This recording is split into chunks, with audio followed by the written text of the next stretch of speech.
gonna do.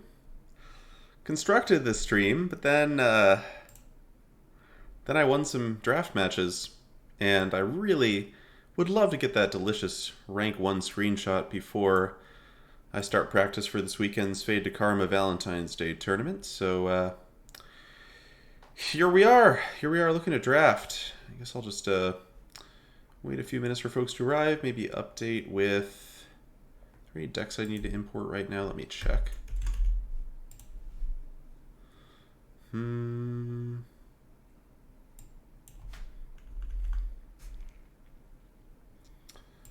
enigmatic incarnation decks from Pablo Vitor, which I don't think survived contact with Sultai Ultimatum.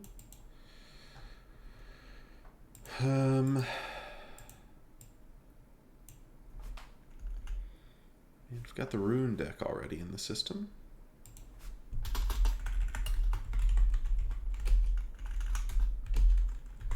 Alright, well, guess I'll just jump into drafting then.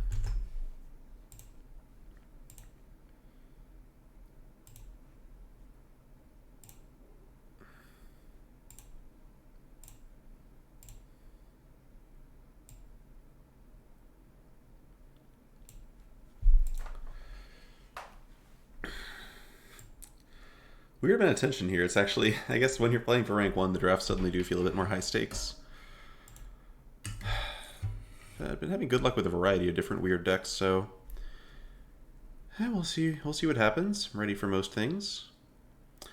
Ooh, okay. Some spice here. We've opened a rare that I think is really strong if you can build around it in the form of Reflections of Lityara. I think this card has gotten a bit worse with the number of masked vandals that are wandering around the format, but basically if you cast this and you have any creatures, this is in hand or foretold, you're already getting another one of those creatures. And there's a pretty good chance you can get another creature or maybe another 3 or 4 creatures out of it over the course of a game if you plan around it.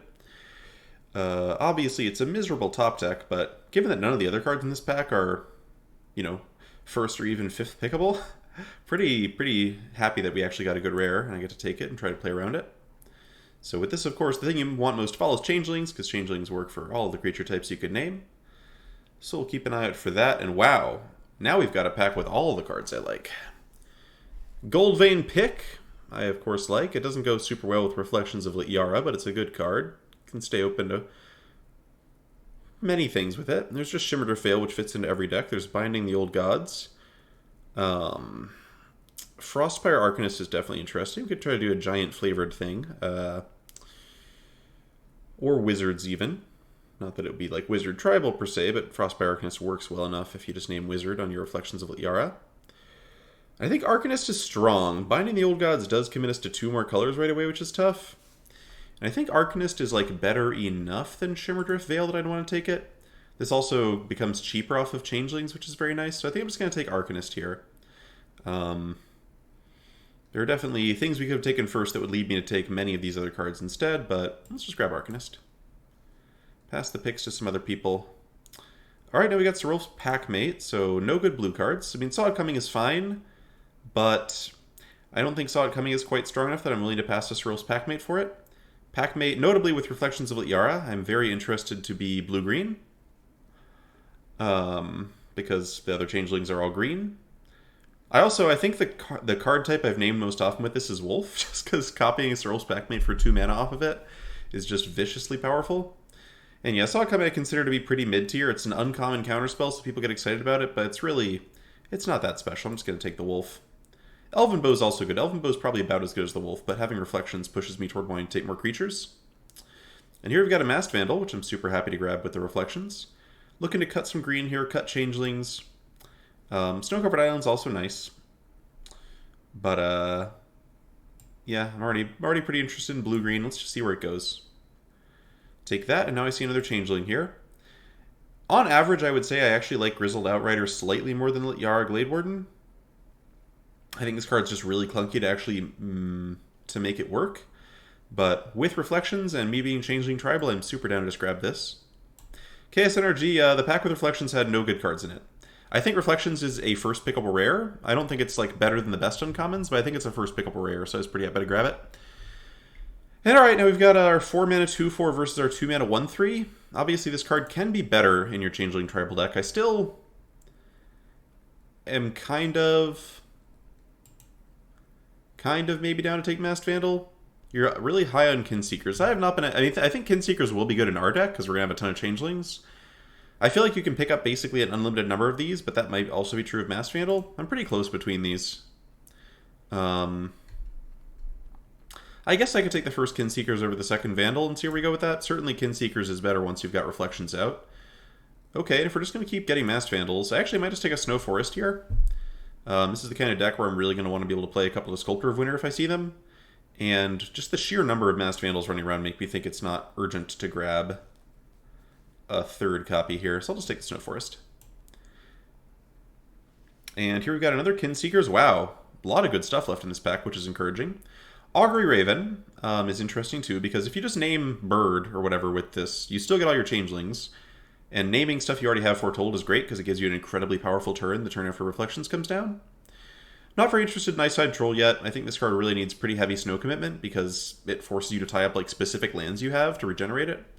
So I'm kind of between this, Kinseekers, and Woodland Chasm. Pretty close to taking the Chasm, actually, just because I think this deck could easily be multiple colors, and Raven's not that spectacular. Let me try the Chasm. I feel like if Raven's coming around 8th, we can probably pick up more of them if we need to. Here, there's just nothing. This is not surprising. This is the first pack come back to us, and the pack was already very weak. Think about Jesper, Sentinel over Master Scald here. Those are the two cards I'd consider. Scald can work really well in the kind of like many color soup decks, because it buys back all your sagas. But Sentinel's occasionally playable in decks of this type. And Goldvein Pick Wield. Somebody called Deathsea. That's not right. But I'll just take Highland Forest. It really does not look like we're a pick... Well, pick is strong. We do have a couple of little creatures. We're probably going to end up with some more little creatures, particularly Mistwalkers. So this is close. Both of these cards are pretty good for the like multicolor archetype. I feel like I'm leaning toward Highland Forest, but it's close. Yeah, I'll grab the Forest here. Arnie and Squash. Arnie Broken Brow, you mean? Like opening that rare? Or is there a different Arnie card I'm thinking of?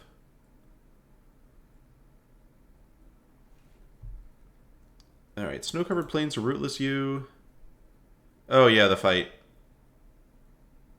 Yeah, I think I'll just grab Rootless You here. No guarantee we're going to have a worm, but it's nice to pick up in case we get a target. Nothing here that I'm excited about. Let's take, I guess, the colorless card. Yeah, it's Arnie Slays the Troll. You're right. I just had forgotten the name of the card.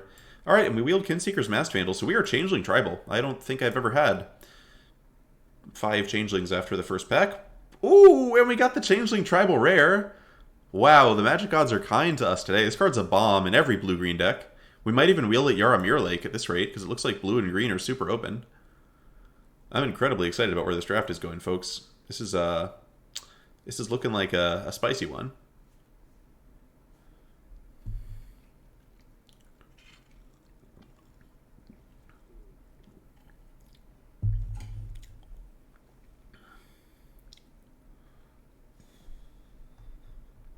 But yeah, Master Scald is good with Arnie Slays the Troll. And you were talking about picking Highland Forest. Yeah, so there are definitely red cards we're happy to splash.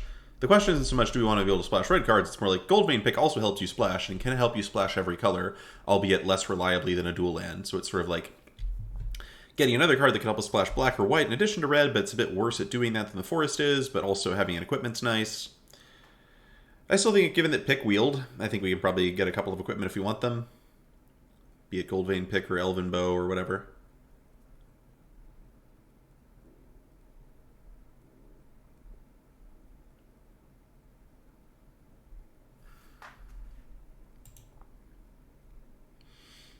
And yeah, definitely we're very happy to play squashes if we find them. Oh, okay. So another pick, which we're not going to really take. I'd prefer Shimmerdrift Veil or Elven Bow to it at this point. We don't really need the colors, so I think I lean Elven Bow. We don't really have any Snow Lords, and right now we are only 2 colors, and pardon me, I'm actually really impressed with the hiccups here. Pretty impressed with Elven Bow in this format. Just, it's really nice to not ever have to worry about dying to random flyers, because, you know, if your opponent can remove your first reach blocker or get it through with a combat trick, you just have an endless number of reach blockers. I've been quite impressed with this card in the format. I'm going to grab it now.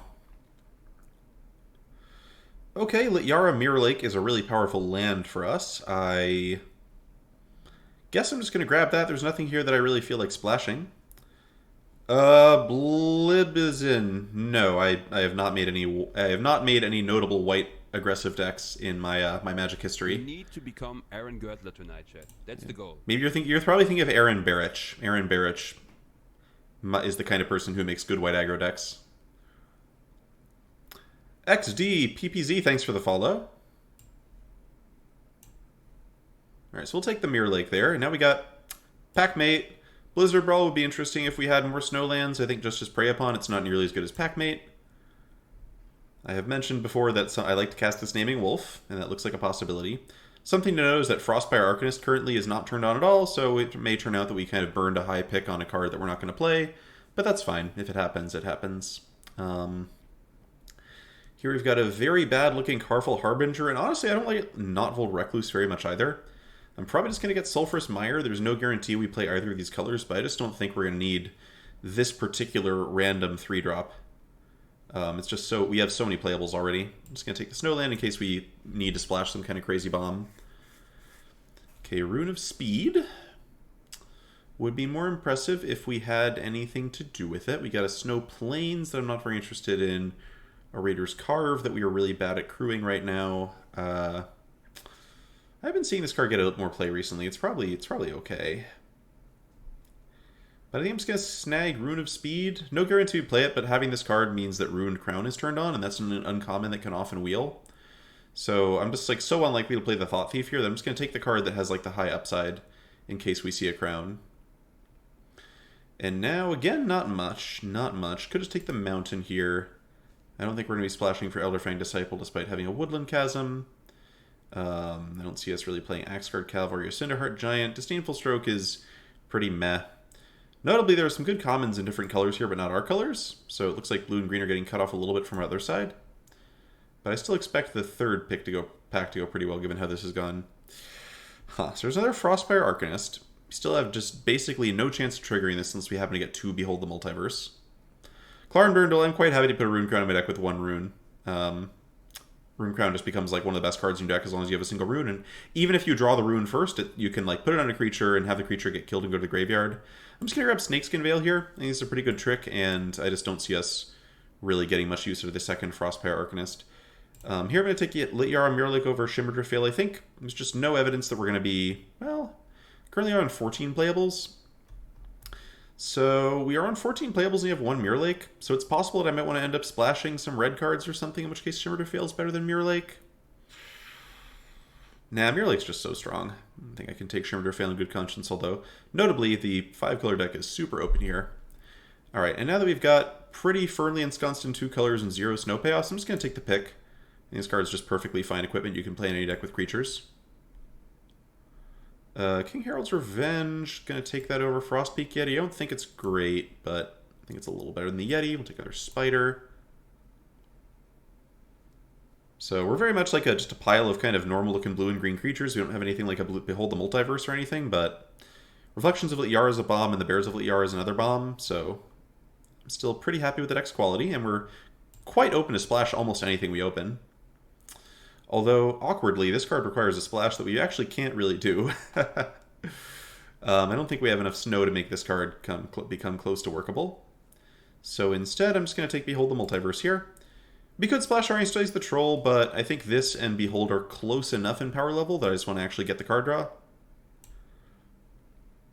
Also, if we happen to get another Behold the Multiverse, suddenly we get to play Frostfire Arcanist. And I will gladly... Frostfire Arcanist is basically a 4-mana 2/5 in this deck, which is close enough to being good that as long as I have like 1 spell it can go get, I'm pretty happy to use it. There is a Mistwalker in this pack. Mistwalker is strong, but we have enough Shapeshifters already to make the Reflections quite good. I also wouldn't be super surprised to see another Mistwalker, to see this one table. So I'm just going to take the second Behold. And alright, great, we got a Ravenous Lindworm. I was actually looking for one of these. This is an incredibly powerful curve with Reflections of Lityara. Just play Reflections, name Worm, and then play your Worm. And of course, it gives us something to get with Rootless U, which makes both of those cards playable. Or makes the U playable, that is. There's also a Tyrite Sanctum. This card's pretty funny because you can just make a Changeling indestructible at instant speed with it. And if we stay 2 colors in this wheels, I'm probably going to try it. But for now, I'm definitely just going to get Lindworm. Okay, well, oh, that's awkward. We've got a Kolvori God of Kinship, which is really good at getting legendary creatures. We have nothing for it to get, but there are two on-color legends in this pack that we could have gotten with it, which is awkward. So there's also a ton of like good playable green cards here. So I'm kind of tempted to take Inga Rune Eyes and just basically guarantee that I get to table one of these green cards, but I think I'm going to table one anyway. So I'm kind of between Inga and Struggle for Skemfar. Easy Struggle probably. I love the easy probably. Hey, Kavartek, thanks for the raid, friend. Yeah, I'll take Struggle. We're really light on removal right now. And we'll wheel something good to that pack anyway. Ooh, another Finn. I'll take another Finn. This card's just great on defense. It's excellent at holding Gold Vein Pick. It's great with Struggle for Skemfar. Just kind of ties the whole room together. It's just a quality magic card. Mammoth Growth is not very exciting. And here I'll take Sculptor of Winter. We're pretty likely to play this. Even with like 4 Snowlands, it's fine. And now that we have it, we can focus on picking up stuff like Shimmered Rafale. I don't really want a second Gold Vein pick. Sidetrack, 7-month resubscriber. Thank you so much. Also, hey Chris, if you're actually online, we had the craziest first pack I've seen in a while. I guess first pack plus first pick of pick 2. Just getting run right into Changeling Tribal. Another Spider versus another Sentinel. Neither of these cards excites me very much. I guess if we take a third Spider, then playing Reflections of Lityara naming Spider becomes kind of interesting. And, I don't know. Nah, nothing's very exciting. We'll take the third Spider. I'm pretty excited about Grizzled Outrider. It's a card I'm pretty happy to play. Maybe not in this deck because we have Rootless U already. Nothing here of interest to me. I'm out of my element. What is that supposed to mean, Mistastic? What's my element? Snow? Is snow my element? Or like red white equipment? What are you trying to say?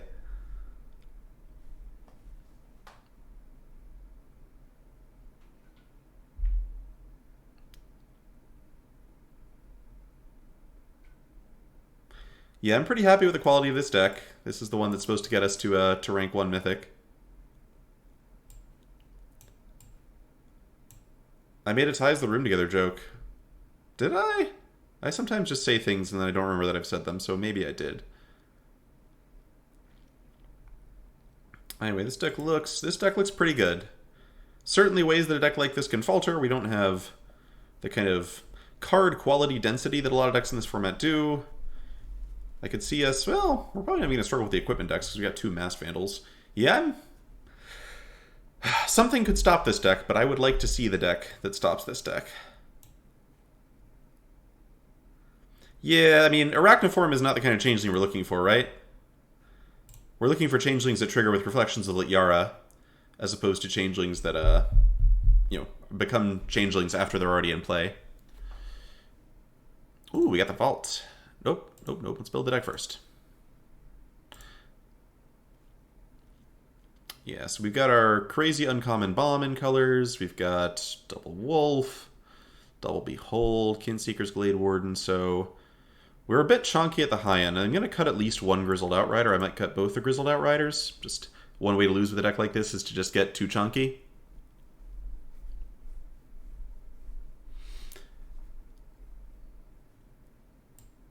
Oh, Rage, sorry to hear it.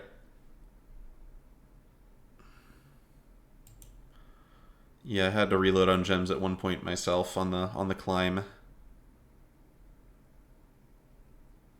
Okay, so am I cutting the other Outrider? Question 1. Question 2, am I playing just personal? I mean, I'm probably not playing 3 Spiders, right? Probably not playing 3 Spiders. I could cut a Spider. I actually kind of like Jaspera Sentinel. Is that crazy? Ramping out Reflections of Lityara makes it much better. It gives me curves like Sentinel into like a 2-drop into like a Kinseekers, triggering Kinseekers. Yeah, we're definitely cutting a Spider. I'm just trying to figure out whether our last cut is going to be Sentinel or like Outrider. This card's much better at copy with Reflections. But I am worried about the deck being top heavy.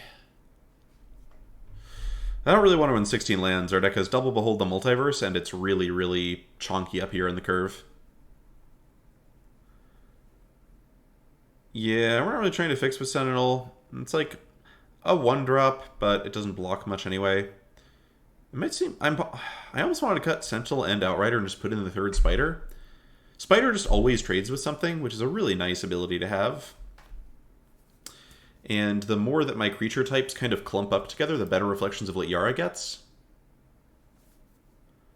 I think that's pretty valuable. Like, our deck is actually pretty defensive, and the Spider is much better at defense than offense. Because it can just, like, block and kill anything. And even survives, you know, some of the combat tricks that people will try to play.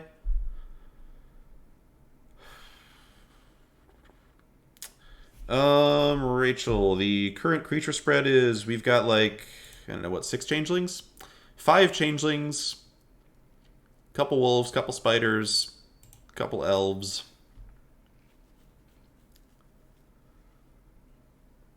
Yeah, I've had a couple of Reflections of Lityara decks, and it's been excellent on all of them, except for the one that I tried to, like, force it to the max and played in, like, an Esper deck with 2 changelings, and it was not good there. But in the decks that had, like, a reasonable number of changelings, it was amazing.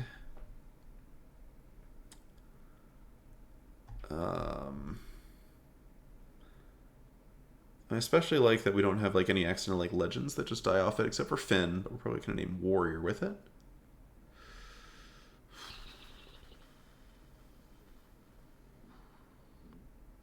Yeah, I think I'll keep Outrider, cut Sentinel. We'll try it like that. This is a 3-drop creature. We've got a few 2-drops. We're not that badly off. We got a couple wolves, which are good 3-drop creatures. Is Frostpire good? I think it's good enough, Meztastic. Remember that this triggers off of changelings. To become So that's the goal. If you have, like, a Master Handle in play, it's just a 4-mana 2/5. And something like, you know, what are the odds that we draw this and cast it before we've cast either copy of Behold the Multiverse? The odds are not that high, right? Because this card is, you know, a 2 of in the deck, while this is a 1 of. It's definitely not spectacular if you just jam it as a 2/5, but it's also not the end of the world. So I'm pretty happy with this build, except for we're going to fix the lands, of course. I'm not playing off-color snow lands with just 1 Sculptor of Winter for that. Definitely not playing Sulphurous Mire either. But I think I'll play both of the tapped snow lands. I think 1 Sculptor is enough to justify that. Maybe it's not, honestly. Maybe it's not. Maybe we just play 3 snow lands. Sculptor is a 2/2 is not the end of the world. And yeah, we do want to be hitting all of our land drops on curve, because we have a pretty chunky curve, as I've said before. That gives me 8-9 blue sources, 8-9 green sources. Seems about right. We're pretty green heavy at the low end of the curve, but also we don't have any, like, fixing in green that we need to splash for. I guess I could cut an island. Hey, Wally.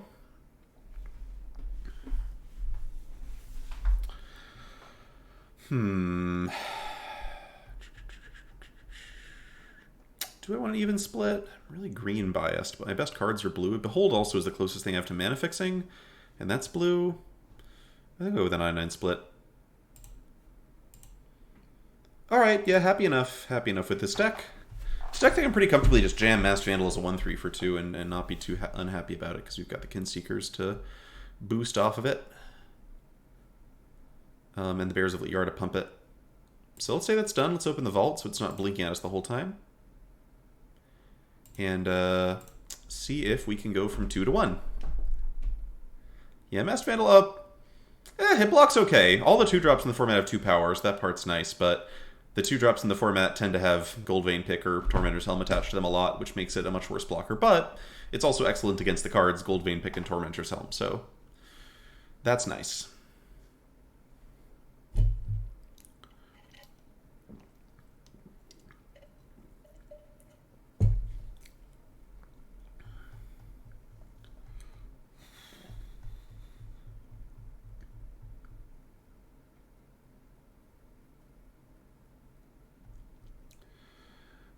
Baked Dog, thanks for the follow, if I didn't say that already. Yeah, Pick is great. I definitely agree with Etsy when he says that Pick kind of adds a whole new character to, like, how limited works. This hand is kind of a pooper, huh? We drew the Frost Pyrokiness with no Beholds. We have 5 Lambs and an Elven Bow. Obviously, Liara Mirror Lake's nice. For this hand to be good, we need to hit a Changeling or a Behold real quick, but is it bad enough to mulligan? Is it bad enough to mulligan? Pretty much any of our spells are good, too. Like, getting a Wolf is great. We've got Liara Mirror Lake, which is kind of a spell, a slow one. I'll keep this. This one is, like, I wanted to throw it back, but I wasn't quite there. Okay, great. Hit a Changeling. That's nice. Yeah, Mistastic, I saw that deck. It was... He takes it a little farther than I would be inclined to take it, but... Everyone's definitely having fun. Alright, let's just hope our opponent's suspended card is not a wolf, but it's always a wolf. But it's not a wolf, but it's a Replicating Ring. That's bad, but Mass Vandal can kill it, which is good. But we drew a land. That's bad. We now officially have too many lands. But we have a Liara Glade Warden, and then a Liara Mirror Lake, and that's pretty good. We'll see. Our opponent now has access to every color. Every color and a Svella. That's bad. I think we're going to die. I think we're going to lose this game and go down to rank 3, and it's going to be my fault because I decided to keep this 5-lander and then immediately draw 3 more lands. Oh, God, chat. Oh, God. Oh, God, chat. Our opponent's got a really good 5-color snow deck, or they just drew all their basics in the right order. I don't know. But I have a bad feeling about this. So, struggle for Skemfar would be good. We're trying to do it Sanctum, although our opponent seems... I'm terrified of what our opponent's doing over there. Especially with the top. I never even look when they behold. I don't even bother, because if they top, it's just depressing. I have no idea who's rank 1. If somebody knows, I'd be curious, but I have no idea. Is it you, Mistastic? Like, actually, though?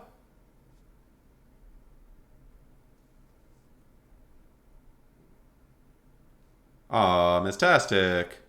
Mistastic, you got me all excited. Okay, well, I have a really bad feeling about what's going to happen to us next turn, but... Oh. Okay, we just killed Agar. That's good. Well, here's a Grizzled Outrider, and then next turn, Liara Mirror Lake, worst comes to worst, just becomes a 6/6. But our opponent is going to start just casting free spells with Svella, so we're going to have to try and overwhelm them here before it's too late. Okay, Bergstrider's fine. Bergstrider's fine. We can just draw another land and then make a copy of our bear. What's going to get us back into this game? Drawing, like, Reflections of Liara into Behold the Multiverse or something? I don't know. Ham's been playing on Magic Online. I'd be pretty surprised if Ham were rank 1 playing on Magic Online. While playing on Magic Online, that is. Okay, the worm. That's good. So Struggle for Skemfar could still get me out of this, maybe? Struggle for Skemfar or Behold. Liara Kinseekers. Alright, that at least triggers. Triggers or something. I'm going to swing with my bear because if they block, I get to start swinging with my other bear. And I need to be on the offensive here. Come on, something good. Rootless U. This dies and gets me a... Yeah, this dies and gets me a worm of my own, so I guess I keep it.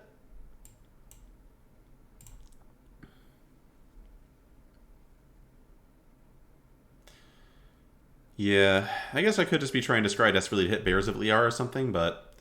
Alright, opponent's being very patient with this fella. What's the next hit? Our opponent's deck's insane, by the way. Oh, our opponent's deck is absolutely bonkers insane. We're not going to win this game. Yeah, there's just no way we ever win this game. I kind of wanted to scoop here. Like, I just don't understand how we beat Svella plus everything that's going on, given that we're not...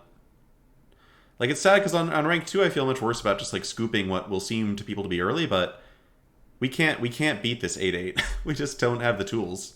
Even if we draw Struggle for Skemfar, we can't kill it. So I think I'm just going to scoop here, and we're just going to try and... One thing about getting rank 1 on stream is sometimes you just have to get through a bunch of games. Alright, back to rank 3, where I guess we belong after... Our opponent deserves to be rank 2. Our opponent deserves to be rank 2. Opponent got to live their dream. Yeah, I would have loved a Morite in this deck for sure. I still think the keep was fine. We just kind of drew poorly after it, and we didn't hit our bombs or beholds. Yes, I could. I guess I could have equipped Bow to the 6/6 if we drew struggle, but we were not drawing struggle, and our opponent was going to get a free spell out of their deck every turn. The worst part is they'd only played good commons and uncommons so far, so whatever bombs they drafted were going to be coming out too. Also, Zapcase, thanks for the good wishes.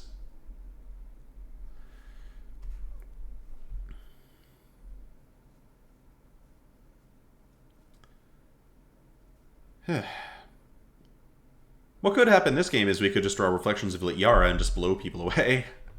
Reflections of Lityara can do that.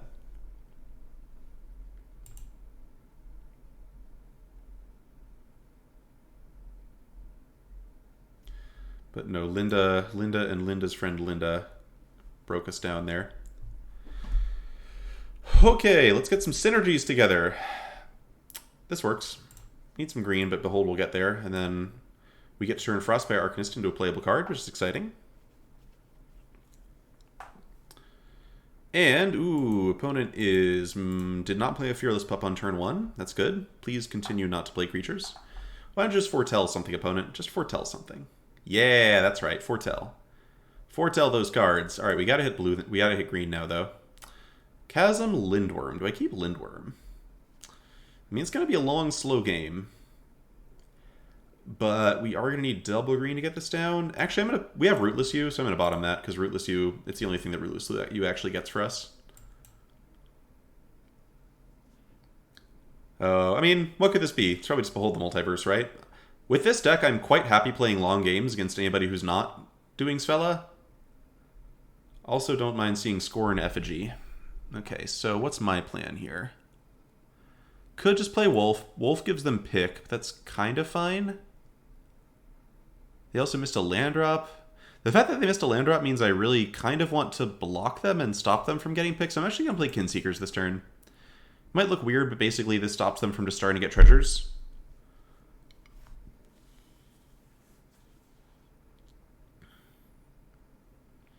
Okay, opponent's really determined to get these treasures. It is definitely sad that this doesn't even put in the graveyard for Masked Vandal, but on the plus side, it still counts as a creature for future copies of Kinseekers, including the ones I can make off of Mirror Lakes. That's good to note. Oh, you. Drew both Masked Vandals. Conveniently, our opponent's first 2 spells are artifacts, so these will probably come through at some point. Yeah, bind's definitely good if you're trying to swing into people. I found that even the decks that are trying to be aggressive are not able to reliably race other decks' clocks, so it can be a bit of a dangerous endeavor. Okay, so I'm just going to start with the Wolf here. Right, start with Wolf. We'll see what I rip. If I rip...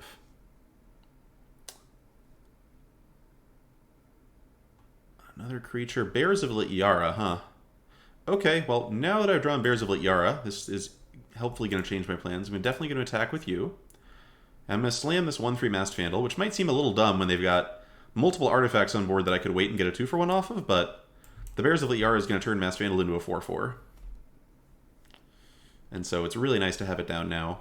Opponent's just looking like, oh, you just forgot how that card works. And I'm like, nope, no, I know how the card works. What's going to be really fun is later in the game when we play this other one with Reflections of Lityara out and we get to kill 2 things.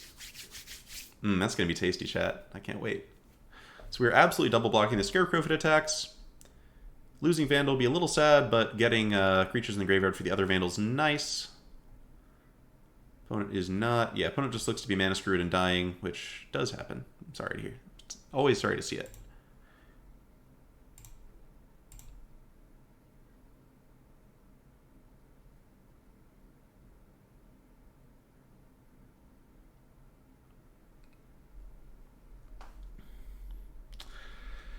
Okay, so what are the odds this is a counter spell? Let's test the waters with this spider. Yeah, Mistastic, that is also what I thought, and I was a little disappointed when I figured out the truth, but still a pretty messed up card despite that.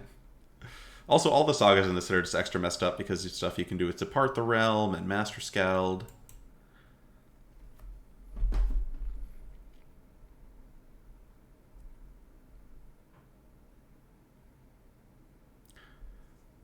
Bears. Ooh, Cosmos Charger.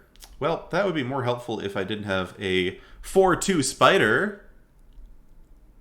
I've become kind of impressed with this card. I just like that it trades with anything very reliably in this format.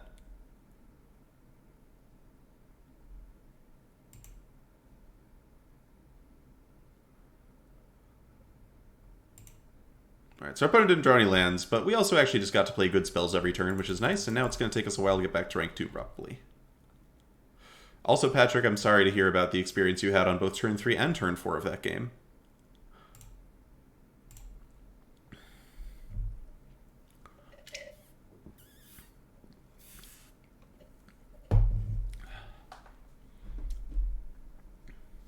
At least it didn't name Serpent, right? I feel like in a different way, naming Serpent is worse. Urtai. Ooh, alright, there are now at least 400 people in Mythic. Yup! Yup.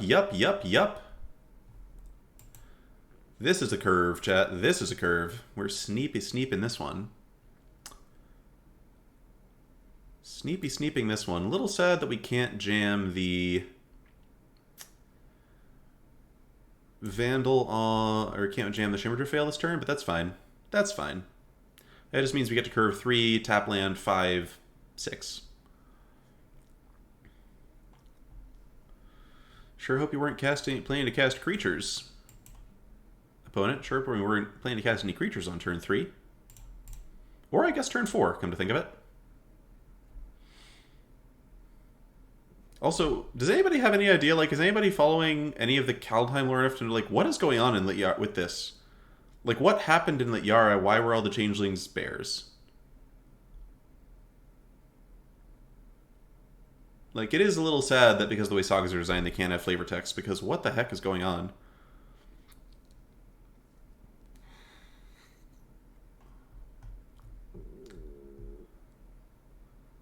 Yeah, like, I get that Lityara is where all the changelings hang out, but, also, the Snakeskin Veil just looking great here. I'm not even going to cast Finn. I'm just going to hold up Snakeskin Veil because I think our opponent's going to need to, like, cast a creature or a removal spell here, and I would like to make sure that the removal spell part of that does not work.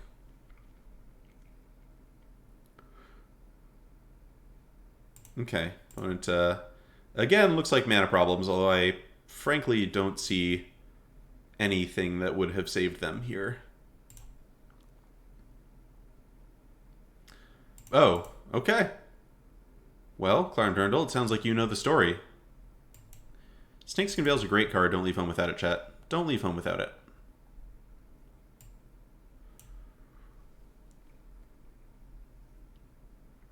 Okay, back to rank 2. That's what it takes. Just have opponents who miss their 4th land drops despite their beholding and their picking or whatever.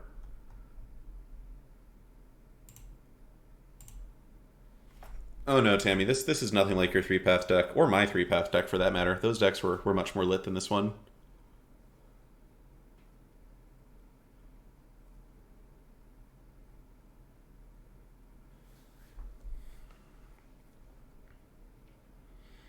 I am all about Snakeskin Veil into concession, Tammy.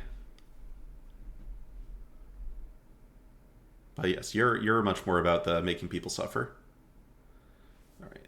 It's always fun when you see the little untap.gg thing pop up. You can't see it, I guess, but I can see it on my screen, and it pops up, and it's like 42% lands in your deck. I'm like, oh yeah, 3-land opener. Keep it. Keep it. Can't use the Sculptor of Winter, which is a little sad, but we'll get there eventually. We have some snowlands. Alright, so is it better to go turn 2 Sculptor with no turn 3 play, or just be holding here? Drew an island on a forest, so I can't, like, suspend this and go turn 3 Sculptor shoot something. I think I just want to start getting my attacks on a little bit. Like, I can just, like, spend the next couple of turns going, like, Foretell into Foretell cast. No rush to, like, draw something in particular off of this. Okay, opponent's got Path to the World Tree. Opponent's going for that long-term value. We'll have to see who can outvalue who.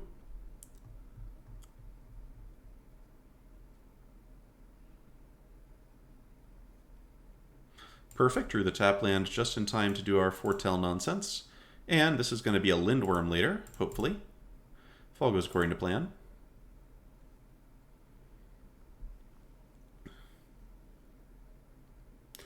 Is there any reason to target untapped lands besides BM with Sculptor? I can't think of anything. Ooh, we drew the combo, chat.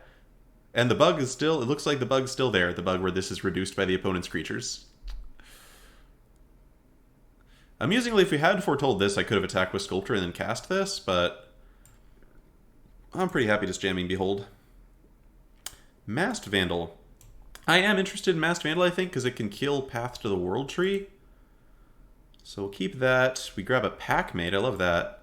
So we are a little bit low on green mana. So I'm actually going to go Foretell the Struggle. That way next turn I can cast Frostpire Arcanist and Struggle, he said, realizing that Frostpire Arcanist is actually 5 mana. That's fine. That's fine. I got fooled just after talking about the bug, chat. It's such a weird bug. Are there other cards that like work like this too? Where they just like are reading your opponent's side of the battlefield for no reason?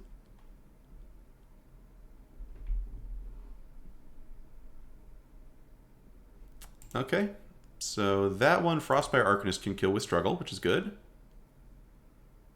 Opponent's interested in swinging in. Can't super punish that. It's fine. Let's just go with... Yeah, we do need a second green source at some point, huh? Did I bottom a forest before? I bottomed an island. Alright, so we got lots of forests. Oh yeah, Coverman, the Mist will just... Wait, what? Wait, did that actually get discounted? What? But... It actually got discounted. That's not supposed to happen. I guess... I'm just not going to cast this card. I could cast this, and it would be great to cast it this turn, but it would also be cheating. I just clicked on the card. I don't know. I don't know. All right, is it appropriate? Okay, I don't know what to do, chat. Somebody clip that in case for my trial later, so I have an alibi. Thank you, chat. Yeah, let's tap the land and pass. All right, there we go. Thank you, Rachel, for reminding me of the correct behavior. It was... I swear this bug used to just be visual. I guess I've probably never tested it before, because I've always been like had other things to cast. That was so weird. So weird.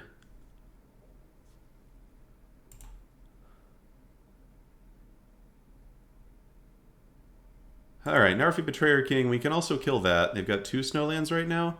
Okay, opponent oops because they did this and then attacked with Mistwalker. Not a... It's a very explicable mistake. Okay, so what am I doing this turn? We can just slam Lindworm and just start beating our opponent down with Lindworms. I could kill Narfi, which is mana efficient, but... I mean, I can kill Narfi and play Worm, I guess, because I got Sculptor in a Snow Forest now. So that's probably what I do. Actually, I can play the Worm and kill the Glade Warden. I want to kill the Glade Warden here. Yeah, I want to kill the Glade Warden. What am I talking about? Yeah, Mistastic. I mean, I'm also on stream. I almost certainly would have also done the same thing, minus tapping the land. I wouldn't remember to tap the land, but I would have been a nice person. But, it helps that I'm in front of a bunch of people. I'm not just going to, like, deliberately cheat in front of everybody.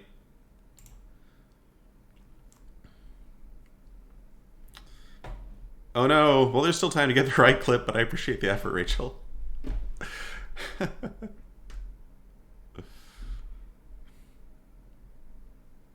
Yeah, I mean, I think I'm an okay human being, but I'm certainly not going to hide the fact that I respond to incentives. Yeah, I don't know. I feel like deliberately taking advantage of bugs is just cheating. I don't know. That's kind of where I fall on that. Alright, so it would be great to kill this Path to the World Tree at some point, so I might throw in my Worm on a kind of a bad attack. Oh great, don't even have to throw in my Worm on a bad attack, it just died fair and square. Love to see it, chat, love to see it. Alright, opponent, you've activated my trap card.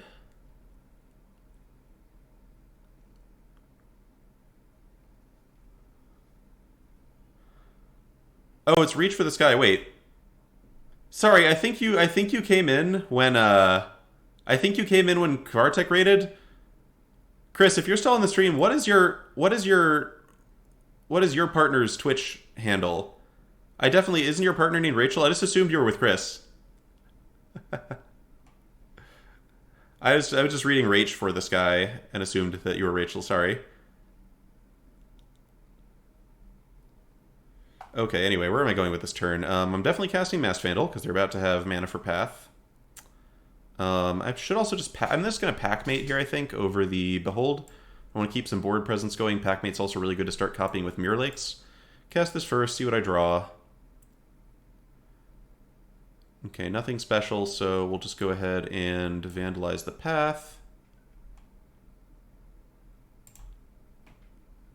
We're in okay shape. This Narfi's pretty annoying, but I think we have the value to get through it. Don't need the other Mirror Lake yet. So we'll just kind of hang out. Yeah, so we need the Bears of Liara, we need Reflections of Liara, plus anything almost, because that card's so good in our deck. Something like... I don't know, I guess we've already gone through our big worm, but I feel like our deck has enough beef to break through this once we get Reflections or Bears. But opponent's got all the mana in the world, so we'll see. This is far from over. Narfi's coming in, okay. Show me what the trick is, I guess.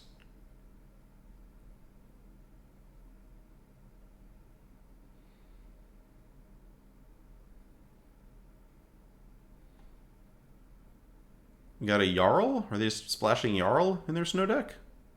Jarl's okay. I wouldn't be totally surprised to see it.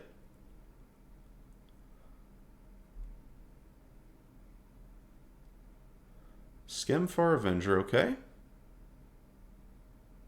So it was just a jump at... Well, I'm puzzled. Hey, da Bears! Da Bears! Alright, can I cast this and use Mirror Lake? Have I got the mana for that? Yeah, I can. Yeah, I can. Yeah, chump check, I guess, because I'm not attacking into Sculptor with Skemfar Avenger out. That's wise. So I think I just slam the Bears and make a Packmate. Seems pretty good. There's part of me that's tempted to try and like find Struggle for Skemfar and kill this Avenger, but aside from being ironic, I don't think it's like a great play. Let's just hope this isn't Demon Bolt. If this is Demon Bolt foretold, then I'm going to get kind of crushed this turn. Was it Demon Bolt? It was not Demon Bolt. Love to see it, chat. Love to see it. Kin Seekers, neato.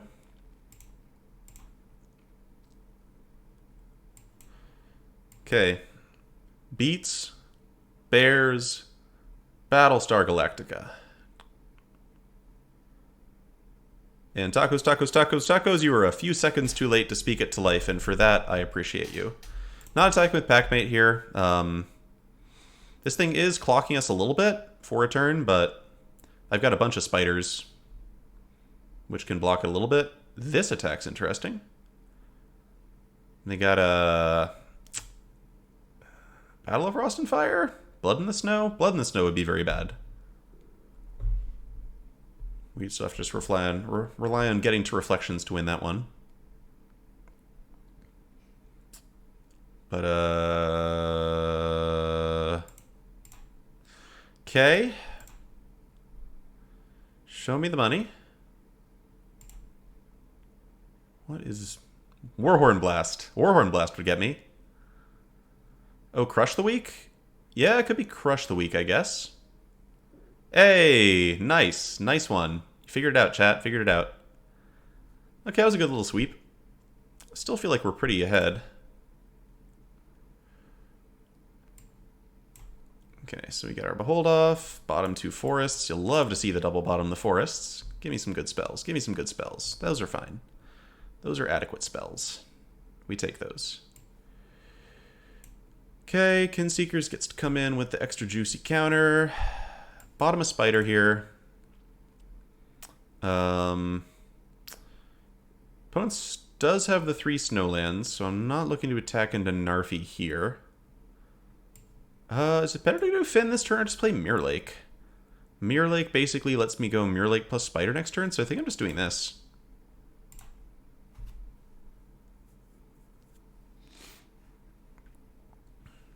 Can you just whisper it to me, Reach for the Sky? If you just whisper it to me, that would work.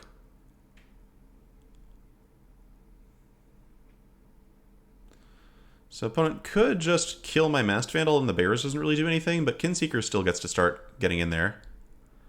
Okay, Ravenous Lindworm, huh? Alright, Lindworm is definitely tough. Can't kill Mistwalker, just kind of have to kill Narfi and waste a little bit of their mana. But Lindworm is definitely tough. Is there anything else I'm supposed to do here? Nah, let's just kill Narfi. Alright, we might lose this game. I don't see a clean answer to Mistwalker coming up in the kind of a perfect turn for our opponent there. Well, let's make a wolf. Gotta find that reflection soon. Rootless U's not bad. So this is going to be a problem if we just draw our whole deck and it turns out our whole deck can't beat an Narfi, which is one problem with just being straight blue-green. You just get fewer good answers to stuff like, hey, it's a worm. That's the goal.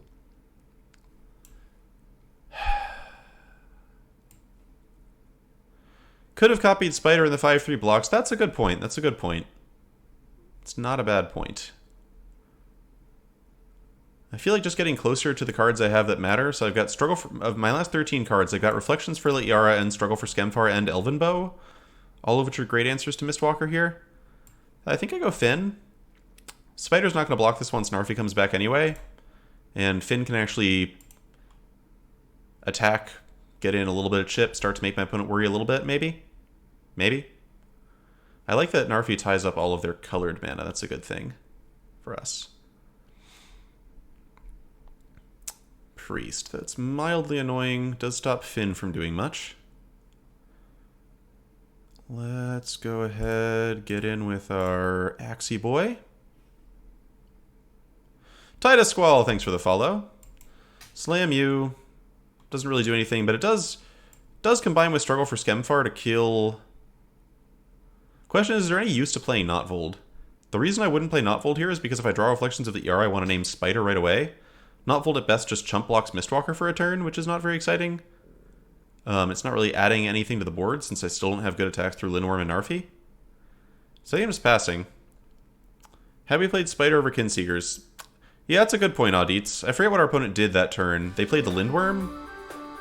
Yeah, I think that would have been a better play, so you can punt me for that. Blasian Ninja, thanks for resubscribing. Please feel free to punt me there.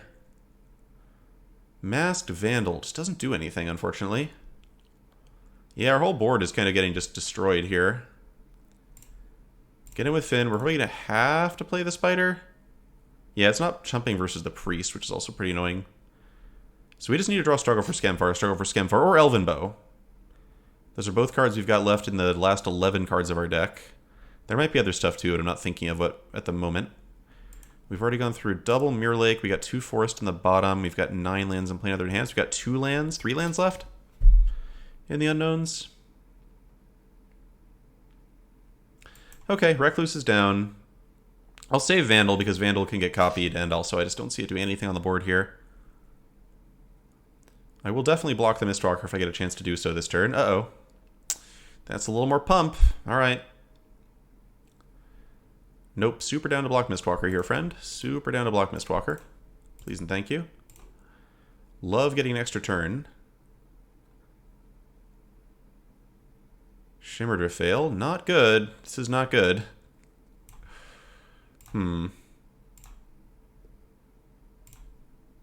Narfi just blocks Finn and comes back immediately, so there's no use to attacking there. Alright. Well, we had a way to get around this, just didn't find it, and we did misplay pretty badly with the...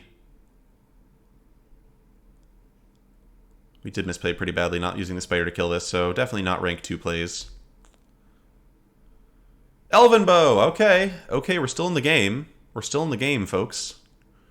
We are still potentially doing it. Let's go with... Bow.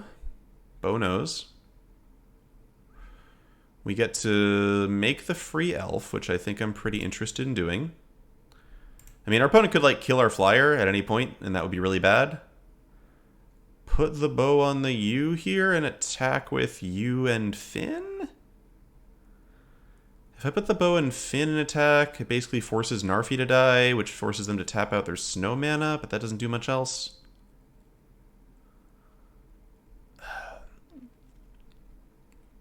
Yeah, I might just put it on the U and pass. With this Narfi out, I just don't have any good way to force through attacks. The Narfi and the worm, that is. We put on UI attack with U, Finn. We at least get them down to 14 if they don't want to block with worm. Finn, or get them down to 6 poison. I think that's actually worth it. I've just got like so much crap on the board, and my opponent's got like access to who knows how much of their deck here. I want to actually put a little bit of pressure on them if I can. Yeah, they have a face-up -3/-3 here, but I can put bow on stuff that doesn't die to that. Opponent just takes the whole hit. Interesting. Interesting and potentially pretty frightening. Guess we move the bow to the Vandal here. Doesn't really matter too much. Okay. So we're dead to anything. Icebind Pillar, any removal spell, Berg Strider. So I think we're like 10% maybe to win the game, if that. And quite likely to lose it this turn with the opponent having a bunch of stuff suspended.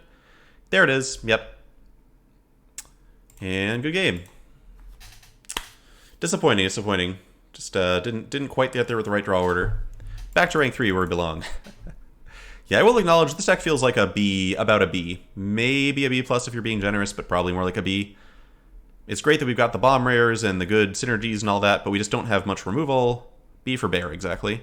We don't have much removal. We our entire board can get brickwalled by a single Ravenous Lindworm. And yes, that Mistwalker did every point of damage to us, and we could have killed it. So I certainly punted the game. I don't know if, given that we had the scry off the Kinseekers and it's a better creature overall. But yeah, that's one thing to know about the spiders. The spiders work very well with the the Bears of Lityara. And yeah, we have not drawn our first pick of the draft yet. We would like to draw the first pick of the draft sometime, but hey, we got 5 more games in this draft to do it in. Hey there, Mitchell. Here to watch me struggle and claw and try to claw my way to the top but fail? You've come to the right stream.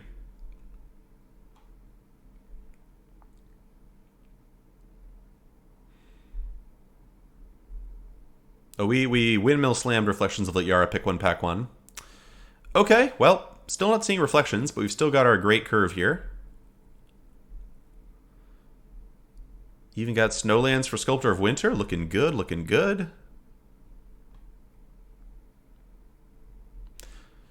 And hey, maybe what happens is we just go 2-3 this draft, then we 7-0 the next one on the stream, and we're great after that. I guess actually I should have played this on blue turn 1. Yeah, I should have played that on blue turn 1. I still want to play this before I play the Bears, though, so it's going to end up working fine. Deckless Zero Reflections is excellent. I don't know why. I don't know. It's it's multiple clone effects in one card. I feel like it's exactly the kind of over-the-top effect that really wins games of Kaldheim draft.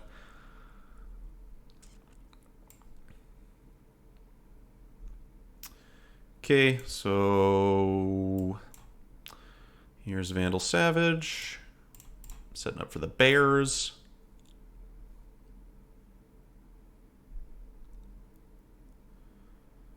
Okay, that's a wolf. It's not as big as a bear. That's not as big as a bear. What are you trying to accomplish with that, opponent? We are kind of flooding out here a lot, actually. I mean, Deckless Zero, I don't know what to tell you. It's just a great card. If we ever drew it, you'd be able to see it. Yeah, Reach for the Sky describes it well there. If you get 1 copy, it's fine. 2 copies of bust. Also, our opponent. So far, we're doing a really good job of beating people who miss their 3rd land drops. I will grant us that. We are very good at beating people who miss their 3rd land drops. Okay. So chat, quick rules question, because I'm pretty bad at Magic and don't know the rules of the game very well. If we copy something that's had its base power changed, the copy just enters as the original card, right? Like, I'm not going to get a 4/4, a 5/5 Masked Vandal if I mirror like this, right? And I would get like a 3/3 token instead of a bigger one.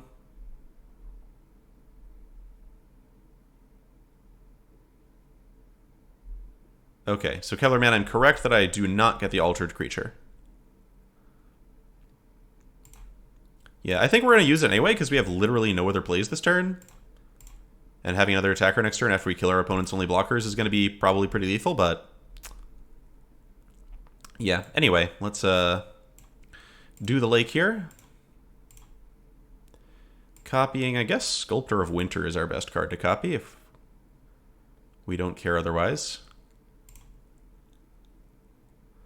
Oh, I guess for science we didn't actually find out the scientific thing. I just assumed the Kellerman was right. Kellerman is generally pretty good on rules stuff.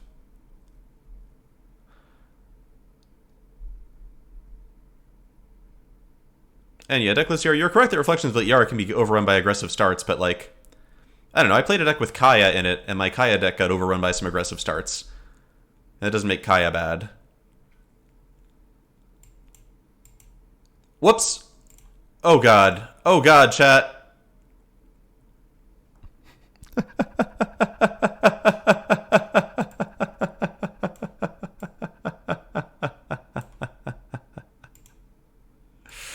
I was thinking ahead to struggle for Skemfar, chat. I was thinking ahead to struggle for Skemfar. Rank 3, by the way. Rank 3.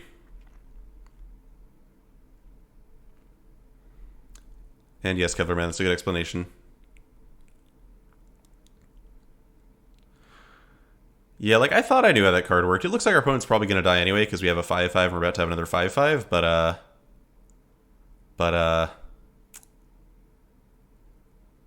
it's tough. It's a tough place to be, tough place to live.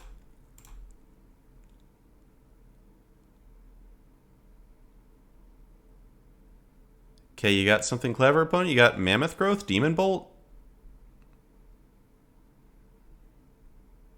Oh, opponent really wants to cast a spell next turn, huh? Okay. Well, unless it's Doomscar, probably won't help that much. Just advance BM. I was thinking about struggle for Skemfar, chat. I was thinking about clicky, clicky, clicky, clicky, and I clicky, clickied in the wrong pattern. Okay, well, we are going to win the game anyway, I think. Opponent goes to 1, having achieved nothing on board here. And even flooding out, I think we'll be fine. In other news, look at how well we're doing with this mana flood. Look at how well we're doing with this mana flood.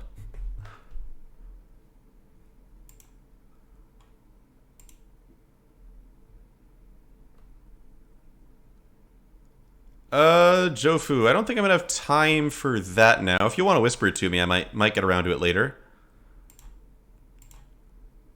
And Alex, because Wizards hates us and wants us to suffer, would be my best guess.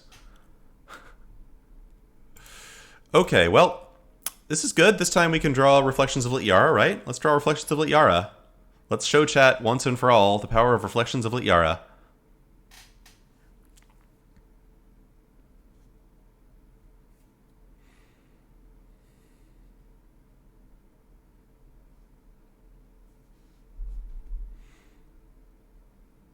The frickin' bears, chat. The frickin' bears. It was good to get that out of the way in a match where it didn't matter, though.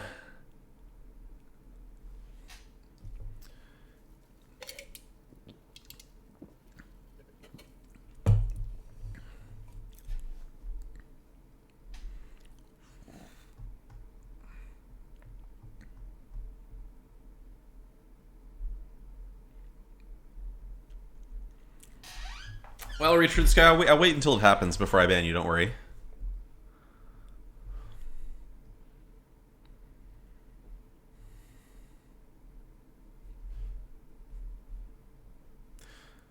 I don't know, Kevlar Man. If it was aimed at constructed, couldn't they just make it white, white, white X? I guess that would make it too similar to the Emiria card. Yeah. All right. On the play with this one, we can keep it. On the draw, I'd be a little worried.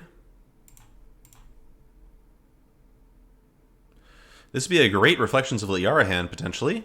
Cough, cough.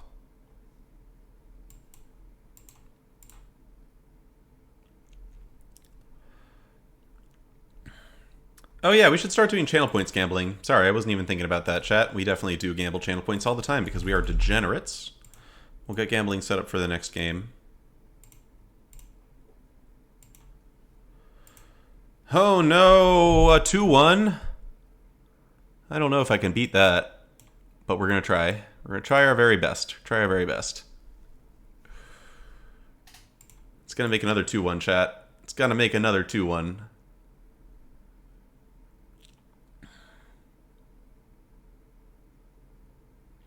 Or opponent misses their third land drop. One of those things could happen. Oh no, opponent. Oh no. Oh no.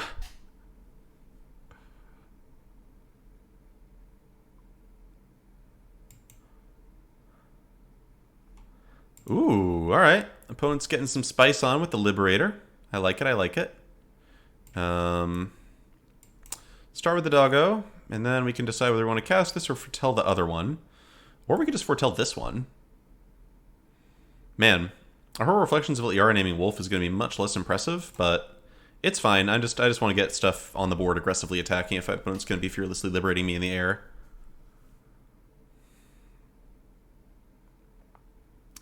Got some equipment, opponent? When you throw some equipment on that, it's going to be difficult to race. Yeah, Reach for the Sky. Liberator is not... I would not consider this a premium uncommon. Fine playable in the deck that it's in, but distinctly unexciting.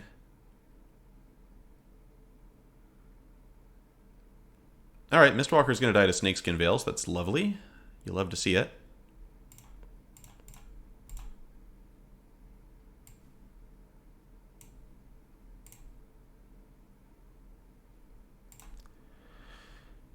Alright, Snakeskin Veil, do-do-do. Another Wolf, do-do-do. And now I'm pretty down to cast the Behold the Multiverse sitting over here. Could do it while they're tapped out, but if they actually spend mana to counter this, I'm pretty happy with how hard I'm beating them down, and I'd rather see what they play this turn before I get any big ideas. Nastastic, you're surprised they block there? I mean, what are they going to do, just never block my 3-3 with their 1-4? I don't know, I think like that's what you're supposed to do. Bergstrider, okay. It helps me figure out what I want to look for. Struggle for Skemfar, for example. Struggle for Skemfar, Frostpire Arcanist. I like that too. Do I take the tap land? Don't think so. I've already got one. Goldvein Pick. There's a card we haven't drawn yet. Oh god, we're going to cheat with this again, aren't we? It's going to cheat again. Yeah, land would have been nice. I was hoping we'd get one there. But we did draw one, so that's helpful. Oh, I've already have my other... Why did I keep this, chat? I have my other Behold the Multiverse in hand. This card's awful. I just kept a 5-mana 2/5. Chat, I'm playing like garbage today. But still, Elven Bow plus Finn the Fangbearer seems like a pretty good combination of things to do this turn, so we'll just do that. Finn blocks the Bergstrider, Elven Bow blocks the Liberator.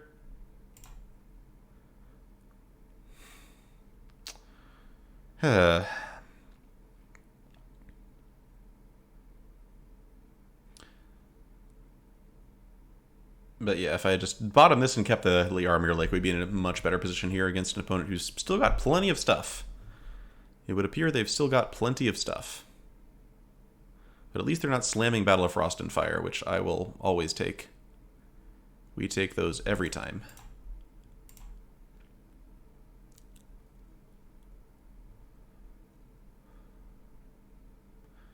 Got the run-amok.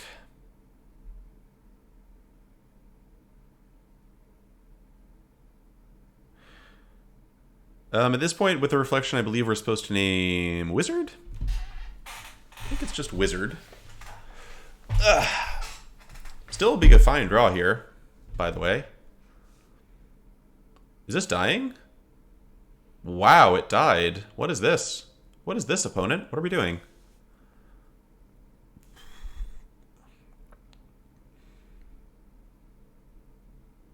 Okay, well, I don't understand what that was, but I'll take it. The Bears!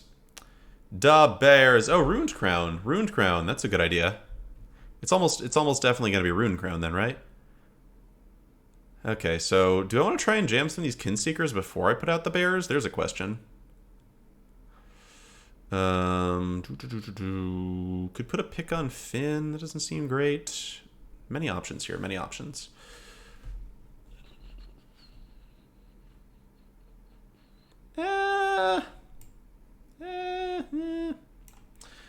Yeah, it's just like a nice efficient turn to play the Bears and then suspend the Behold versus just casting the Kinseekers and that's my entire turn. I guess I could just attack with Packmate. If I attack with Packmate and they block, I've still got 2 Warriors, so the Kinseekers can still trigger. Behold It, land drop seems kind of reasonable, except for that then I'm casting nothing else this turn, which I'm not a big fan of. I think we just... we can cast Behold, hit some land drops, and then play Pick, which I guess is fine. I'm trying to think also of, like, if they just play Ruined Crown, what am I going to have wanted to do? They play Ruined Crown, they equip it to Bergstrayer, they're hitting me with a 5/5 flyer. I'm going to want the Bears removal coming down sooner rather than later. I think I'm just going to do this. We need to become Aaron Girdler tonight, chat. That's the goal.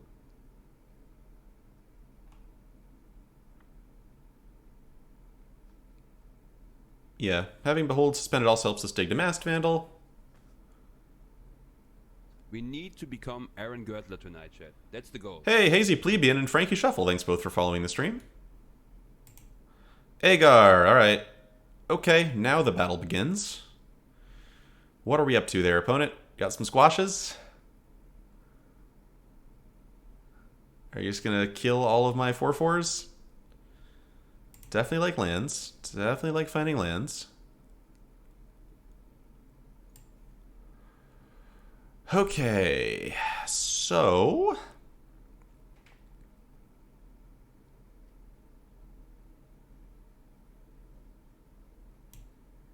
what's the move here? I could attack with both my 4/4s. Yeah, the thing I have here is that I have a surprise 4/4 in the form of Goldvein Pick. So I'm going to want to do here is I think just attack with both the 4/4s first. If opponent decides to block with Agar, I'm like pretty happy about that. And they don't have any way to deal excess damage. And if they have excess damage in the form of squashes, then holding back's not really going to get me anywhere.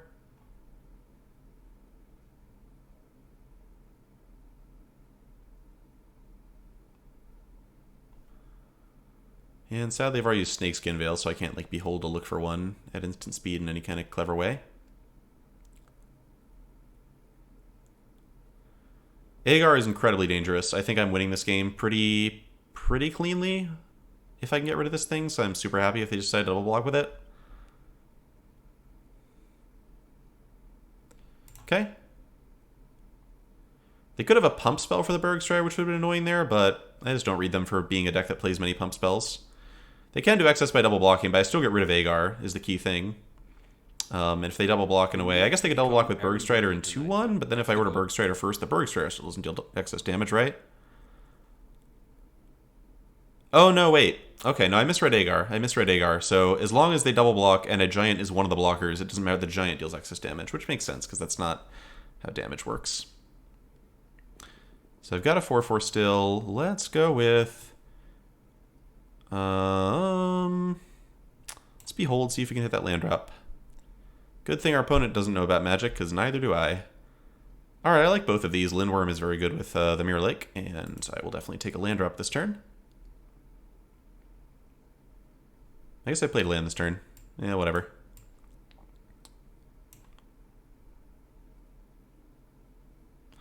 Yeah, this might just be a tap Snow Mountain for their Hawk or whatever. That's a possibility.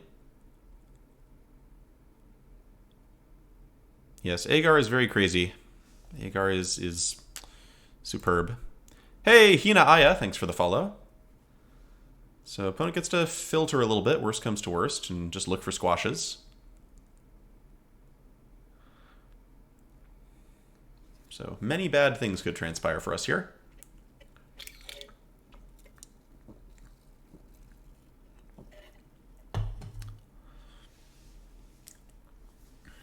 Demon Bolt's worse than a lot of uncommons. They can go reasonably late. Ooh, opponent put back a pick. This is not the time to be picking. Oh, squash? You got the squash, opponent? Dr. Squash, all natural soap?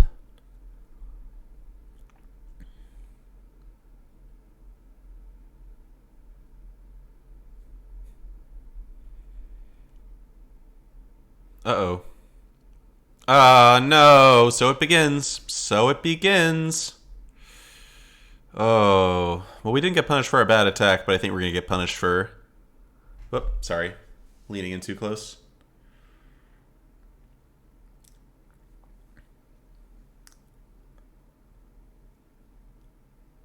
Okay, I just need them not to do it again. Please don't have another squash for my pack mate, or I'm going to be just the saddest of the sad.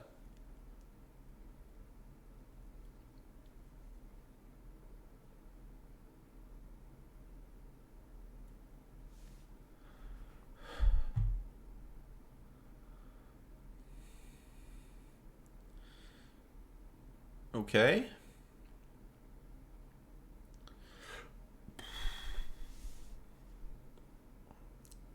Okay, what are the odds that neither of those is Demon Bolt?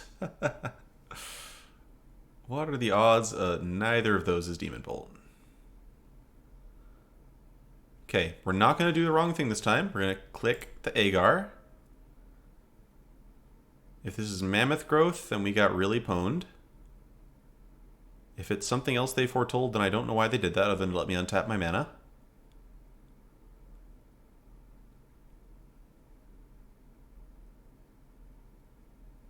Hey, okay. Hey, we did it. We did it. Hooray. Lo hicimos. We did it.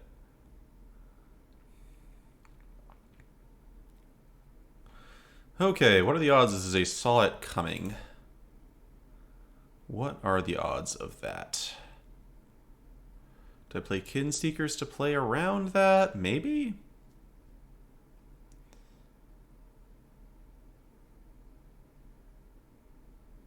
They didn't have Demon Bolt. They didn't depart the realm. They could be Behold the Multiverse. Well, I'll just play the Worm. Whatever. Show me the counter if you've got it. There's a better chance to Behold the Multiverse than saw it coming. I guess they would have cast Behold the... They actually would have hard cast Behold the Multiverse there. It was still weird that they foretold that since it was pretty much guaranteed they were going to play it, but... whatever.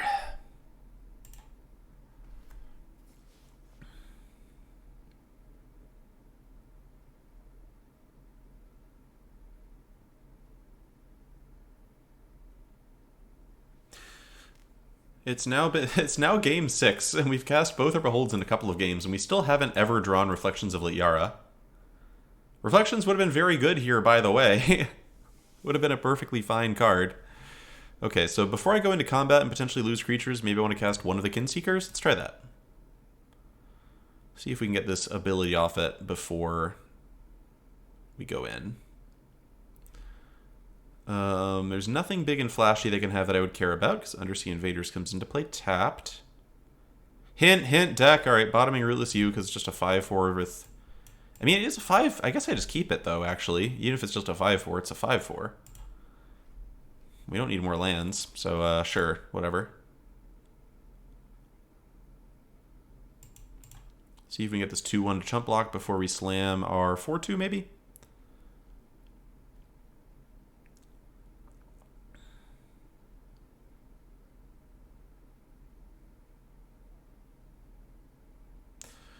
Could be a sad crush the week. I mean, Jam Citadel, I just want to draw Reflections of Liara. I just want to draw Reflections of Liara. Can you blame me? Ooh. Okay, goodbye, Finn the Fangbearer, I assume. This card always gets me until I realize that it literally cost my opponent a whole card to play and it wasn't free. And then I realized that, in fact, the one who got gotten was my opponent.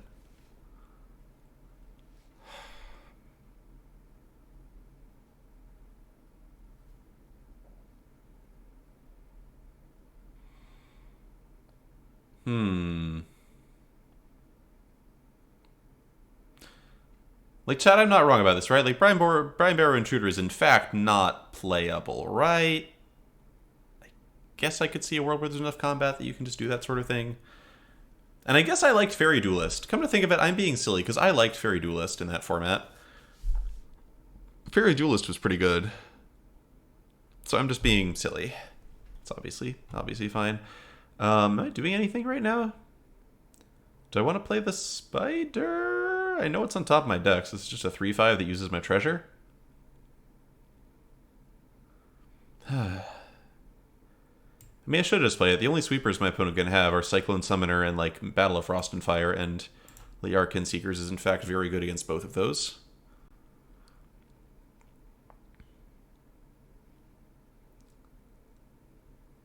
Alright, it was, in fact, the Invader.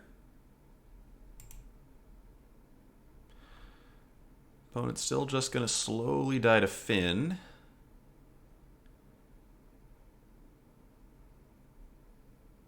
At best.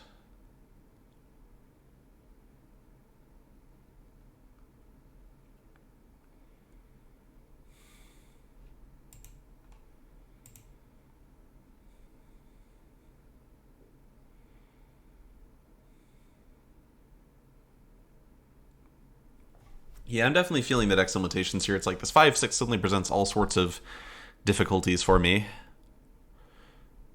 I actually don't have a single creature with flying in my deck, I don't think.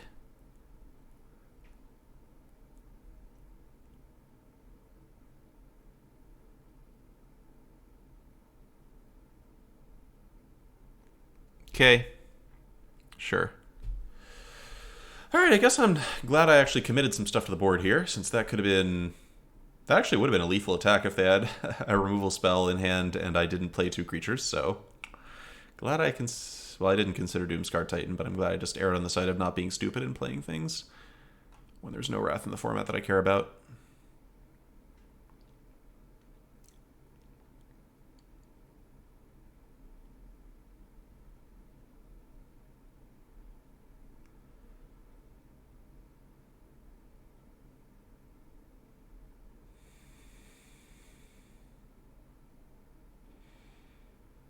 Okay.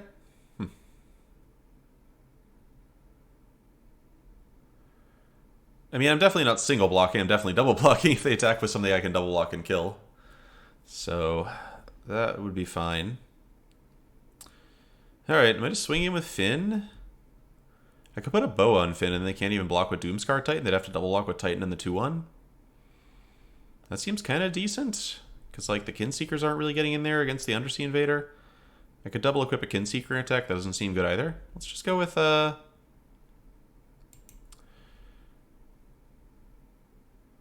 Sure, bow nose.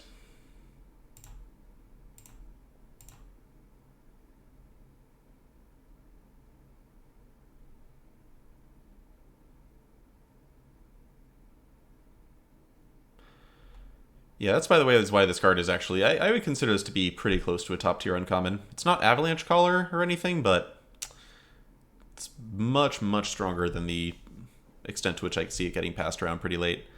Alright, now I'm finally going to lay down my 4-mana 2/5 because it's lethal and it blocks stuff and it's a giant and it has all sorts of useful properties.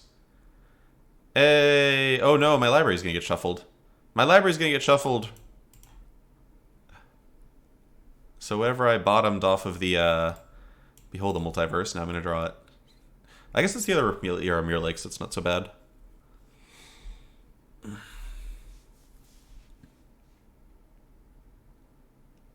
That was a real discount because I have several changelings, so we were being honest Magic players. I had to check to make sure I wasn't accidentally cheating. It honestly would be pretty hilarious and sort of in keeping with the flavor of this set being the most complicated set of all time if they just decided to print this with like the old-fashioned sliver text of like it counts all giants and wizards. Oh, well, Reflection tried its best, but Reflection was too slow. Icebind Pillar, alright. That could be scary if we didn't have Masked Vandal, which I realize we have now. Yay, Masked Vandal! Good job, Masked Vandal.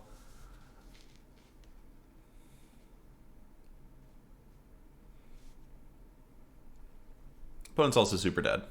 With or without Masked Vandal.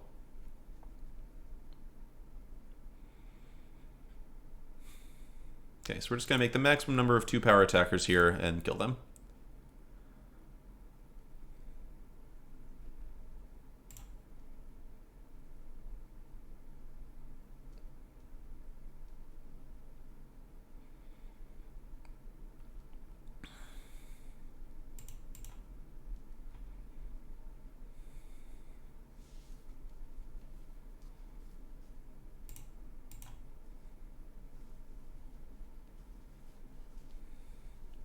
Okay, struggled our way back to rank 2.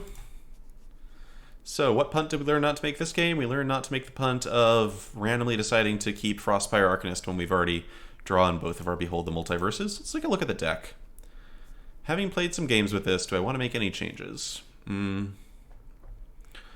deck is definitely slow as balls, confirmed. Honestly, given our weakness to 6/6s, there's a part of me that kind of likes Disdainful Stroke, but I don't think that's right. iPhone Fan 5, I've never been rank 1 in Limited, but I've never drafted nearly as much as I have with Kaldheim. Other than, side-in reflections for sure. Yeah, that's a good idea. I guess it's a good idea. It would be really funny if it was just in the sideboard the whole time, except for we did see it. We searched the library before. Is King Harold's Revenge fine? This card is, like, not terrible at breaking through the giant boards that we've been seeing, but what I'm imagining now is situations where I just have this in my hand instead of, in addition to the creatures I've been playing, where in fact I would draw this instead of a creature, and it would make me kind of sad. That said, I do kind of want some more interaction. Another thing we haven't had much of is Liara Glade Warden. This is a card that can let us attack through big things, and we have not been seeing it. We could cut Frostfire Arcanist. Frostfire Arcanist is kind of BS, actually, maybe, after all. We can just replace this with an actual 5/5. That's another idea. So what is this, like a 2/5 that's like 4.5 mana and will, like, say half the time to a third of the time draw Behold the Multiverse? That's still better than a 5/5, I think. Yeah, alright, we'll keep this. Here goes. I think ahead of time I would have predicted this deck to get about 5 wins.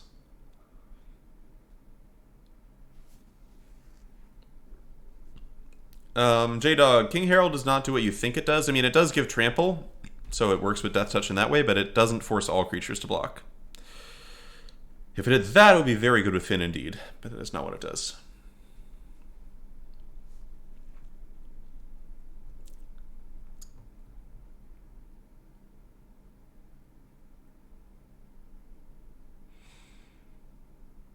Nemerel. Hey! We did it, chat. We did it. We did it. Did it. Oh, well, we also drew Frostfire Arcanist with no Beholds, which is... It just means we're going to name Wizard on this Reflections, and hey, 5 mana for 2 2/5s, 5 mana for 2 2/5s, and you've got yourself a playable Magic card right there. Except for if we would name Wizard, we can't name Worm, so... I don't know. So best draw on the deck right now would be Sculptor of Winter. Would love to see a Sculptor of Winter. Hey, hitting more land drops is not a bad thing either. We also don't need a Dodge Aggro. Look, we got a Spooter. We got a Spooter in hand. This will block anything. Will not block Elderfang Disciple, though. Okay. Okay, real talk, I'm discarding Frostfire Arcanist. Alright, Frostfire Arcanist, you did a good job. You did your job. You blocked the Elderfang Disciple.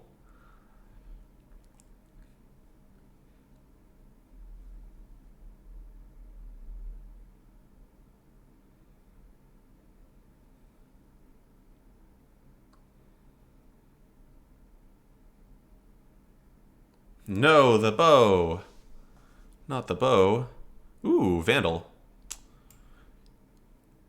Yeah,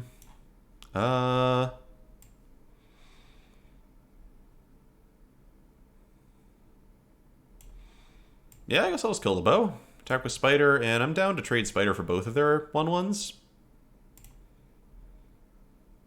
Nice job, Frostfire Arcanist. Nice job. Yeah, against an elf deck, I'm actually super happy trading a random creature for 2 elves. Seems like my opponent didn't want to do that. Let's see if they just go for Tyvar Kell and murder me. Okay, no Tyvar Kell. Goldvein pick. That's fine. No more Spider attacks, but we don't need to attack with Spider because eventually we're going to draw a 5th land. Kinseekers. It's going to help us draw a 5th land. Nice. I'll take Mirror Lake again. It does mean I don't get to cast Reflections next turn, but if we bottom it, who knows when we're getting another land.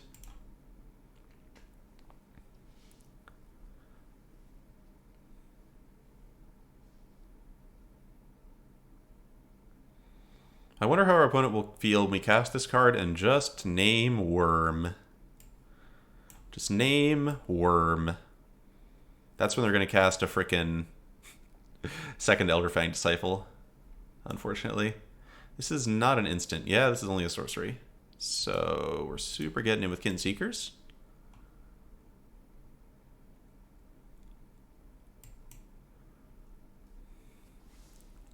Hey, opponent Broken Wings Reflections, it's fine. It's a 1-for-1 trade. We accept 1-for-1 trades in this business. Don't play the creatures to play around Mass Failing. No, that's not a terrible idea. That's not a terrible idea.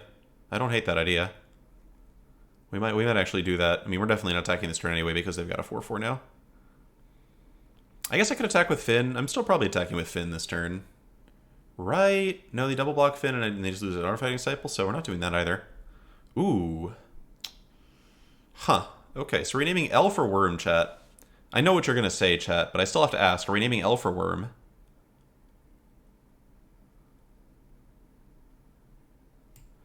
Wolf. Oh, wolf. Wait.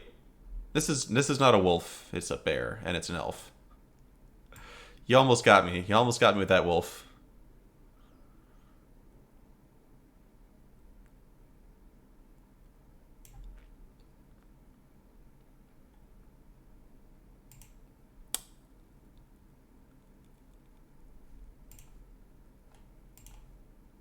Okay, chat. Sadly, I'm a coward, so you get the coward play there. But hey, now if they play another Elderfang Disciple, I know what to discard. And there's no risk I dismiss a land and I'm sad. This attack smells like they have a copy of Masked Vandal. No blocks. I could block with my own Masked Vandal, but then they would get to move the pick off of this and sacrifice it and then cast Masked Vandal, so I'm not going to let them do that.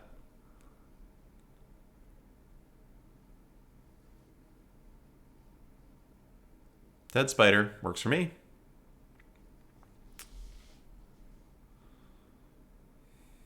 Okay. Oh, no. We would have gotten there, chat. We would have gotten there. Let's, I'm going to attack with Kin Seekers, right? Yeah. I am super down to just trade my 3/5 for their 3/3 and just, clear their board here.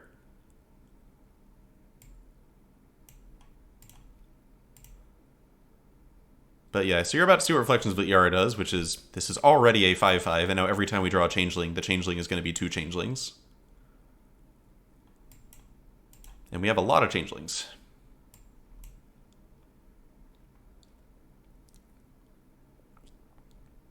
Keeping this in hand in case they have another Elderfang Disciple. Because next turn I can just play it and play Worm anyway. Okay, they've had the thing. No, chat. We only got a 5/5 for free. Still, it was just satisfying to see it happen once. Satisfying to see it happen once, and now our opponent is getting hit with multiple 5/5s. Which is going to be a problem for them. And then we play a Worm, and then we make a copy of the Worm, and then we make another copy of the Worm.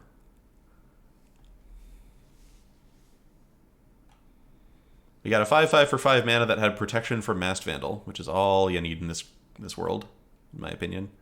So we attack, and they don't have anything that resembles a good block. We get to kill Spirit of the Elder Guard, no matter what they do here. And it does seem important to kill Spirit of the Elder Guard before they start playing more Snowlands.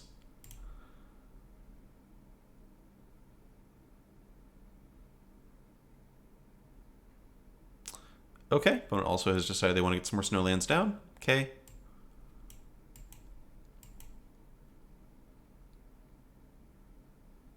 Thanks to everybody predicting Masked Vandal. I might not have played around that one, so real chat advantage on this play. Although I don't know how much the Masked Vandal is going to matter, because what was actually going to happen in this game is we were just going to play Ravenous Lindworm 3 times in a row. Okay. We are suited up with picks and ready to battle.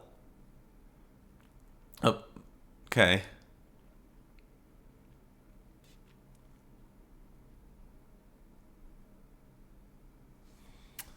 Doggo. Hmm.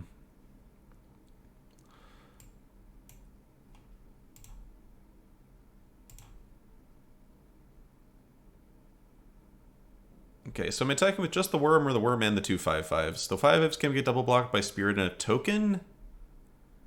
So I think it's just, well, they got 2 picks. I feel like we're just not going to get good attacks almost no matter what we do here, so I think I'm just making this attack. They can double block the worm, we still kill their Spirit, and we're like forcing them to lose chump blockers pretty fast, which reduces the value of these picks.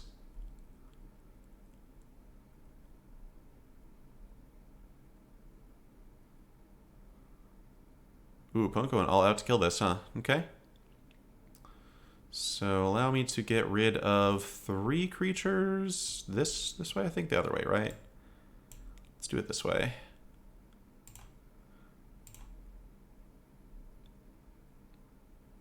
Yep. Seems good.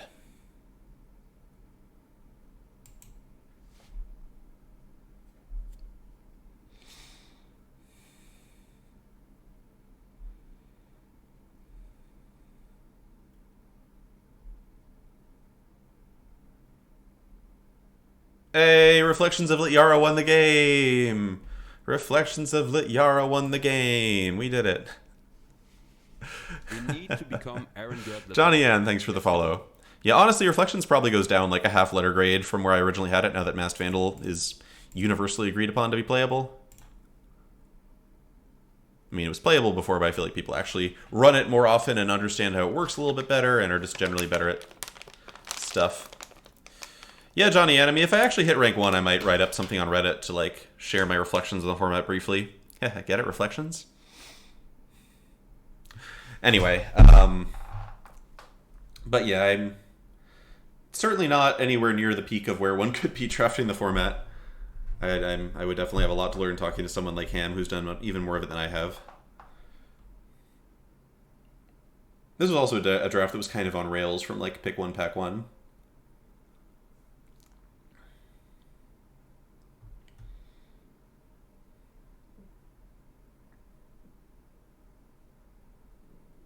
I would love to have like one broken Reflections game though. It hid from us for the first 6 matches. We might as well get one game where you get like 3 or 4 tokens off it the way I always have in past drafts.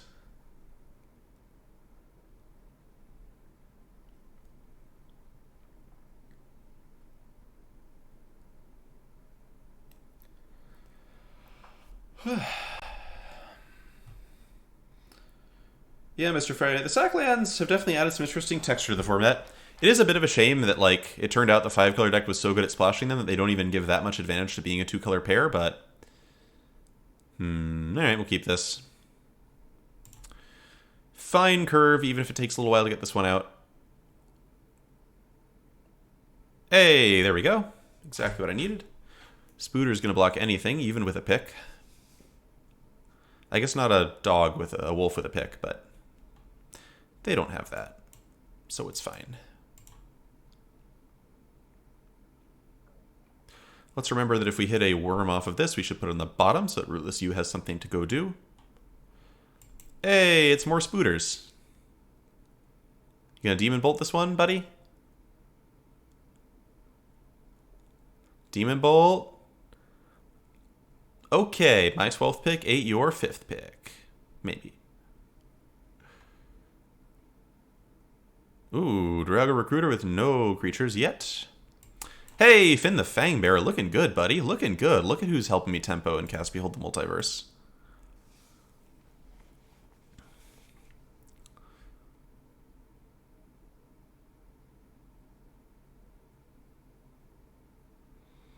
No, Finn. Okay, so is there any world where I'm like putting counters on Finn? I don't think there is. I think we just block here. And the removal spell basically made me gain 3 life, which I'm happy enough with. Bottom second blue. Yeah, bottom second blue. I don't actually need double blue for anything except for, you know, Mirror Lake only needs 1 blue. Yeah, we'll stop. Bottom. Snakeskin Veil looks great. Bears of Lityara also looking great. Let's start with Actually slam Rootless U here. I was thinking about Glade Ward and hold up Snakeskin Veil, but like if they have removal, I'm actually pretty okay with them just killing Rootless U here.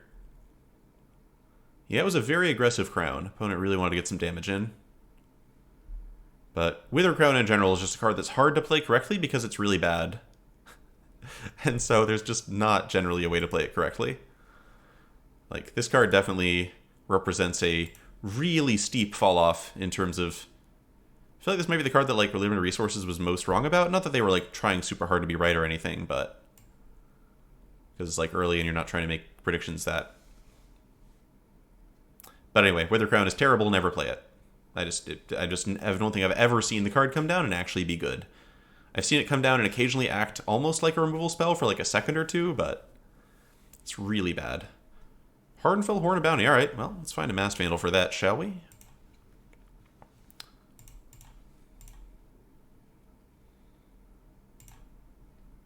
Nah, black is totally playable, just not Wither Crown.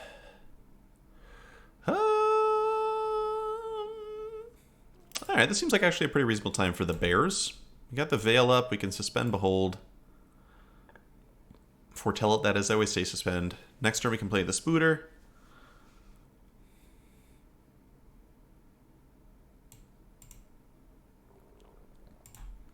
Do not leave home without Snakeskin Veil, folks.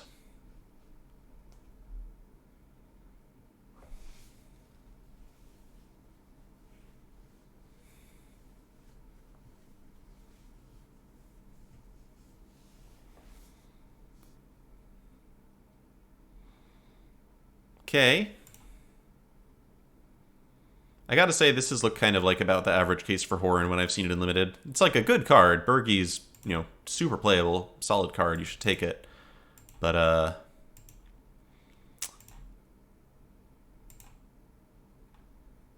the Hardenfell has not been like a game-ending bomb by any... Oh, buddy. Okay, okay. I'm picking up what you're putting down, opponent. That's not bad. That's not bad at all. I like it. How about I play a nice Spider and a Sculptor, and we hold up Snakeskin Veil in case you want to play a creature kill my Spider, and I got Behold the Multiverse. Like, now in this position, the Horn of Bounty looks better because we're much closer to grinding here. This card has not been very good, but... Alright, every creature they play just dies, which makes a lot of their stuff they can do much less impressive, given that they can't hold the stuff in hand. But, I mean, you might as well attack.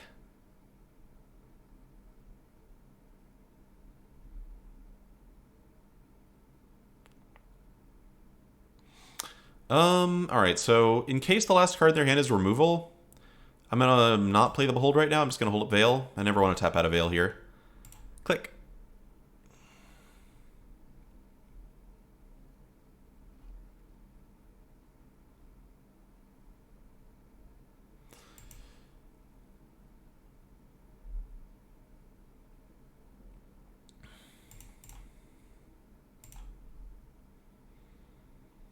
Okay, I'm just gonna go with...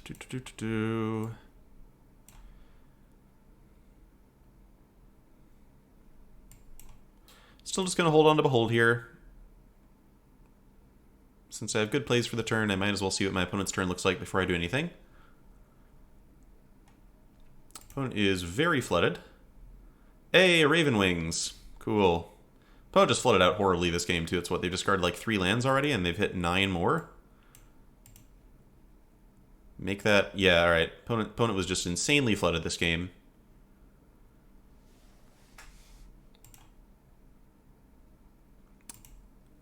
Dude or dudette drew every land, yes.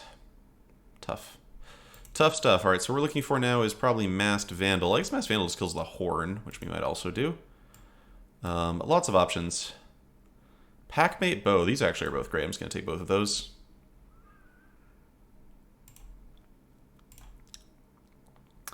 And now what? The hammer is honestly a little awkward. I might just attack with everything and try to trade off with all their creatures here. Can I slap Bow on anything for value? I can put Bow on Glade Warden. It still trades with Hammer Thing. I can use Glade Warden to pump up Recluse and then attack. I guess I could just put the bow on Recluse, use Glade Warden to pump it up and attack, and then it's like really big and forces a chump at least. Maybe that's the thing we do here. Opponent's got 16 cards left in their deck, but most of them are spells. So we're not out of the woods yet. We could still lose.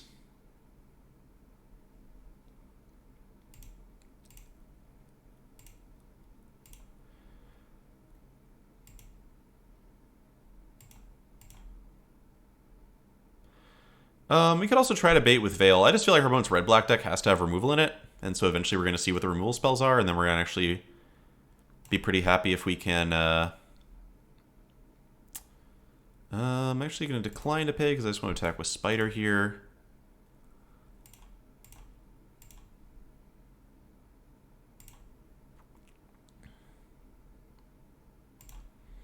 Yeah, this works out nicely. And I'll attack with the Sculptor as well, because if they're going to block the Spider, they have... I'm assuming they're going to double block the Spider here. Yep. Okay. So at most they can play 2 spells per turn.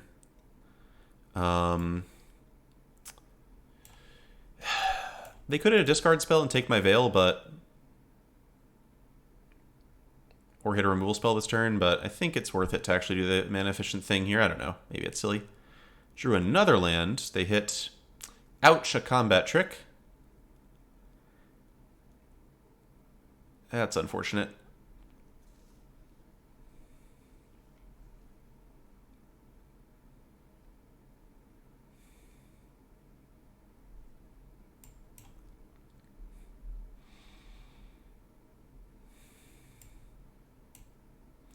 So, Sculptor of Winter can get up to a 5/6.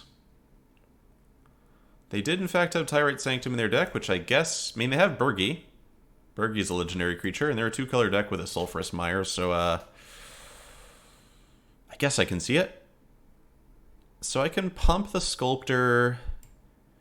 Yeah, this works. We pump the Sculptor, put the bow on it, attack with it, and then play Snakeskin Veil to kill their Berserker and keep my giant creature around. That seems worthwhile. This is also the first time I've seen Lityara Glade Warden do anything. So that's neat. Good job, Lityara Glade Warden.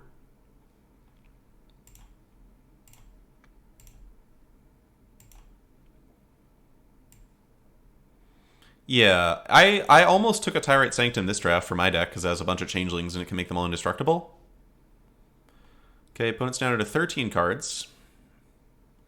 So they not only have to survive, they have to kill me. I am pretty worried about them just having an Immerstorm Predator or something.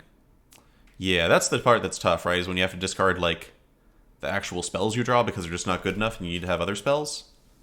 Cerisium, Lityara Glade Warden is, sorcery speed, if that's what you're wondering about.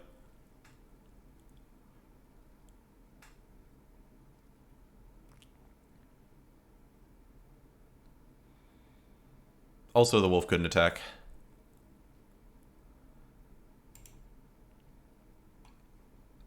Alright, so we just swing with Sculptor, kill their thing, and make another Glade Warden, maybe? I guess I play Kinseekers first, see if there's anything interesting. Mirror Lake, that's a copy of any creature, so I guess I take it? Yeah, they need some pretty sick draws, and I fear they're probably not going to get there, so we'll just swing here. And then I guess I just make a copy of Kinseekers, which comes in as a 4/6, which is nice. Let's do that.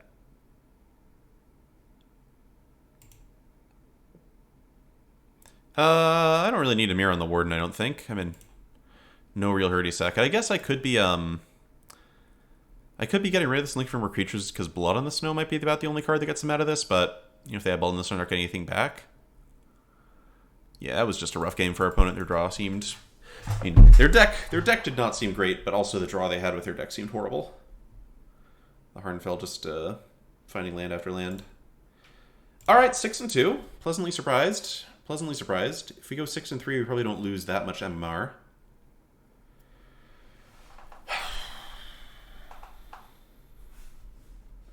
Come on, just one good Reflections of Lityara game. I'm not using my one time. This is just a polite request. I'm not officially officially making a plea to the Magic Gods, but, you know, don't you want to see it too, Magic Gods? Don't you want to see it too?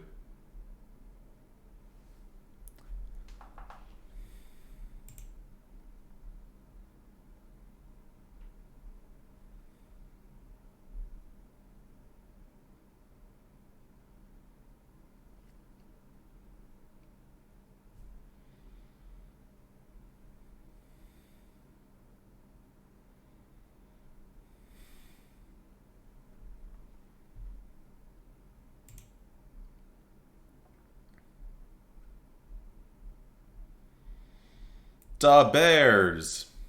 Yep. Keep Sneep.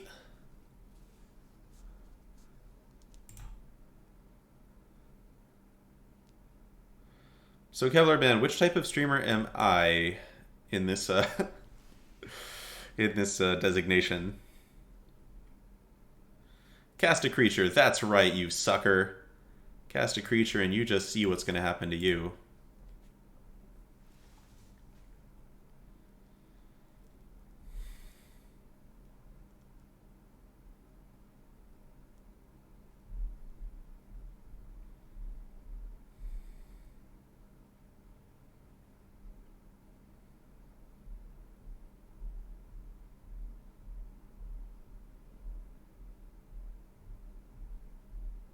Ooh.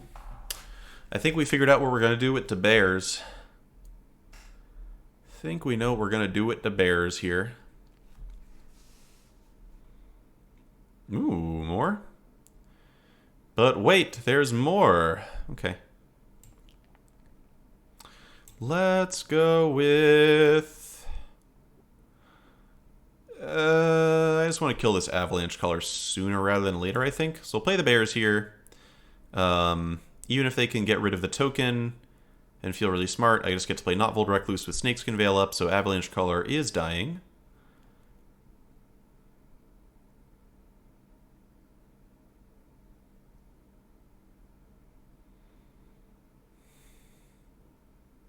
Ouch, never mind. Maybe Sculptor of Winter is dying. Maybe that's what we're doing here. Sheesh, opponent's deck looking lit over there. They are down to 2 cards.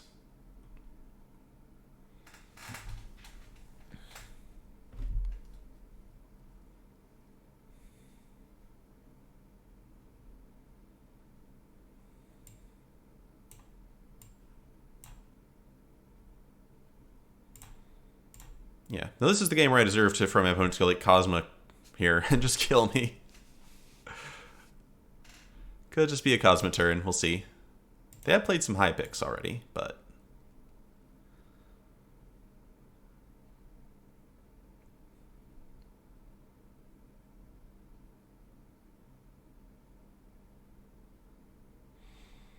Okay, that one's fine. Nice 2-4.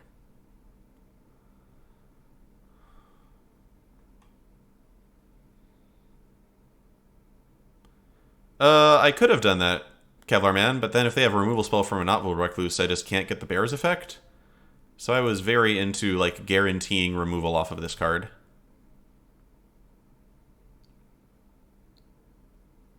Cool.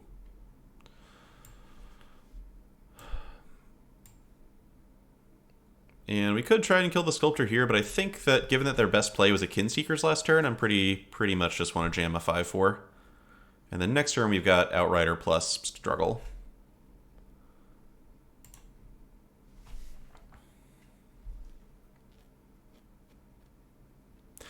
Maybe we should be attacking with a Recluse? I don't know. Ooh, okay. Well, I'm glad we didn't let them trade off Sculptor. No! Come on now. Really? Really? Really? Ooh, and Kinseekers works with this too, huh? Okay. Okay. I see what you're putting down, opponent. I'm picking up what you're putting down. Let's, Huh.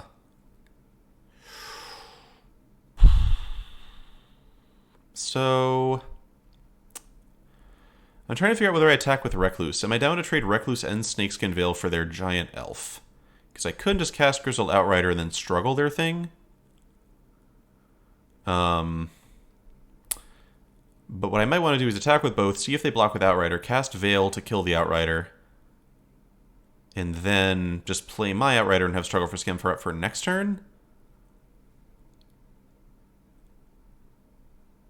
I don't know what they have no hand is supposed to mean. They have Sculptor of Winter plus Glittering Frost. So they have access to basically any 3-mana card in the set that's an instant up here. So Snakeskin Veil play has some risks. But if the Snakeskin Veil play gets blown out, then the Struggle for Skemfar play was also going to get blown out. Probably, unless it's exactly Demon Bolt in hand.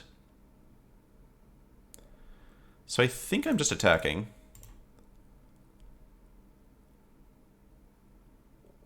There's also some solid chance they just take this whole hit. Because next turn the Spider becomes pretty useless because they're going to make this thing into a 3-5. And if I use my Struggle for Scamfar on this, then I can't kill their 3-5 anymore. Hey, Beekeeper, we're doing alright. Beekeeper, are you still rank 1? Oh, wow, I love this. I love this. Get rid of that Sculptor. No more tricks, opponent. You're full of tricks, wizard. But.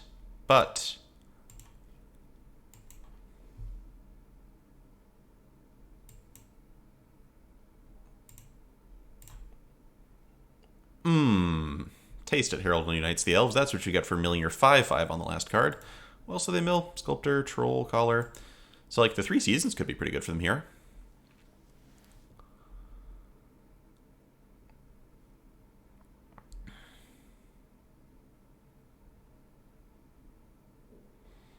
Aw, thanks, Beekeeper. I'm rooting for myself, too.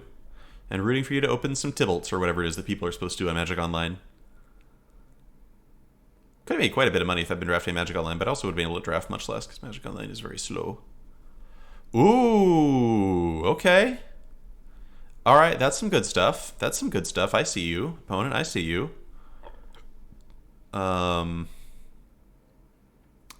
Fortunately, we have an extremely clean play we get to do here.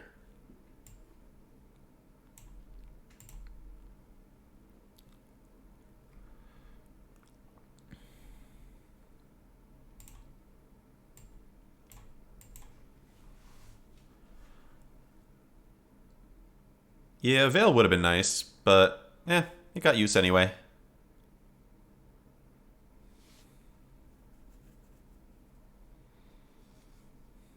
Kevlar Man, you actually missed it. When I was off stream, I finally got to, Ooh, okay, opponent's getting some use out of this card. Nice job, nice job. So, yeah, if they have a good follow-up here that can stop the worm, they're in good shape.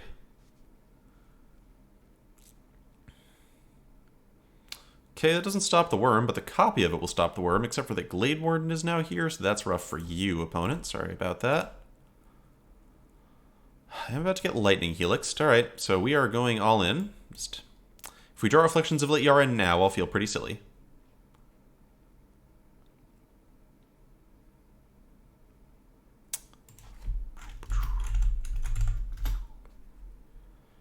Inga Runeyes. Oh.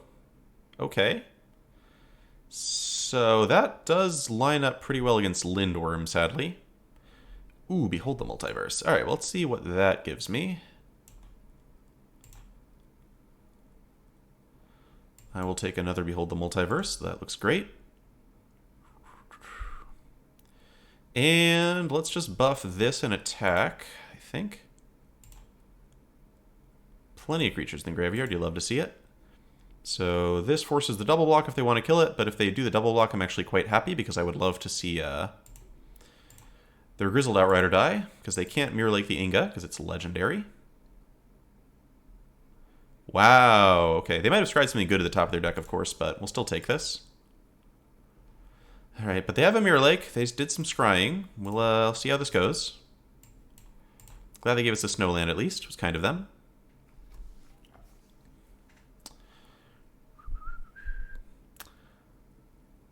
What did they... Did anybody remember what they actually did? I didn't see if they topped or bottomed or whatever, because I usually don't even look at that.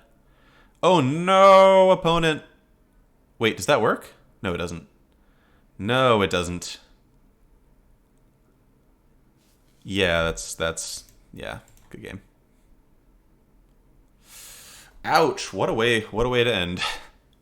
Classic cloning of legends.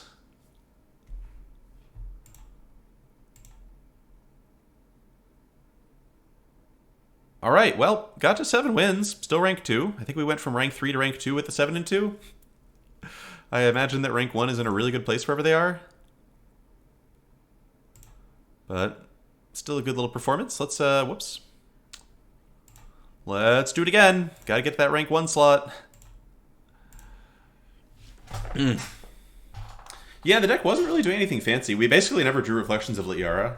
The Bears of Liara was crazy. The Bears of Liara was very, very good every time, but...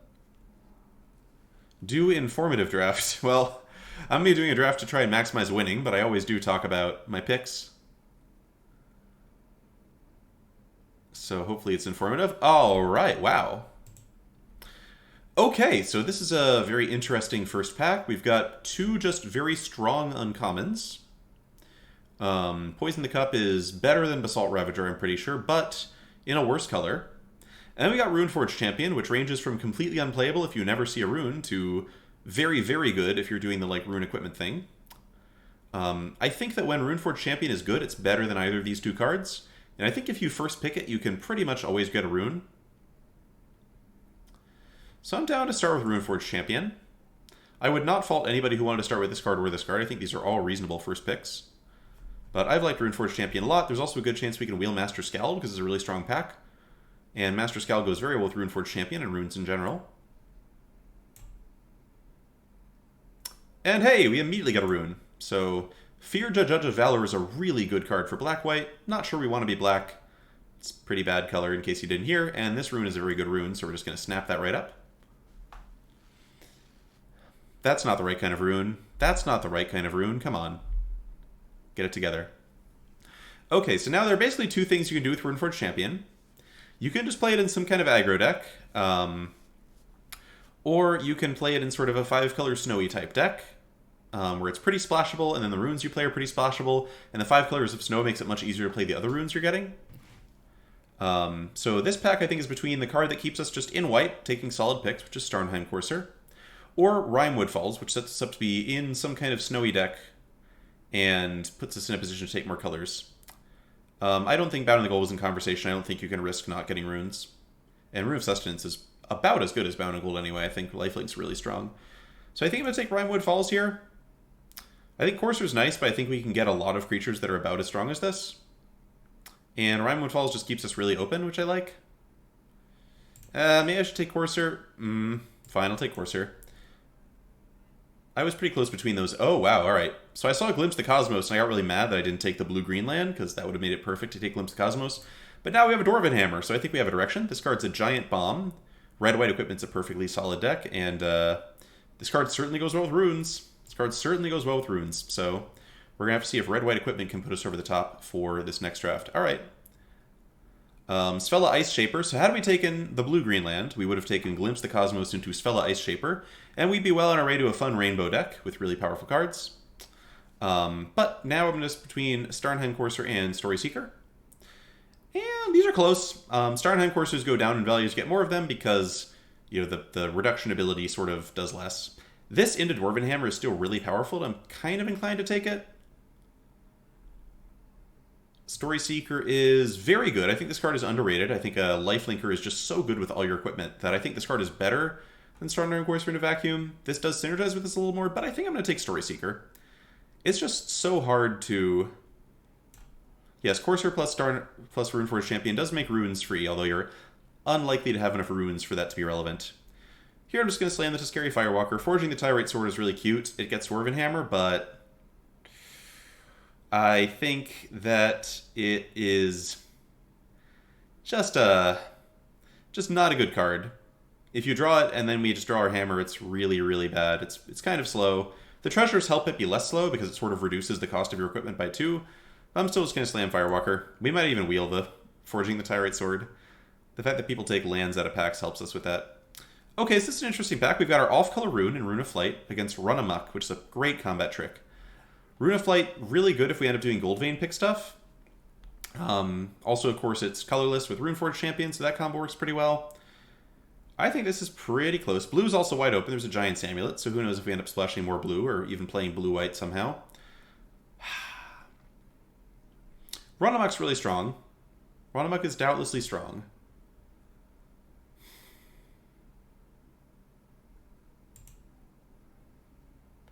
Galar man, Runamug is not going to table out of this pack. Are you crazy? What are you talking about? I'm still taking Rune of Flight just because it's more fun and adventurous, and I think the cards are close. And here I'm going to take, I think, Bind the Monster over Raven Wings and Immerstorm Raider. I think this card's pretty playable. I don't think either of these cards is.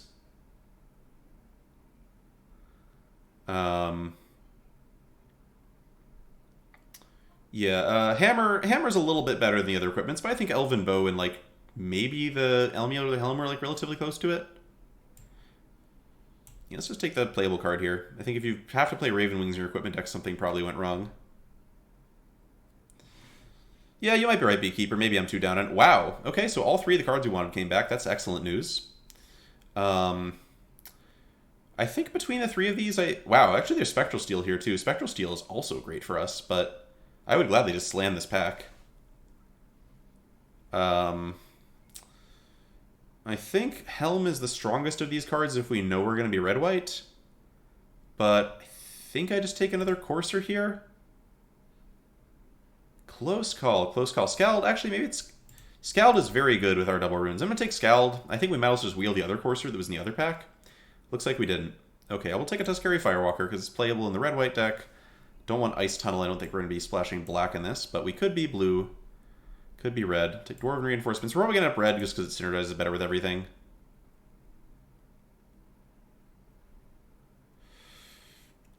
And even if you discount the blue cards, which were kind of speculative, and I don't know, maybe me being a little too adventurous, I think we've got a great start to a red-white equipment deck. Are you kidding me? This is the best uncommon in the set, or at least top 3. Stop passing this card. Stop passing this card. What are you doing? Everybody in the whole draft, what are you doing? Come on now. And also, this card is very good. Hey, we got the sword back. Look at that. Look at that, chat. Look at that. Got it back. Okay, Kellerman, I apologize. I apologize for insulting you before. But I don't know, chat. I don't know what's going on. Anyway, it looks like there's a giant bomb here in the form of blood on the snow, but we are not going to be taking that. We're just going to take Valkyrie's Sword, which is super good with Starnheim Courser. Would have been a good reason to take like those other 2 Starnheim Coursers last pack, but I'll still grab that. Another hammer? Yep.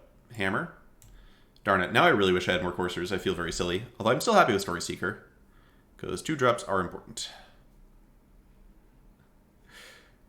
Yeah. Okay, Story Seeker and Demon Bolt, and Fearless Liberator. So, interesting pack. I think these 3 cards are actually pretty close. I'm just going to take Demon Bolt, though. I think Bolt's a little bit above the 2 drops. And we might wheel one of these 2. Yeah, I think Bolt is a bit better than Fearless Liberator. The thing is, a Glimpse of the Cosmos doesn't even require... It just requires you to have a couple of copies of Mistwalker in your deck or something. Just put Mistwalker in your deck like this one, see? And you're fine. Okay, sadly, we're pretty firmly ensconced in red, so despite Glimpse the Cosmos, Rune of Flighting, and Rune Eyes, I don't think we're actually playing blue. We might pick up the Rune again if we hit like a couple of Gold Vein picks or something. But I'm just going to take the best red or white card here, which I think is between Battlefield Raptor and... probably nothing else, really. I think it's just Battlefield Raptor. We could wheel it. But I think we might also wheel Excurred Braggart. I also have no idea what's going to wheel because I'm super confused by this draft so far. So we'll just slam Raptor. What are these packs? Like, look at all the snow cards, too. Happy with Bascure Shieldmate. Bascure Shieldmate's great for equipment decks.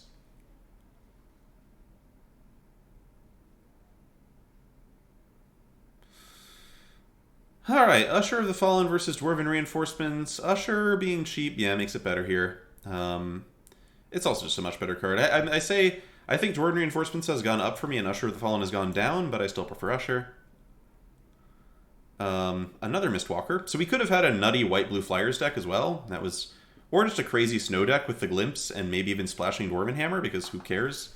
We could have kind of done anything in this draft. Godsoul Guardian, Immerstorm Raider. Neither of these is super impressive in this archetype. Maybe just take Raider here. I don't know. I don't like playing this card. Guardian's actually fine. I'll take Guardian. I think Guardian's just better enough. The Youth Raider being a better fit for our archetype, I'd rather set Guardian. Guardian plus Hammer is also just a big beating. So here we've got Oracle, Squash. Yes, we're not going to be squashing anybody, sadly.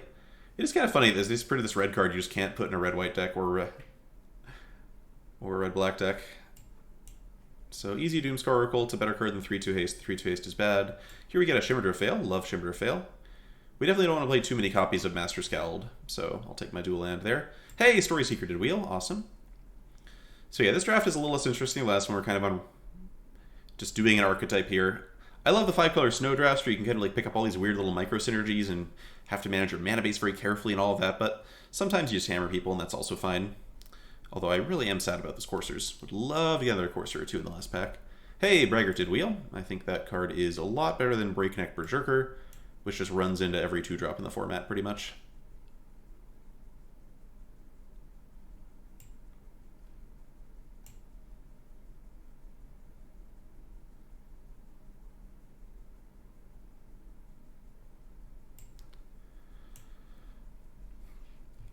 Use meal. No, it's random. I mean, it's, I don't know if it's random ranked people. I think it's... Actually, I assume it's just the first 8 people every time. I assume it's completely random. Alright, well, okay, mildly interesting pack for us. We've got the Starnheim Courser, which I've been saying I want a lot, versus an Alpine Meadow. I think this is pretty close. We are a deck that really wants coursers, though, so I'm like leaning in this direction here. But we might wheel it also. There's like a bunch of powerful cards in this pack. And if we don't wheel that, we're just going to wheel the Forging the Tyrite Sword. Yeah, the blue snow players, the pot are happy, of course. I think I just want Meadow. I think Cleric is playable. I don't know. Is there a different Cleric? I'm thinking like Doomscar Oracle's playable. Would never say it's not.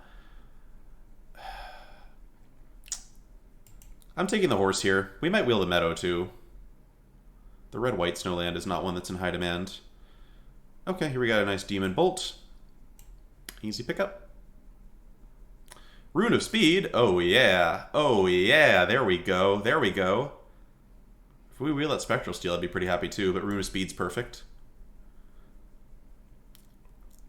Means we're hopefully not going to have the awkward Runeforged champion with a rune in our hand, with our only rune in hand draw too often. Another Story Seeker? Yep, I'll take as many Story Seekers as you want to give me. Story Seeker is very, very good. Prolongs games, and when we have double Dwarven Hammer, we want to be prolonging these games. Triple Dwarven Hammer. Ooh, okay, that's actually kind of interesting.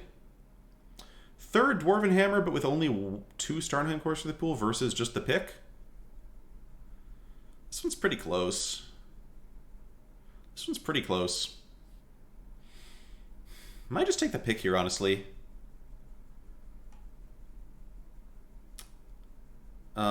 Consider that we also have Forging the Tyrite Sword, which is a good way of getting more hammers into our hand. And pick is actually great on turn 3 with any Story Seeker. So I'll take the pick here. I don't know, I think that's pretty close. Third hammer versus first pick. So here we got another Dwarven Reinforcements. I'm just going to take the pup, though. I think having like 1 pup is good, and the hands with like triple reinforcements can be super clunky.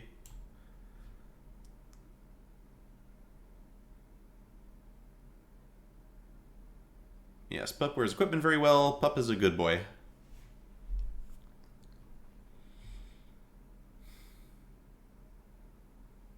So yeah, this is a great example of a red-white aggro deck. I'm just remembering what happened last time we drafted red-white aggro, which is, we did manage to go 7-2 with a deck that was about as nuts as this one, but did just, like, lose very badly to, like, the decks that were full of bombs, because red-white does struggle with that.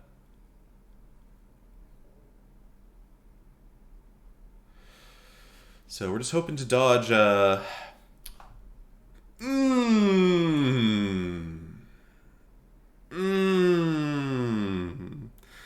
chat, if we wheel the other Forging the Tyrite Sword, we're just playing both of them. We're playing both of the Forging the Tyrite Swords if we get the other one. Yum, yum, yum. That's why you cut the runes, chat. You cut the runes so that no one else wants the Runed Crown in Pack 3.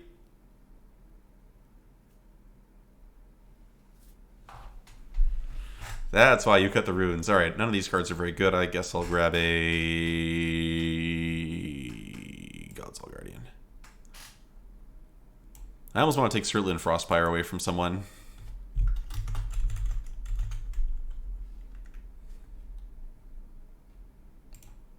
Hey, the Meadow Wield. Splendid. Splendid. Wait, does that mean that forging the Tyrite Sword didn't wheel? Because there was a Forge the Tyrite Sword in that pack, wasn't there? Am I misremembering? Whatever. Whatever. Oh, next pack? No? It was that pack. I thought so. I thought so.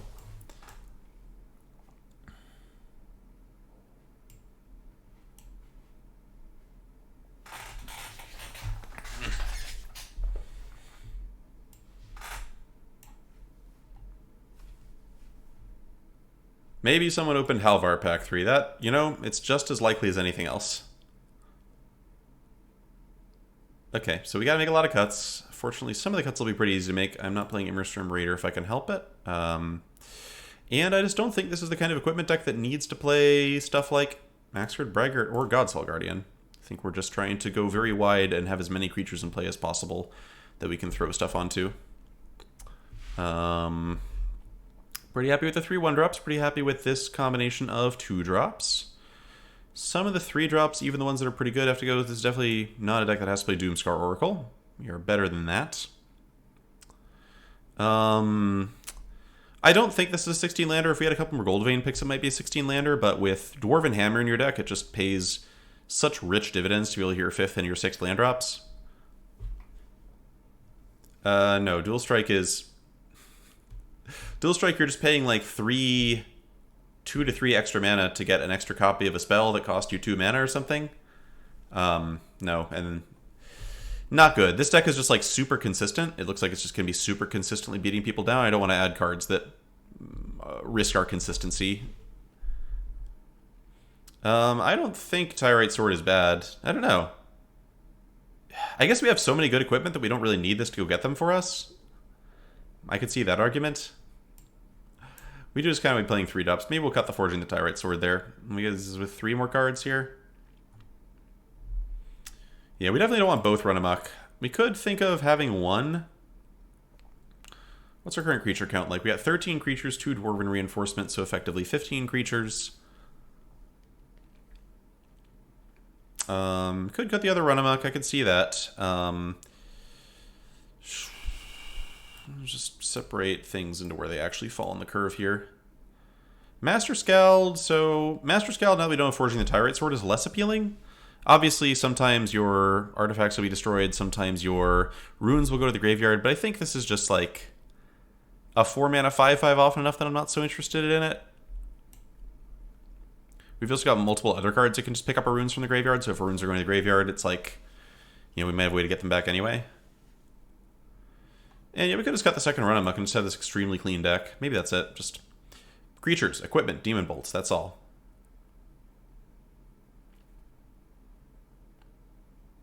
Okay, yeah, I like it. Let's stick with this. And see if we can just beat some people up and get to rank 1. I don't know how many wins it's going to take. And the hammer creatures, yeah, so we got the hammer creatures. Weirdly enough, I find myself, like, quite frequently not even wanting to generate the hammer creature, because I just want to play it and equip it and smash somebody with it. Oh yeah, gambling time, right. Gamble, gamble. I totally forgot for the entirety of the last draft, but it's time to gamble. Will we win this game? I would give this deck probably an 80% chance of winning any individual random game of Kaldheim Limited. Scotty Potty, thanks for the follow. Yes, late game Kojaman, you're often using the hammer, but yeah, just putting the extra power on something is often just a way to have the hammer be literally lethal the turn you play it. Yeah, Kevlar that sounds about right to me. I've had something like 75% win rate since I hit top 5, and I'm at rank 2 still. Yeah,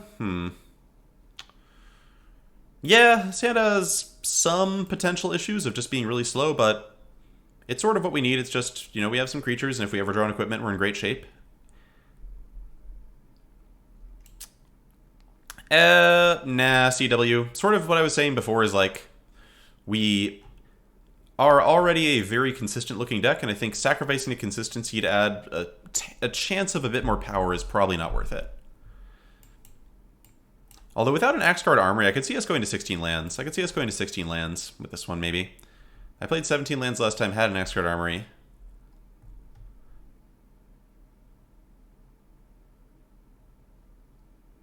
Yeah, maybe go 16 lands, just play Forging the Tyrite Sword, because Forging the Tyrite Sword is really good at breaking you out of Mana Screw. That's a Dwarven Hammer. Alright, so this is a great example of a game where I might just play the Hammer. We'll attack with Story Seeker. I'm pretty happy trading it for Sculptor of Winter when they got a Snowland in hand. And yeah, now I'm just going to slam Hammer. So no need to make the Dwarf here. We just want the giant Battlefield Raptor coming in.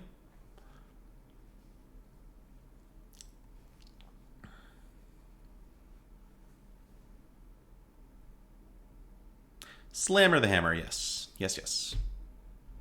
And now every creature we draw effectively has +3/+0 in trample.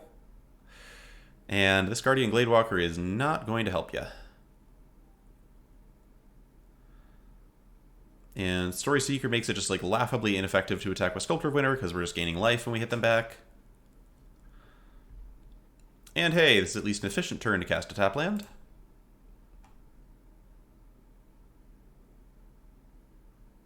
Double Bredeguard Stronghold's a little scary, at least if our opponent ever finds white mana.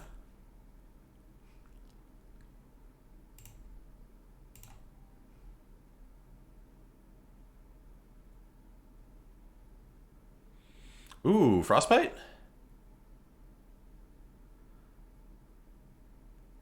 Nicely done, opponent. Nicely done. Okay. Okay, that makes their position look much better than it did a second ago.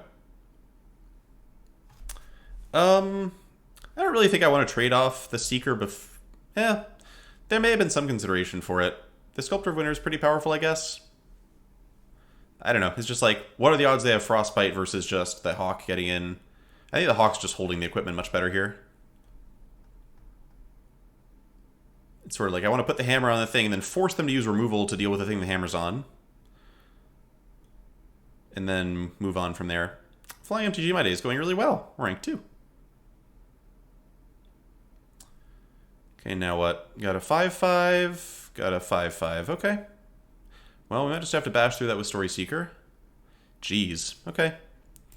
Let's start with Rune. Just see what we draw. Demon Bolt. Okay, that's at least something. It's not great, but it's something.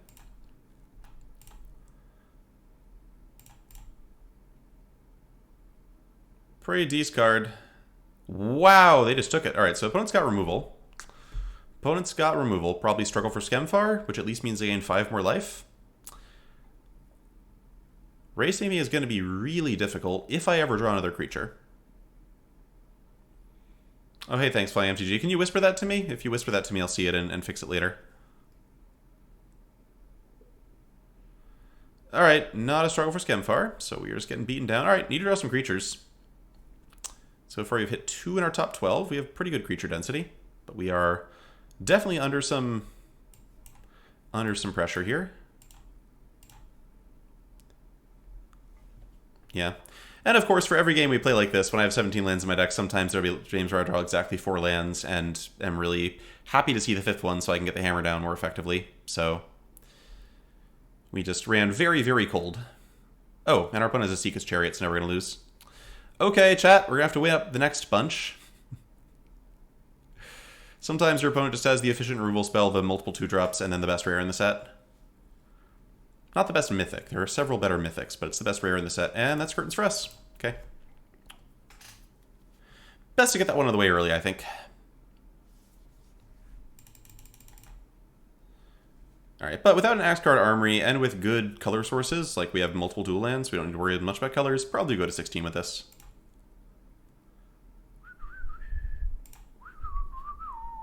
Alright, I'll play Forging the Tyrite Sword. Forging the Tyrite Sword is gas. And that will do it, I think. Better than Starnheim. What is Starnheim? Oh, you're talking about Asika's Chariot being better than Starnheim Unleashed? No, Starnheim Unleashed is better, but it's a mythic rare. I think Asika's Chariot is the best plain old rare in the set. But hey, we had we flooded exactly one game out of the last 9 in the previous draft. I think if you flood one game in 9, you should count yourself pretty lucky.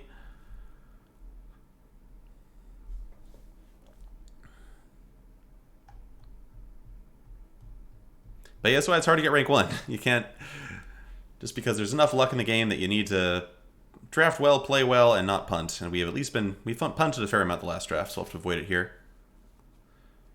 That was just 9 lands flying MTG, but it's really not that crazy. Now this hand is awkward. This hand has 5 creatures, no red mana, and no equipment. I still think it's a keep. I think you can't be throwing away something like this. If we get any equipment, it's great, but... Krusty Snuggy, thanks for the follow. Oh, wait, whoops. All right, say your prediction. Sorry, forgot about the prediction. Sorry, congratulations to the no-betters. You took your chances. All right, prediction's up. It looks like we're still playing an even early game here, so you get your chances to do stuff.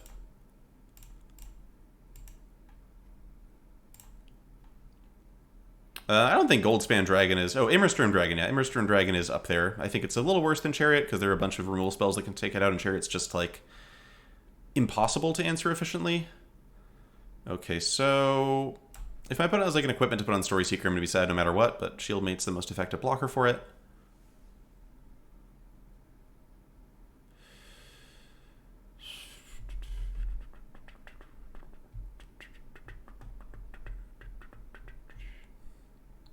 Yeah, Flying MTG. I mean, I played tens of thousands of games of Magic in my life, and I've certainly had my fair share that looked like that one.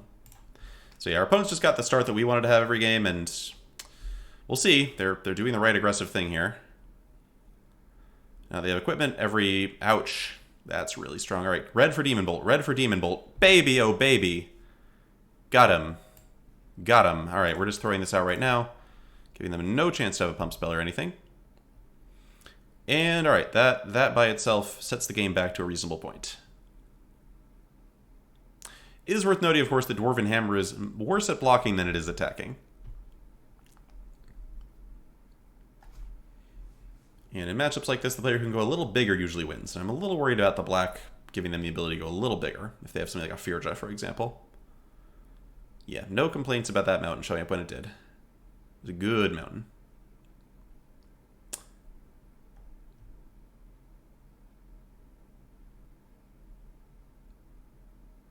Okay, well, let's just go in hard with the Code Spell Cleric, and I will be double blocking this if it attacks. Feels like they might have Wings of the Cosmos, and they're thinking of attacking and trying to use Wings of the Cosmos here. Alright, yep. Easy block. I got double Story Seeker. I am going to play defensively here because the double Story Seeker are going to be really good at helping me come back if I need to. Ooh, and we get the pick. Okay, so I think it's just going to be pick, equip, slam, Raptor.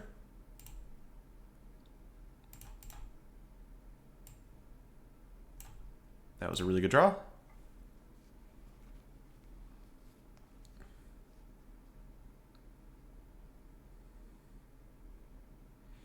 Ooh, opponent has to take the turn off to foretell. You love to see it. Now, if that's a God's Hall Guardian, we're going to be really sad, but you kind of love to see it.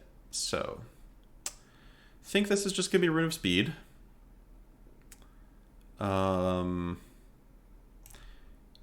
Yeah, just Rune of Speed gets on the pick so that every creature we play from now on has haste, and we're getting in for much more damage. This could be Iron Verdict. But if my token gets Iron Verdicted, I don't really care. We'll hide that we have the land in case this influences my opponent's decision to cast Iron Verdict. Great.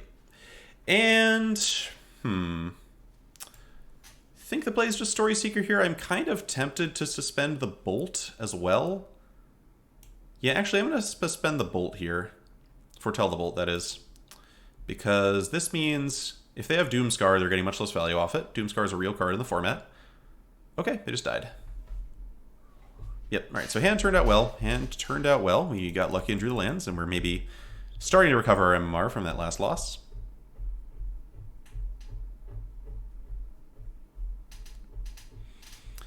Yeah, and best of 1, 16 lands, forging the Tyrite Sword feels about right.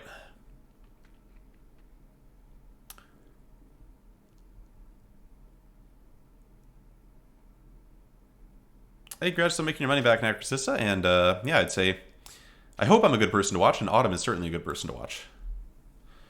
This Forging the Tyrant sword looks pretty clean.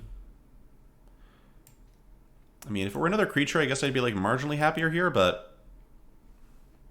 Oh, gamble payoff reminder. Yep. All right. Sorry, folks. Sorry, folks. All right. So we did win that game. Thanks, everybody, for believing, and now we're doing another one. Rapid fire. You're getting a little bit of advantage in terms of seeing me get my opening hands and stuff. Another white aggressive deck, you say? Okay, okay.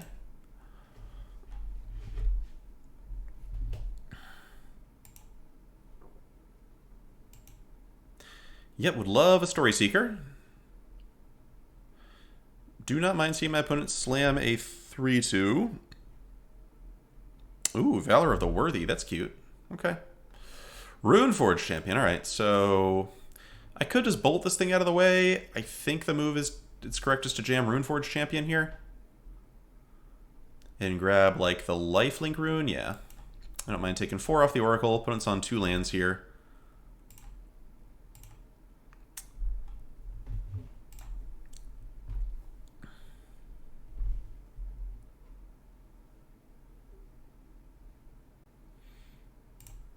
And while I've got the Lifelink rune, I don't mind taking hits.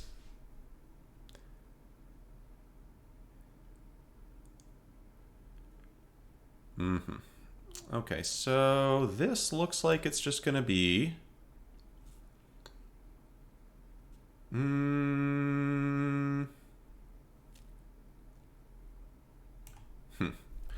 Interesting. Forging the Tyrant to be able to make different levels of mana certainly gives us options.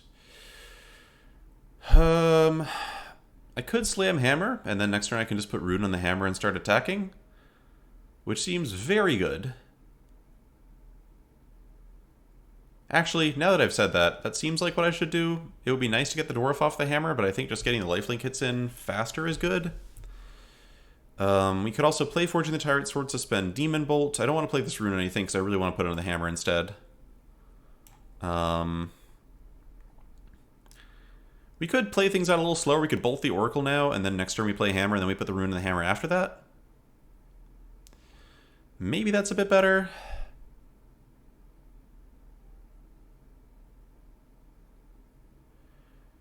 But we can already Rune Hammer. That's a good point. Alright, so we should just Rune Hammer this turn.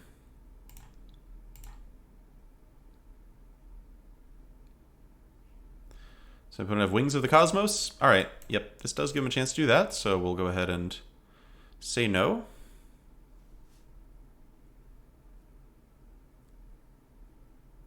Sorry.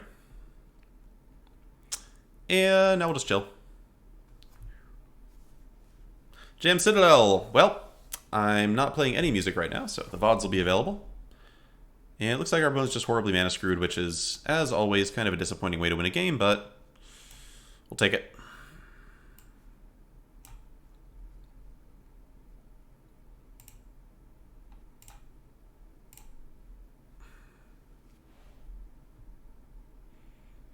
The Battlefield Raptor does make the 2/1 Dwarf a pretty useless attacker, so there is a world where it might have been correct just to throw a Rune on that or something instead. Okay, opponent has effectively drawn a land with a pick, and alright, you got your colors, you got your lands, you got a Suspendy card. Alright, well, we'll start with Rune on Hammer.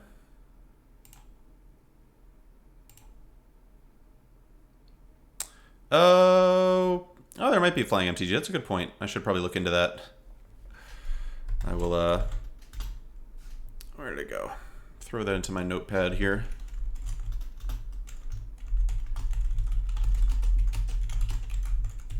If that were like an easy thing to do, I'd be a bit surprised that so many streamers are letting their VODs disappear by not playing it. But maybe it's a newish thing. I don't know. Alright, so we'll throw Hammer onto the champion.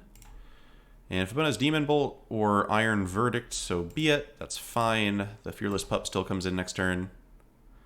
It looks like they did not have that. That's going to make this a challenge for him, I think.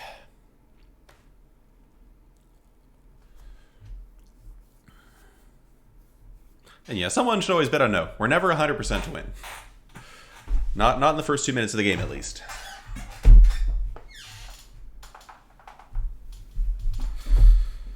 Mr. Friday Night, this is your one warning here. I can say whatever I want because I'm the streamer, for one. And not automatically gendering people whose gender you don't know is basic politeness. Some people would argue that not saying damn is basic politeness, but that's more of, I think, a religious thing, and we're not super religious here on the stream, so that's just how I run things.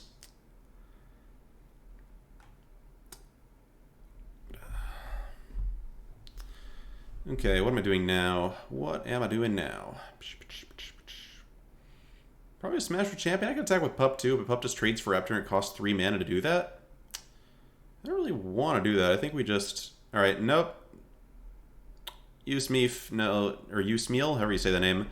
Please don't add fuel to the fire on things like that. When I have to lay down the law, I'll do it, but it's not like, ooh, kind of moment. We just let it happen and let it leave. 4-4 hint, thanks for the follow. Yeah, no piling on, that's the right way to put it. We actually are drawing a lot of lands here, but I think we'll be fine. Forging the Tyrant Sword, pulling out another hammer, or maybe just the pick will be good. Oh, we can get Valkyrie Sword. Valkyrie Sword also looking real good here. Oh yeah, Friday Night, no worries. That's why it's like... My way of saying warning is a way of saying, like, whenever this comes up, it sometimes becomes annoying to talk about, but in your case, you're responding politely and kindly, and I'm all for it, so no problem between us.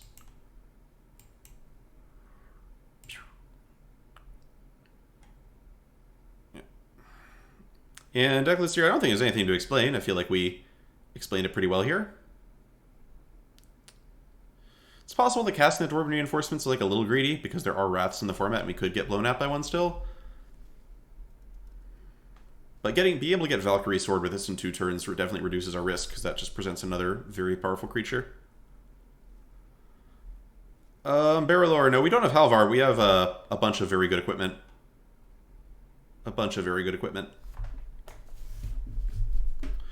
And honestly, Tyrant Sword, as long as you have like a good like creature making type equipment, it's just a fine card. Like, it makes enough mana that kind of makes up for its own cost.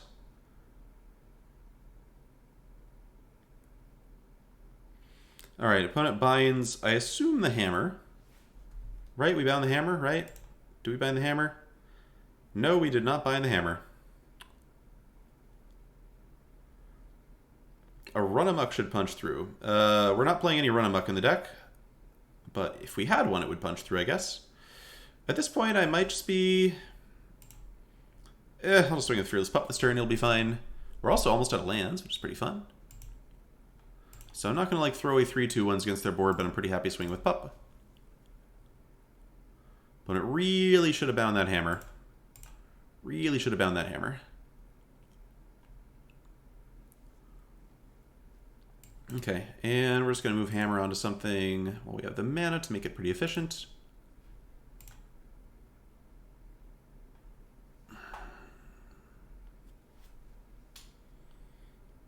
Well, it's still really mana screwed over there, which is tough for them, but we are at least at this point getting kind of mana flooded. Yeah, hammer is V good. Okay, opponent gets back the Raptor. Alright, getting back the Raptor actually does present a challenge I cannot immediately break through, except for that Valkyrie Sword does it, so we'll be fine, but... or I could get Ruined Crown. Is that better than Sword? I think Ruined Crown might just be better than Sword here. It just makes every creature we have a just giant hasty beater.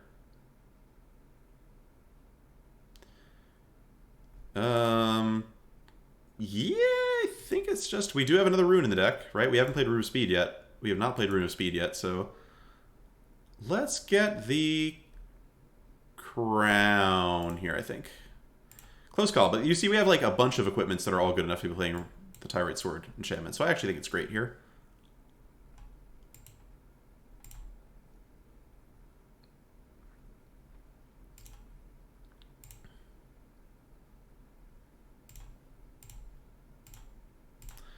Smash. Oh, our opponent's at 4. When did that happen? When did that happen, chat? Our opponent's at 4.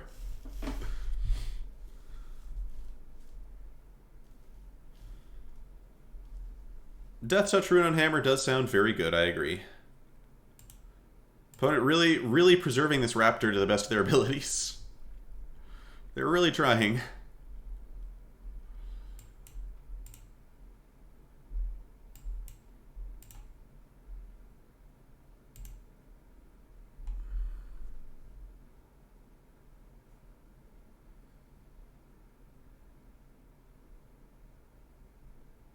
Okay, that... Yeah, so if our opponent had that on, like, turn 4 off of a pick or something, this game could have looked quite a bit different. Although I don't know that it ends well for them anyway.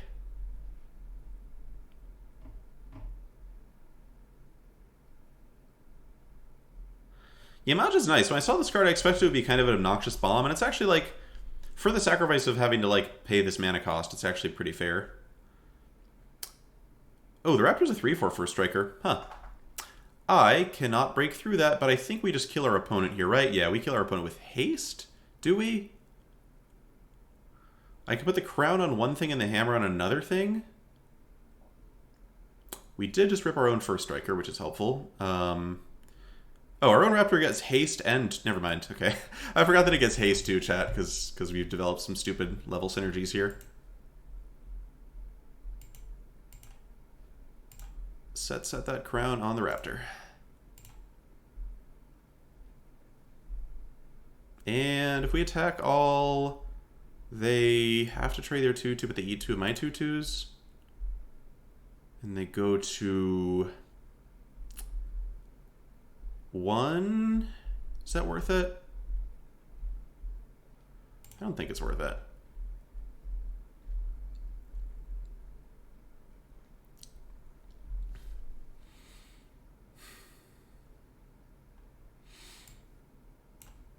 Alright. Sort of like opening ourselves up to Doomscar here, but whatever. Show me the Doomscar if you've got it.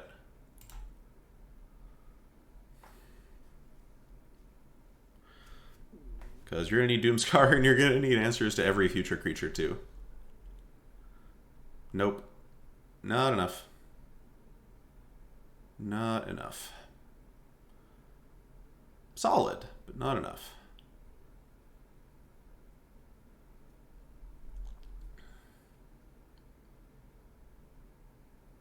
Or if they'd even have a single Iron Verdict, this game could look different too. Just something to break up one of those attacks, give them some breathing room to token us out.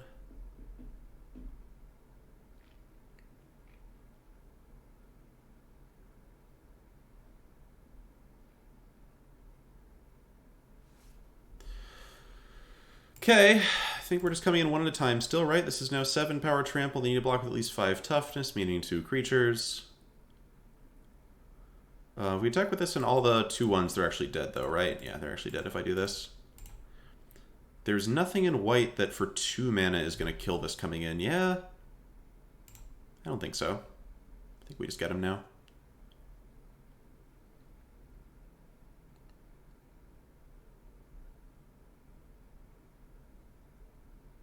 There's Frostbite splashed off a treasure, I suppose, but I am not reading them for Frostbite splashed off a treasure.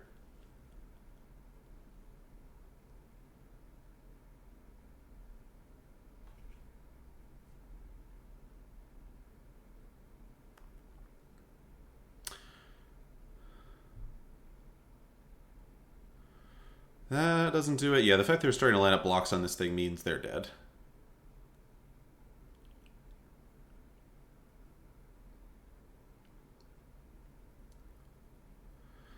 Sorry, opponent, math was for blockers, and the math was not in your favor.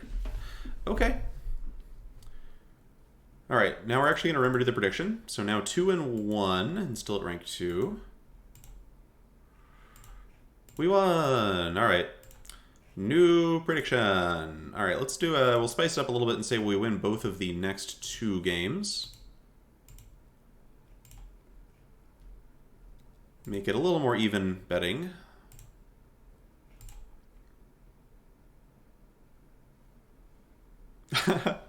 Necrocissa, kind as always. Hey, Deathsea! Yep, we got the Deathsea special for this one. I don't think you would have liked our last deck much, but I hope you'd like this one. Scotty Potty, no way of knowing. I think it would be cool if Arena ever did an MMR system, but for now it's not visible.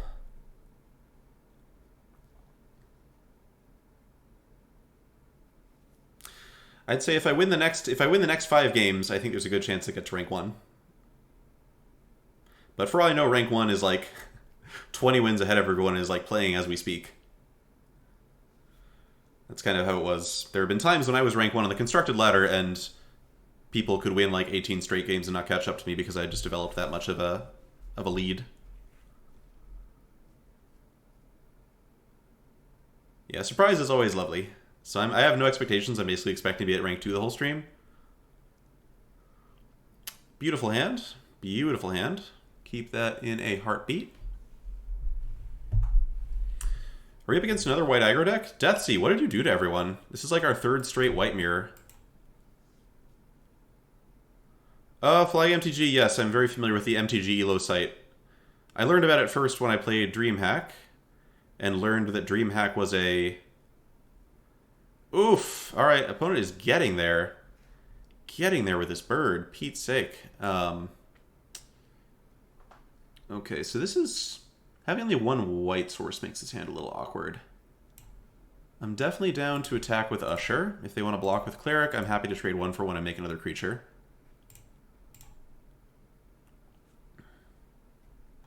So, Raptor looks a bit dangerous, but we can Demon Bolt it. Now, if it somehow gets out of range of Demon Bolt, we're going to be in real trouble, but we're a ways away from that, fortunately. So fast. Alright, opponent's coming in hard. Coming in hot and heavy with these beats. Let's go ahead and... Pretty sure we just bolt the bird. Like, I just don't want them having Wings of the Cosmos, because I need both of these removal spells really quite badly.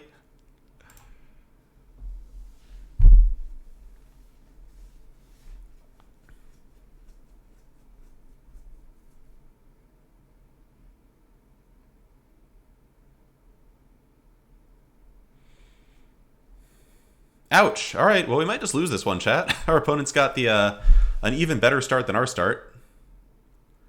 Kellerman, I don't know, was it? It had more toughness, it had a better chance of growing out of range. Which is what I was thinking about at the time. And if our opponent has to move the helm over, that also costs them a mana, which is like a real cost. So it's... Seemed basically fine. Alright, so we'll go with... so we need to actually cast Story Seeker. And actually start gaining some life back to have a chance in this game. Next turn we get to play Forging, use the treasure to cast Demon Bolt, kill something. We could easily just die to Kai's Onslaught though here. Our opponent's just playing our deck but with a better curve this game and on the play.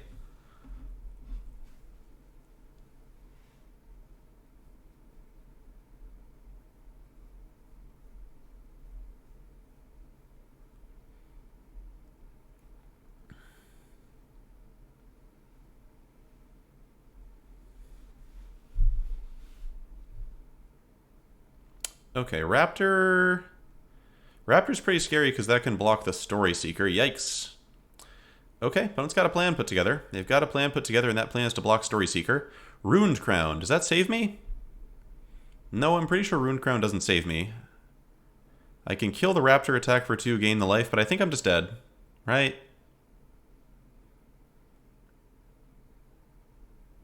Sly Guavas, I don't know, but I don't want to take the risk. It's not going to make a difference to the game anyway, whereas if I do somehow stall their assault, then having the extra 1/1 later might make a difference to the game. Yeah, no, they just... What was their draw was 2 Tormentor's Helm, 2 Battlefield Raptor, 2 Stalwart Valkyrie, and a Code Spell Cleric and exactly 3 lands. That's what it takes, chat. That's what it takes to beat us. Ruined Crown at most gains me 4 life, and then we just die in the air. Yep, well done.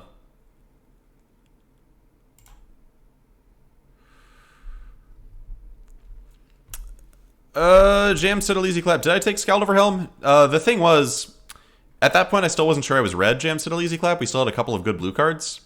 So I took the Master Scald because I thought we were a little bit more likely to play it maybe, but it's possible that with more experience in the format I would eventually just go for Helm every time. Alright, well, our prediction did not work out well. I mean, Mr. Friday Night, Saga looked bad there because everything would have looked bad against our opponent's start. Our opponent had the best possible start you can have in this limited format, more or less. Like, what card here? I'll expose you to our sideboard here for a second because I'm feeling slightly sarcastic after that game. But what card in our sideboard would have been better than the Saga? Would Immersturm Raider have helped us that game? Would Doomstar Oracle have helped us that game? Would Run Amok have helped us that game? I just don't... we just didn't have anything to deal with the opponent casting. Pyroclasm would have been good. There we go. Yes, we needed a Pyroclasm. So there's yes, obviously our Saga turned out to be a bit slow in the game where our opponent went Used all their mana for the first 4 turns and cast multiple 3/2 flyers for 2 mana. Doomscar Oracle without the Oracle. That might have done it. That might have done it. Okay, so I'll start a new prediction. I'm still going to start the same prediction because I still think we'll win most games where our opponent doesn't have literally the best possible start. But that stung. That hurts because now we need to win probably like 10 matches in a row to get to rank 1. That's why I'm eventually going to start playing Constructed because I can't hold up the rank 1 thing forever. It's a little too hard. There's just absolutely nothing we could have done. I don't even remember our opponent's name. Maybe our opponent's name was Steve, in which case we can ignore the gender thing, but do remember the gender thing, folks.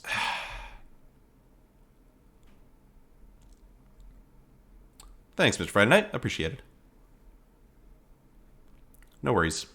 It's never a bad thing to do it unless you're doing it like super deliberately and ignoring me, but it's just a habit that I'm trying to get out of myself and trying to get Chad out of at the same time. As somebody who with a Magic playing wife who was introduced to streaming by a Magic playing lady. Usemeal, I'm not excited about anything for Constructed, which is part of the reason I'm playing Draft right now. I think there are plenty of fine looking decks. Actually, I'll say I'm excited about Jeskai Runes. I'm excited to play some Jeskai Runes and see if I like that deck. But now that I've been playing Kaldheim Limited, where every experience is so different, it's just so different to Constructed.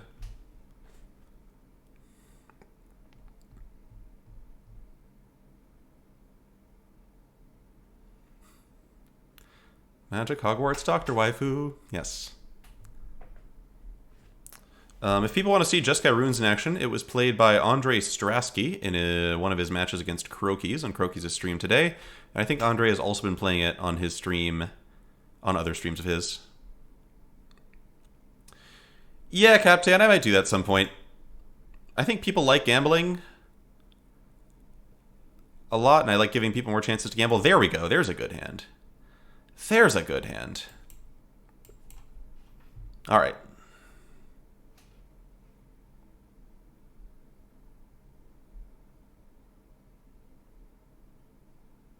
No Jaspera Sentinel on turn 1.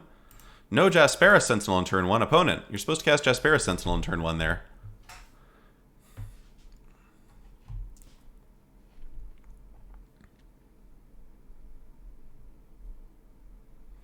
Self-Mill Blood in the Snow sounds pretty fun.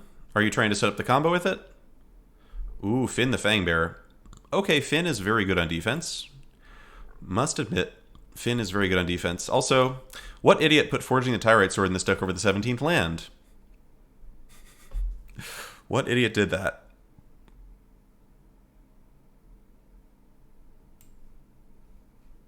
Alright, yep, Finn putting a real stop to me here, so we'll just throw this on the permanent where it's useful. And draw our land, there we go. Nicely done, me, nicely done. A little disappointed to have to use a rune like that, but hey, it means more of a chance the rune eventually dies and then comes back. Yeah, Detsy, I mean, I've played Forging the Tyrite Sword before in a deck like this. It works fine. Wow, alright, opponent's trying to fin me here. Best of luck to you, opponent.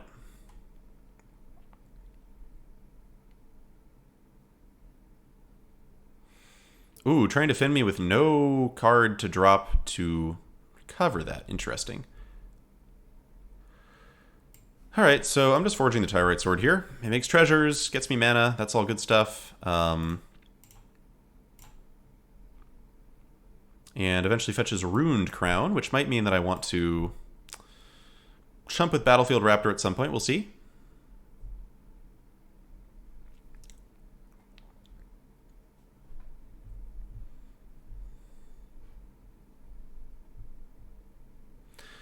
Okay, yeah, the dog's good. I mean, this is another way to try and fight us. Just play creatures that are a bit better than our creatures.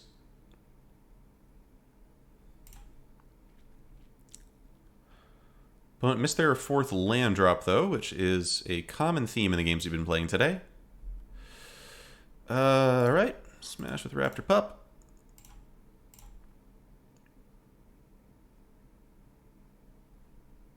Gotcha. Alright.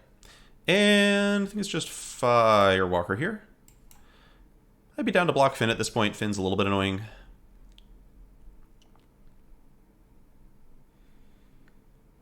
As far as regular life total goes, we're doing just fine, thanks to the Raptor, so I'm happy just taking a hit from the Packmate. This might be struggle for Skemfar. Struggle for Skemfar, Finn becomes a bit more annoying.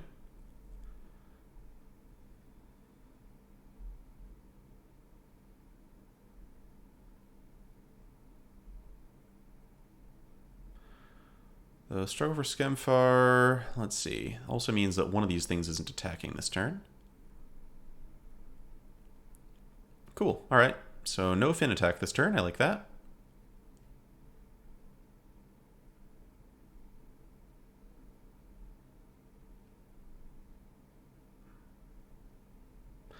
Come on, Demon Bolt.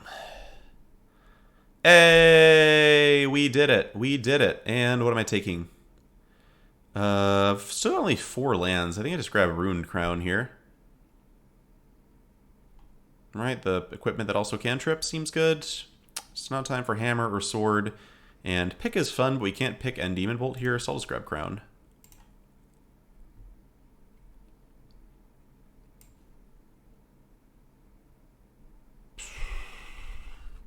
I don't need to kill Finn here. If Finn gets bigger than a 2/4, it's pretty annoying. Is it better just to play Crown? Try to rip a land? Nah, let's just get rid of Finn here.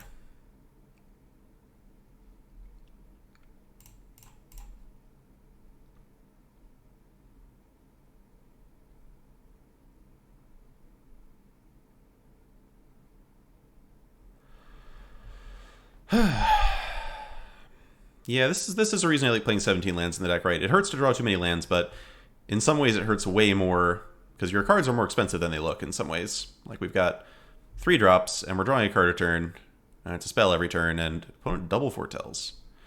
Well, that's a spooky one. That's a spooky one.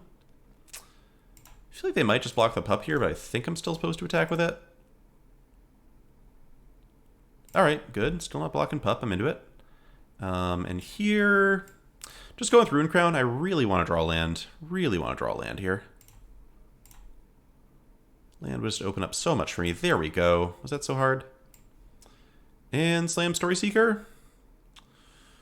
They could have some kind of Wrath, but if they Wrath, I can still play something, throw the Crown on it. How much is this likely to actually be worth it? Having another 2/2 on the board, but having to get both treasure for it.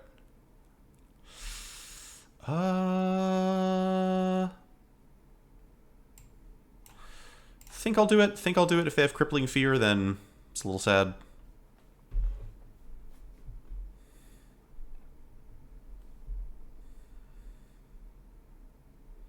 Okay, score an effigy is fine. That implies no Crippling Fear at least.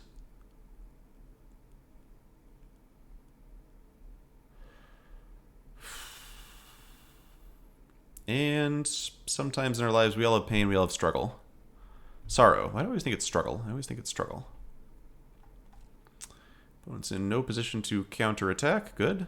Alright, I think the move here is to take to the skies. No, there's Crippling Fear. Don't forget about Crippling Fear.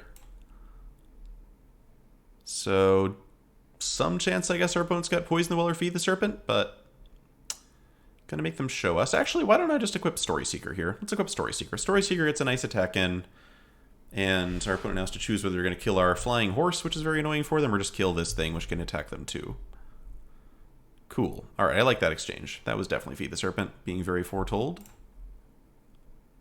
5th land for the win also. Yes, Dwarven Hammer coming down soon, and that's going to be a toughie for our opponent. Don't Skull Raid me. Opponent knows we got 2 spells, so I would not be terribly surprised to get Skull Raided.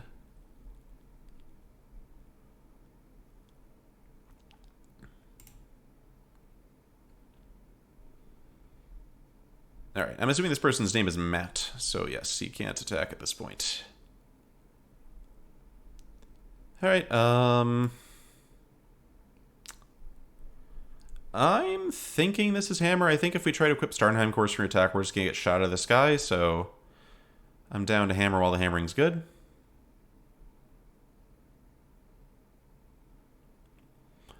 And if they have a removal spell, this attack makes sense to me.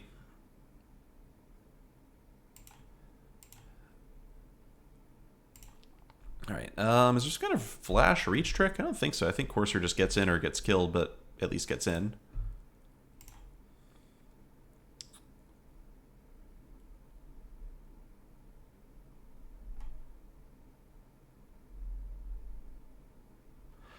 Okay, so the question is, do I play Usher into a possible Wrath, or just wait? I think I'm sufficiently far ahead and Usher is sufficiently cheap that I'm supposed to wait here. Best guess is opponent's just missing a color. They could also be missing a 6th land for Blood on the Snow. It might seem crazy to play around a like specific rare here when we're like not calamitously far ahead, but I think that's pretty much the way we lose this game. Right. Yeah, I'm gonna wait. It's a lot of non-snow basics. I mean, you could play Blood in the Snow as a 6-mana Wrath. I don't think people would blame you. Oh, it's Raise the Draugr? Smells like Raise the Draugr. Which would be a sensible card for them to have had this whole time. Tonight, that's the goal. Pro Donut, thanks for the follow. Yep, Raise the Draugr. Finn's back, folks. Finn's back.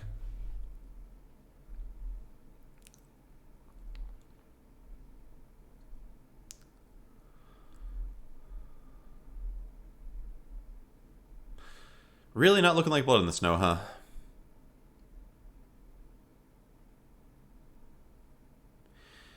Yep. Lifelink for the win. Okay, so I think we're just going to equip our horse and attack with both of these creatures. I could try to like equip up the horse with both equipment and just kill them, but really feels like the horse might die. That's like a way our opponent could turn this game around. So this could easily be Broken Wings. Broken Wings is an instant they could have here. Let's attack.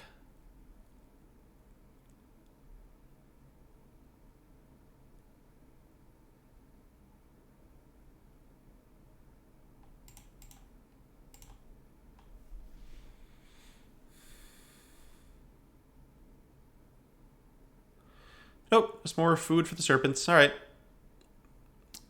Heart always stops for a second whenever I see the equipment disappear too.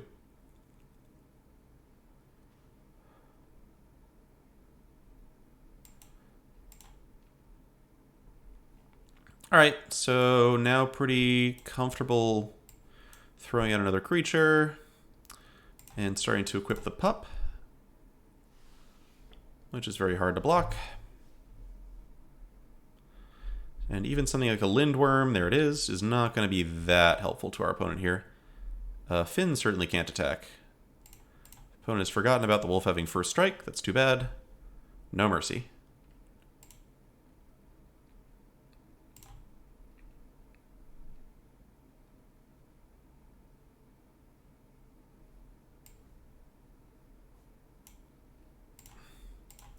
Awoo.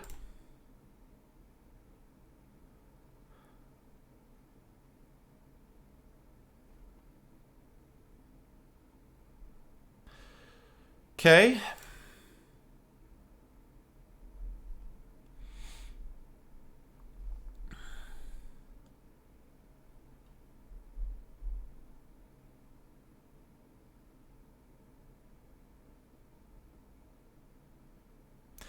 Yeah, their deck was pretty like I think their deck should beat an average red-white equipment deck pretty well. They've got tons of big creatures, good removal, good life gain, lots of wolves. All the things a green-black deck needs in this matchup, but our deck's just very good.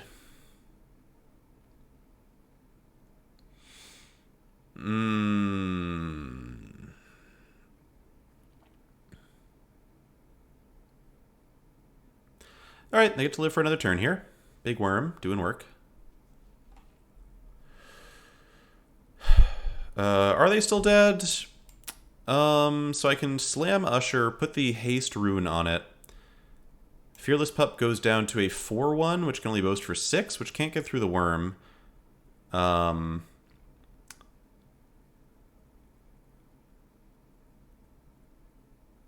don't think they're dead. Does Pick kill them somehow? Pick with Trample? I play Usher, I put the rune on it. I play Pick, put it on the pup. They can still just kind of eat my stuff. I think we just gotta spend this turn getting through the worm. And they get a good double block with the pack mates either way. Well, I really need the Dwarven reinforcements to really bring this one home.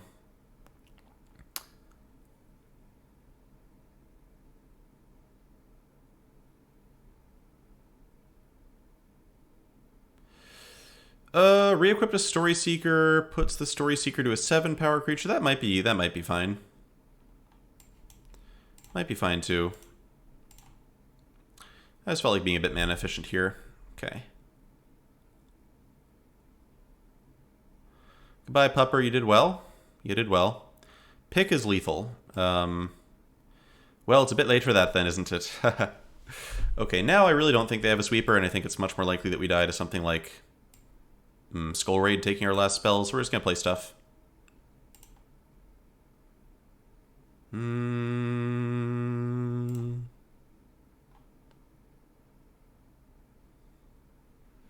Yeah, I might have missed a lethal there, but I don't think we had it. I think they just had enough high toughness blockers there.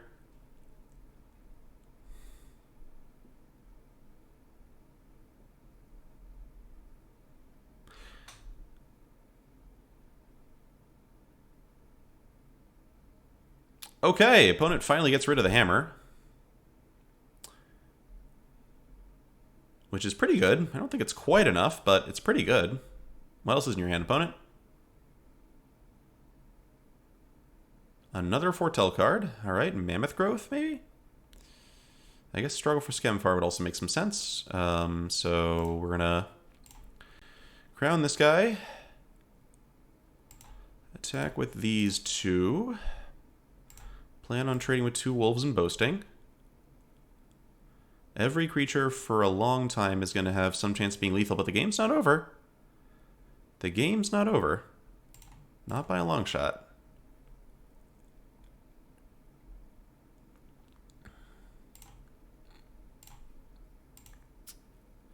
And we have absolutely no use for this land, so I am going to hold it in case of Skull Raid. I'm going to equip both creatures this way. This way, if they have Struggle for Skemfar as their last card, the Struggle for Skemfar kills the Gladewalker no matter what they put it on. We'll see if they just have, like, more creatures. Yep. Alright, opponent's just 3 wolf dot deck, and we might lose to 3 wolf dot deck. We are running out of stuff. Our deck is mostly lands at this point. We have not drawn very many lands. We've also got Runeforged Champion, a bunch of Dwarven Reinforcements. We're at 26 life. Like, we're not in a terrible spot by any means. I think we're still likely to win, but this isn't easy. Yeah, we also have Valkyrie Sword in the deck. Valkyrie Sword's pretty strong. This also forces a double block, which I love. Or a chump.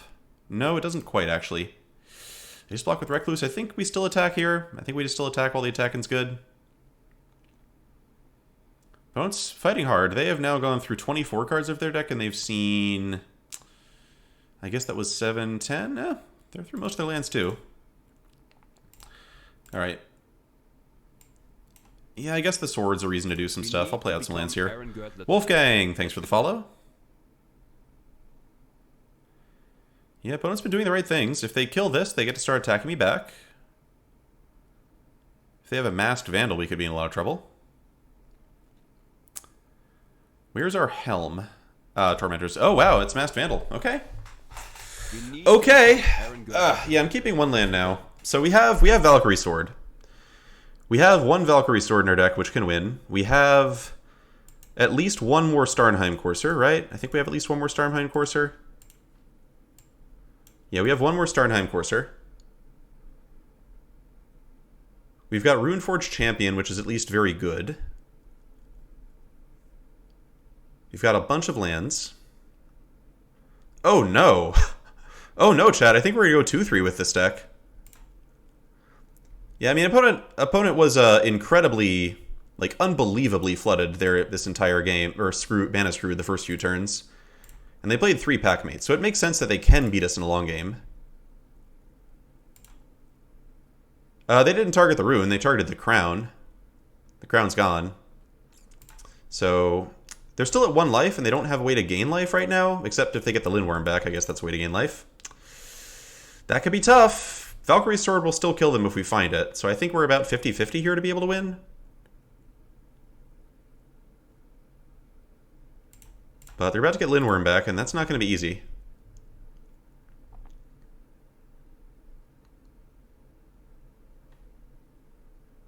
No, they got back Finn. What in the world? Okay, well, that's a play. That's Runeforge Champion. Runeforge Champion's nice. I've got both runes in the graveyard now, I believe. Rune of Speed and Rune of Lifelink are both there. Wait, are they dead? No, they're not dead. We have no near-life creatures for that. So I'm going to want Rune of Speed back, so if I get a flyer, it's instantly lethal.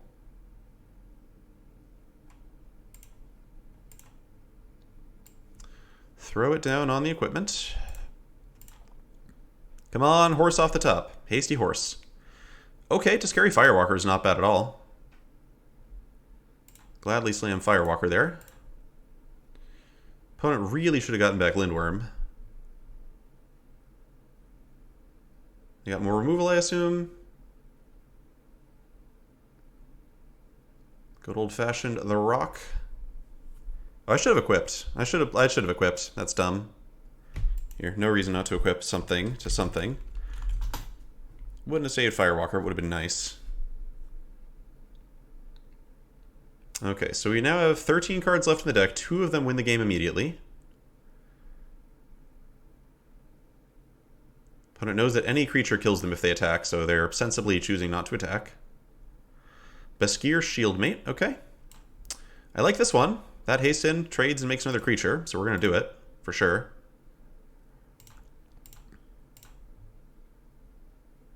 Shieldmate's a pretty good hit, and it's not even one of the lethal ones.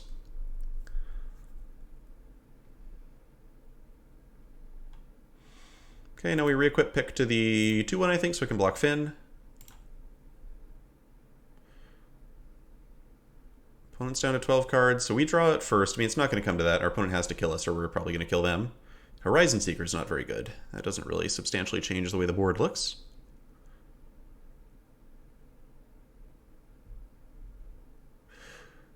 Okay, so that wins the game if they have no removal. If they do have removal, our board gets devastated, and I think we lose. Oh yeah, I forgot the Pick was an extra +1/+0 there. It's my bad. Alright, so do we think they have nothing? Because if they have a removal spell, we die. And they could easily be holding a removal spell. And we know we're going to kill them if they don't have a removal spell very soon. I am hearing they have nothing go jam. And I don't like it. I think we're just going to keep chipping away at their board. They have nothing good. Why do we die to removal? Well, if we play Order and Reinforcements, we equip something. We attack with all 5 creatures. They kill the 4/2. And they block 2/3, 2/1, 1/1, 1/1 with in such a way that we lose all our creatures and they have several creatures. Now, I think we just keep attacking and whittling them down here. I just think we keep whittling them down. We've only seen 10 lands. They've got 12 cards left in their deck. Cast this. We have 6 attackers. Like, next turn, if I draw a creature, I absolutely go for it. No question. But yeah, we've got a hammer left in our deck. We've got 2 more flyers in our deck. We've got 11 cards. We're at 28 life. They can't really attack with creatures. There's just not any big reason to rush.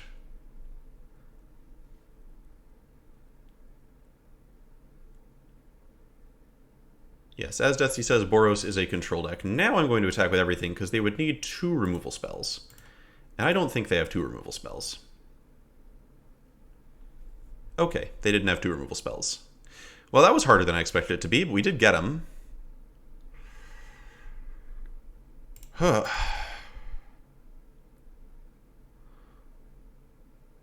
Thanks, Detsy. It was stressful times, but it's nice. It's nice to see a deck like that play out everything they have. Now, what they didn't have was like repeatable effects.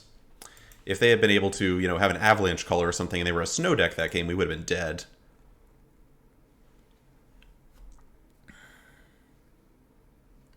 But yes, had they gotten the worm, that would have been a tougher game. Tougher game.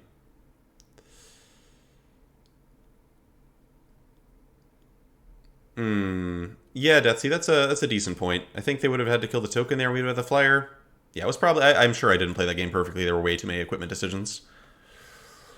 Yeah, I think we probably still beat Worm there, because it's still very hard for them to attack through us. But it would have been harder. There might have been some turns they got free attacks off. Magic Michelle P. Michelp. Yeah, keep it a keep. Need some lands, but worst case, we can just cast this on turn 3 if we miss lands. But Starnheim Courser basically turns on our hand to go like extra fast, which looks like what we're going to be doing. Very funny, very fun. Just gotta dodge, crush the weak. Hey, that doesn't cast crush the weak.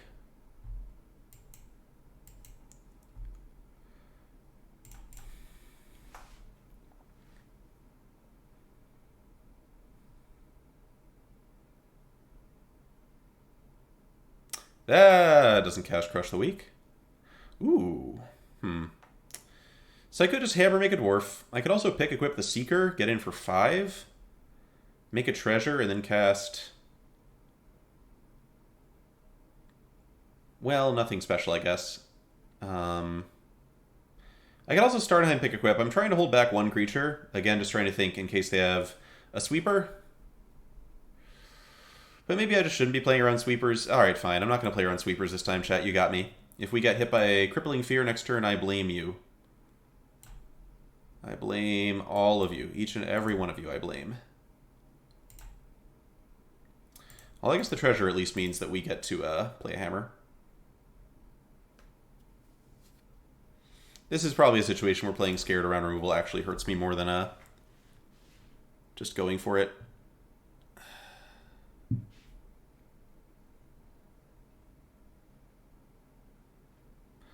Okay. Yeah, this has been a nice curve. What is this? This is 5 to make the angel? It's 5 to make the angel. Yep, yep, yep.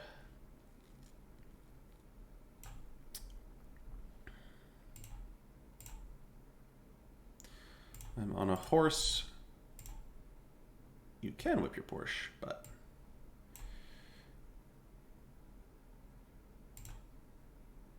Okay. Good luck. Yeah, we should probably have more horses in this deck. Those were some bad picks by me.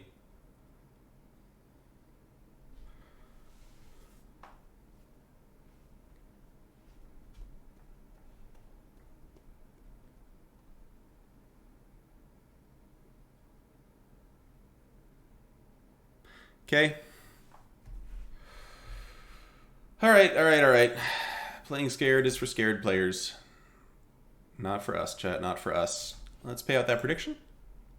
Good work, people. Y'all believed in us. Alright, so next prediction, of course, is are we going to get 7 wins with the deck? We need to win the next 3 games to do that, because we did somehow go 2-2. So I would give us about 50-50 odds here. Maybe a little lower. Maybe a little lower. 7 wins is hard.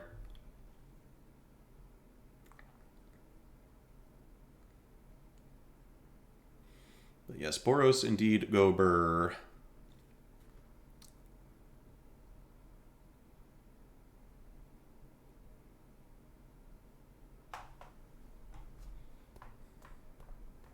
I like that everything in the deck has been putting in work. Like Battlefield Raptor put in some work, the Pup put in work, the Story Seekers, of course, have been putting in good work.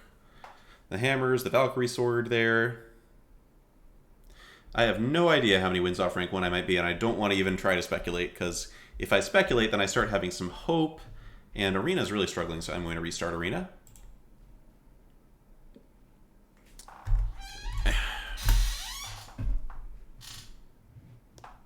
Jam Citadel. I just flooded really horribly in the first match and completely irrationally decided to move off of 17 lands for that reason and go to 16 lands.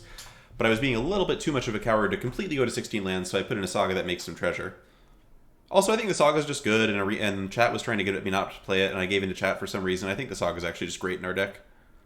Not great, good, playable, serviceable, solid.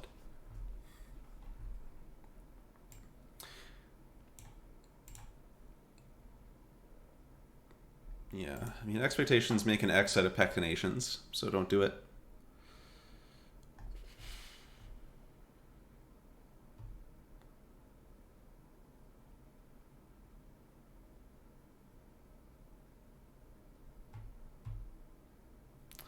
Alright, any cards in the deck not put in work yet? Every card's pretty much put in work. It helps we have like multiple copies of almost every card, but... no real wishes here. Let's just curve out and beat people a few more times. Let's see if we end up in rank 1 at the end.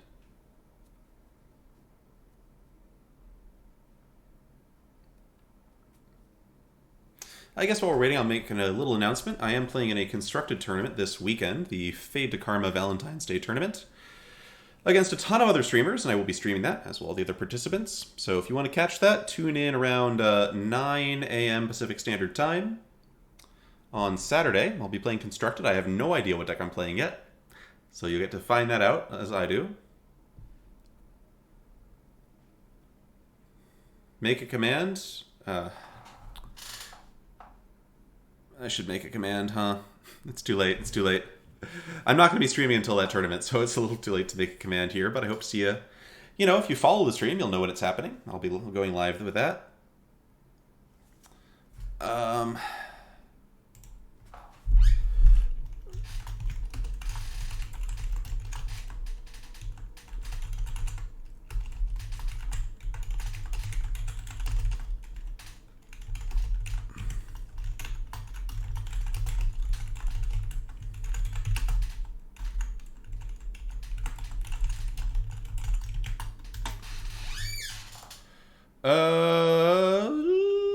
Okay, yeah, we got the Dwarven reinforcements. This is fine. It is a little sad that our card that can kind of fix our mana costs both colors, but hey, we just draw planes anyway.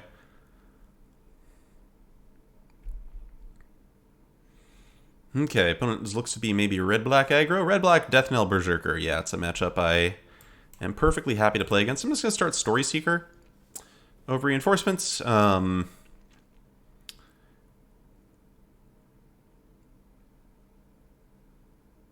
Means if they equip the Death Knell Berserker and attack, we can get a good attack back and gain some life while staying a bit aggressive.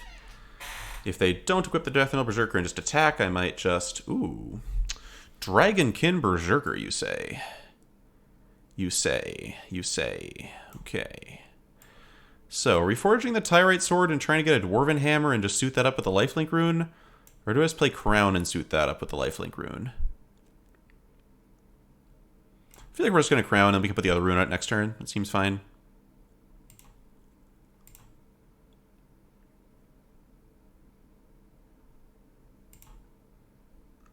Nice first striker. Nice first striker.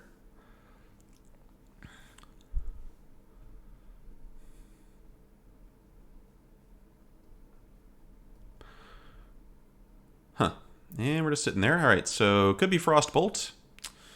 So, question is, do I check for Frostbolt by equipping first and then playing the rune? I think I do. I could also just, like, not risk it, but I love the idea of just getting in for 4 damage with lifelink every turn. That sounds great.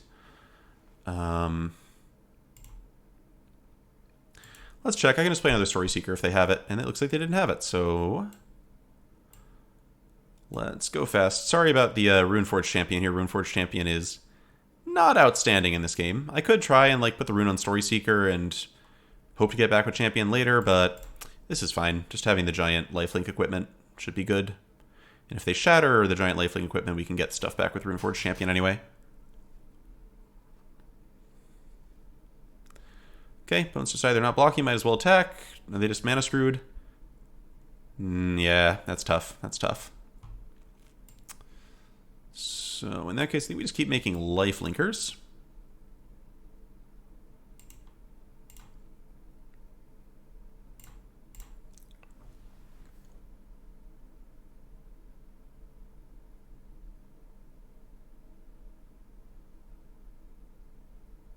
Don't leave home without Story Seeker, folks. This card is real good. Yes, I also feel for the opponent, especially with Dragonkin Berserker being such a delicious mana sink.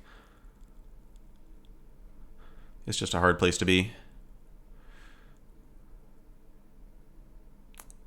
Okay, let's just go in. And it's a great time to forge the Tyrite Sword, is what I always say.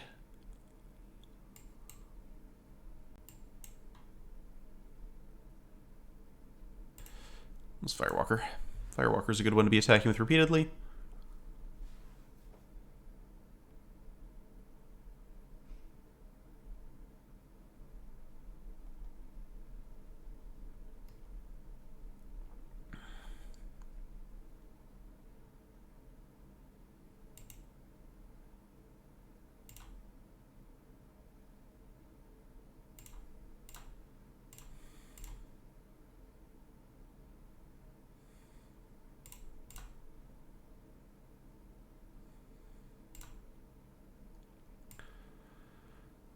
Nothing like the clean free land off of that one.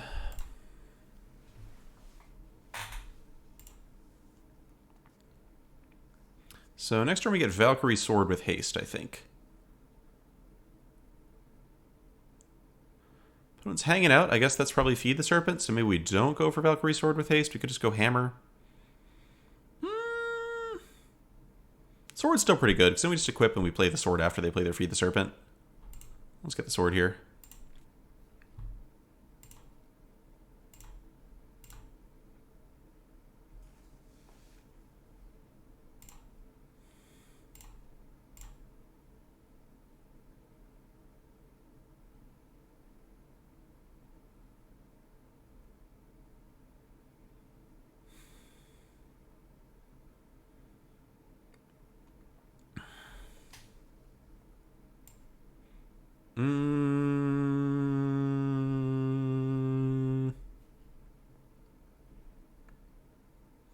Do I just wait on this angel? Do I just assume they have Feed the Serpent?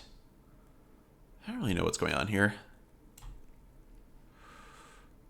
Let's play one. I'll just play a smaller flyer. Here, Battlefield Raptor. Go. This just smells like Feed the Serpent or something, and the second they tap out, I can just play the Valkyrie and haste it. Could also be Jarl, I guess, but it wasn't, so I don't know what's going on.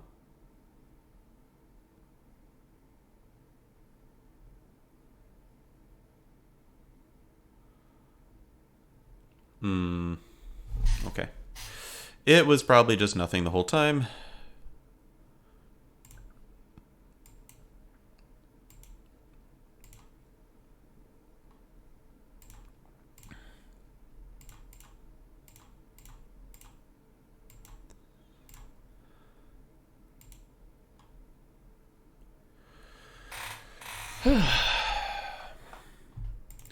Alright, still 2. Not surprising. If we hadn't taken those 2 losses, maybe, but we did. 2 more games to win for the 7.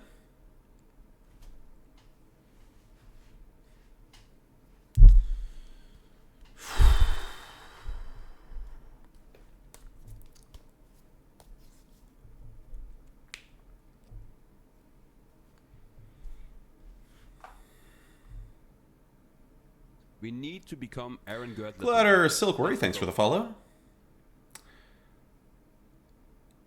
Yeah, for sure, Tammy. Few really epic ones.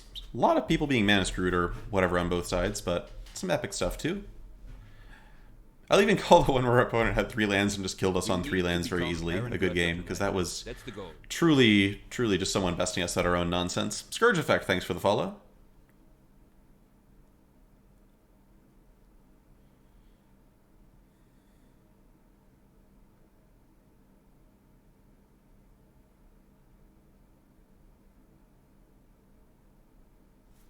Guarakun, we have the gamble up. The gamble is whether we're going to get 7 wins or not.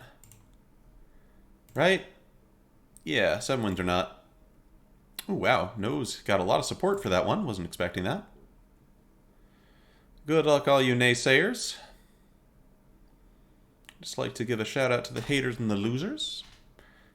JK, you can always bet against me. It's often wise to do so. Runeforge, yup. Pick Battlefield Raptor, yep. I was worried about the mana for a second, but I saw these 2. Vikyle, I mean, there are a bunch of cards that are just, like, good, and everyone knows they're good. Cards that seem to go way too late a lot include, I think Goldvein Pick is better than most people think it is, because I'm closer to Deathsea's view of the card than most people are. I also think Glimpse the Cosmos went 12th pick in our draft, which should never ever happen.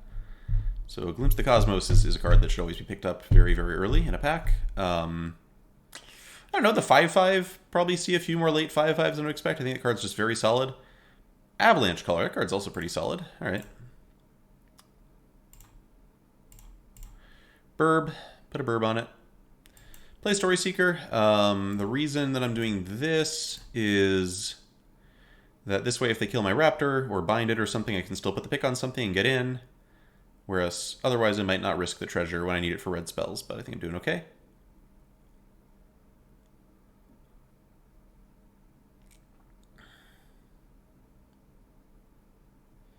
Okay, opponent's on many-colored snow, it would appear. Ooh, hit the red source. Lovely. So I could just bolt the color out of the way. I think I'm just going to swing with both creatures here.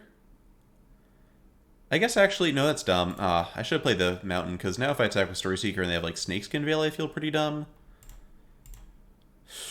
Yeah, should have attacked. I could have just played the mountain and attacked, and then I would feel comfortable holding up Demon Bolt against Snakeskin Veil. Alright, opponent really did not want that raptor hanging around. I see you, opponent. I see you. That was champion. Champion's totes fine. Search library for the speed rune. We are on the aggressive plan here, so we'll go get the speed rune. We need to become Aaron. If we land next turn, we can just go rune, raptor equip, pick to raptor smash. Opponent's got all the colors now. Let's go with... I only have 3 lands still, which is pretty annoying. Number of lands to have. Equip, pick to... Opponent's got 3. We'll go Seeker here. Frostbite kills both of my creatures, so...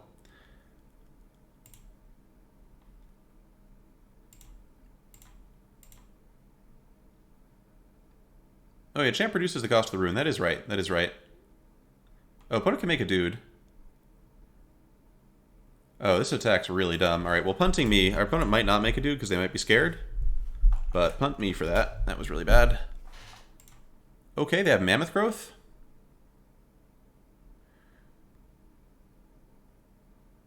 Okay.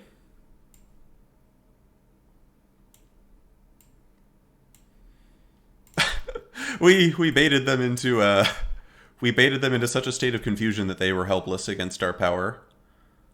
So this is Battle of Frost and Fire then, right? This is Battle of Frost and Fire. I'm going to hang back. Yes, Deathsy, I agree with your assessment.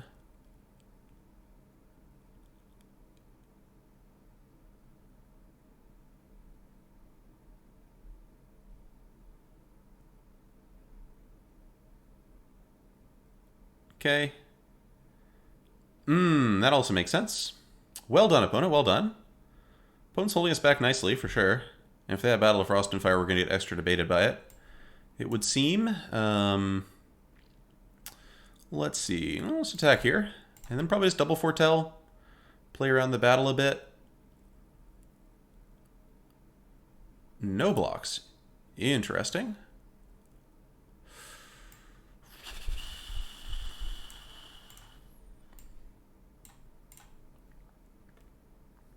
Okay, don't play a worm, please. Actually, worm's fine. Worm's fine. Basalt Ravager, that's scary. Well, more sad than scary, but a nice card for sure. Pretty good one to have with out with Yara Mirror Lake as well. So I'm going to want to hold up Demon Bolt for that combo, I think. Huh, what do I do now? They could still have Battle of Frost and Fire very easily. Maybe we just go... I think I go Battlefield Raptor into Tyrite Sword. I basically, if they do have Battle of Frost and Fire, I need to tempt them into doing it.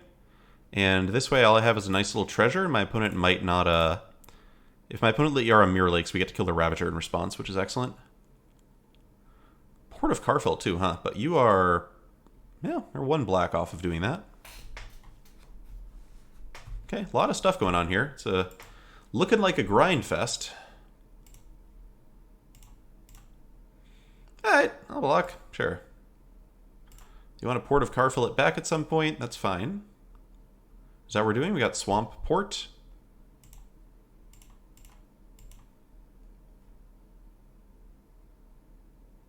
Up.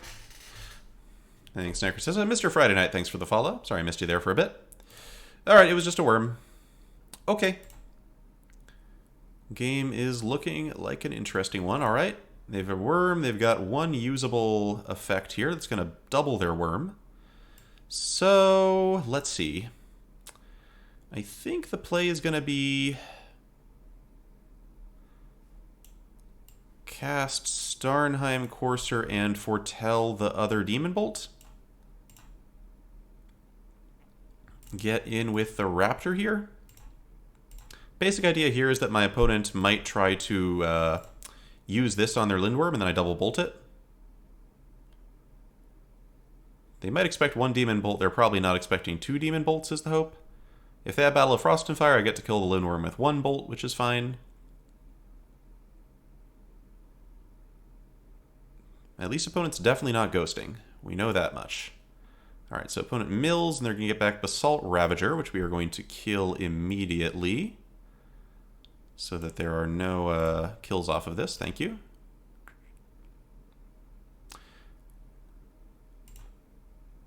Wait, what? Oops. Chad, I'm an idiot. Chad, I'm an idiot. I forgot what this thing did. Had to hit the Vandal there.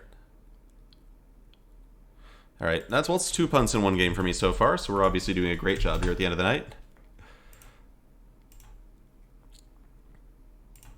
And our opponent still has this stupid Mirror Lake up, which is now looking much more dangerous. I mean, we might be able to get them a giant equipped things, but they also probably have Battle of Frost and Fire. So I don't know exactly what we're going to do here. I'm getting a Ruined Crown. Because I basically need the Lifelink rune to stay in the game here, I think. Let me just make sure I've got that in my deck. I do.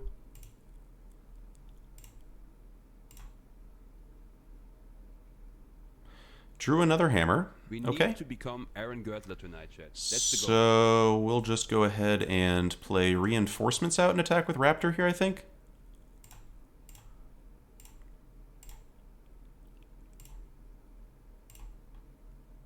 But yeah, it's going to be tough. It's going to be tough. They've got Mirror Lake, Lindworm. We lost our Pegasus for no good reason. We just killed the Vandal. If we had just killed the Vandal, maybe. And our opponent also had a really, really strong curve against us here. They just did all their colors, done all the things, but our punting has not helped.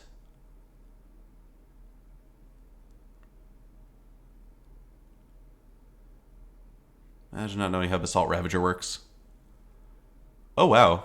Okay, well, that worked out better than expected. Cool. I'm into it. No blocks.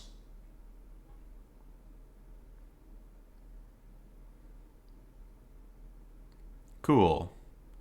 Alright, so is this like Kaya's Onslaught? What is my opponent trying to set up to do to us exactly? Even if it's Kaya's Onslaught, we can beat that by just equipping a crown to something, so I think this is just equip crown to a dwarf? Equip crown to a dwarf, attack, play a naked hammer? Equip crown to Raptor, I'm still dead to Kaya's Onslaught if they can kill my...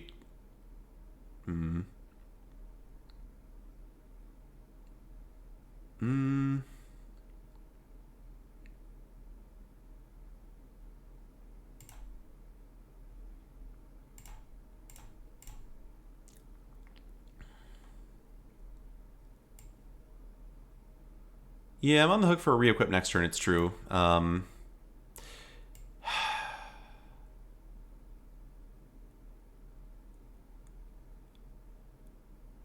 If they Battle of Frost and Fire... Yeah, Zapcase, the problem with Pegasus is I'm really worried about Battle of Frost and Fire. Because that was a card they were foretelling that they had on like turn 3 or something. With a block that they made. They might also have just had Masked Vandal they were trying to use, because they did just get immediate use out of Masked Vandal. Alright, let's see.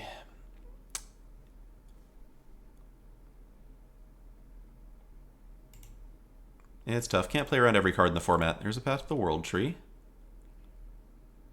Yeah, Courser lets me hammer plus equip next turn if it doesn't die.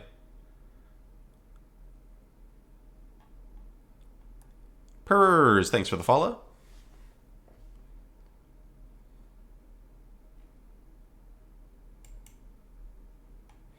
Okay, maybe some other sweeper. Blood on the Snow? Could be Blood on the Snow. Could be almost anything. This attack definitely feels like something bad is about to happen. Could even just be Crush the Weak. We kind of are playing into every single Wrath in the format here. Maybe Morite? They don't have double blue, so it can't be Morite. Fight Spell? feel like you do that pre-combat. Okay, now you can Marite. Marite, and we've still got ourselves quite the interesting game on our hands.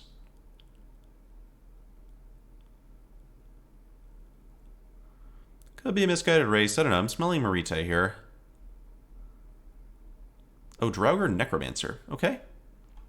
That's an interesting one. And you got the Frostbolt. Bind the monster. That's much worse than Frostbolt. Okay. Are they dead? Are they dead? I can play Hammer, equip to Raptor. They're not quite dead to that. I mean, we just play Hammer, equip to Dwarf, and they're dead, so there's not really much use in being fancy here. This should do plenty.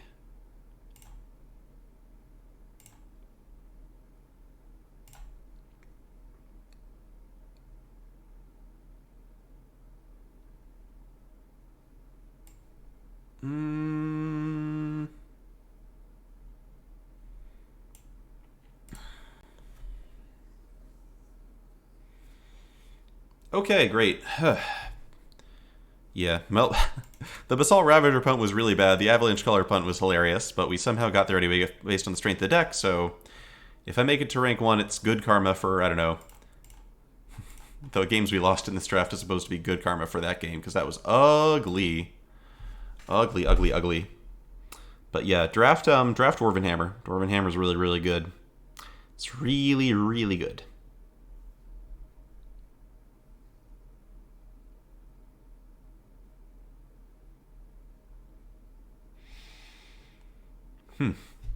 Okay. See if we can get the 7 wins for the 2 drafts on the stream. This hand looks very good.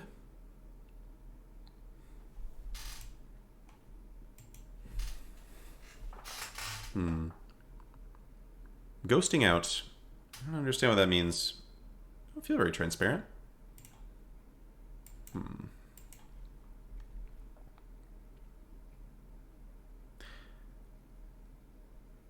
Infrequently punished. Yeah, hopefully they can put that one on my tombstone, Baconality. Okay, if that fixed it, then that's good, but I should use the ring light next time. Yeah, Deaths, you like that? You like that?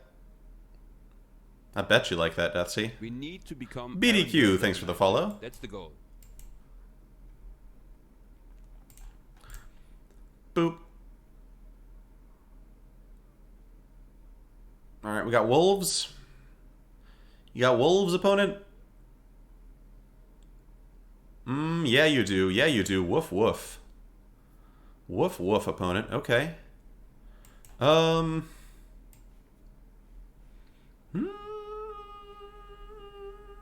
think let's get the pick going here.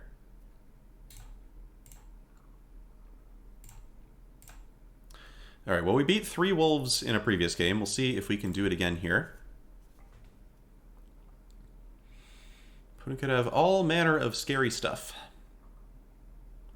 But Crown means the shield mate's hitting for at least 5, if they don't get rid of it. Which gets through any blocker they could have here.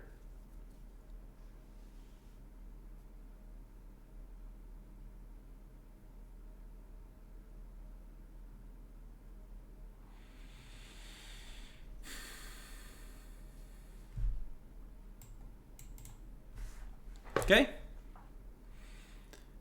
So, you want to race, opponent? Are we racing in a race here?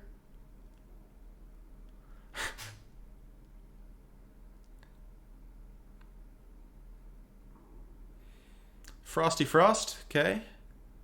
Story Seeker, it's not a bad one. It's not a bad one. We could, what are we doing to Story Seeker here?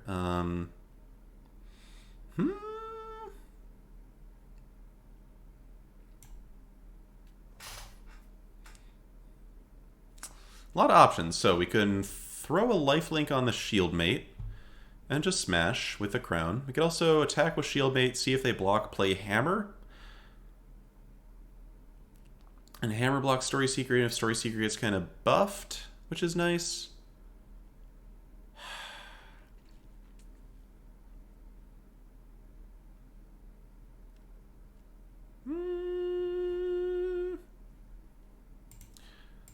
So a shield mate here. Okay, tough call there, tough call. Not sure what the move was. And let's just go hammer, make a dwarf. Get a good blocker for both their creatures.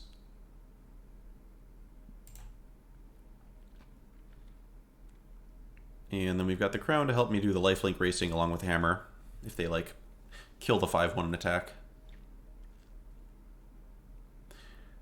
Might have been correct to re-equip the pick to pup, so if they kill the 5-1, they can't get him with Story Seeker. You know, if I lose a treasure to do it, given that I have the 5th land in hand.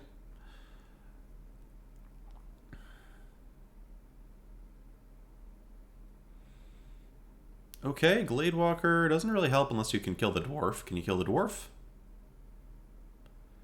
Ooh, okay. Gonna kill the dwarf eventually? No. Alright, well, super glad to take out your source of lifelink there. Thank you, bud. Do need to find some more creatures, but Forging the Tyrant Sword can help with that. And look at that, it's a Story Seeker.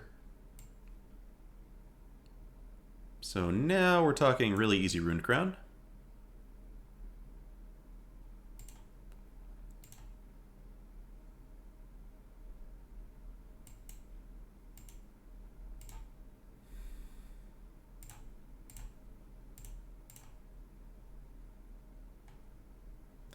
Beautiful.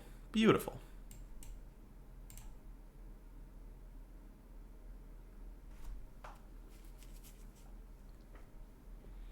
Okay, opponent, you're going to need more than just throwing more creatures in my way.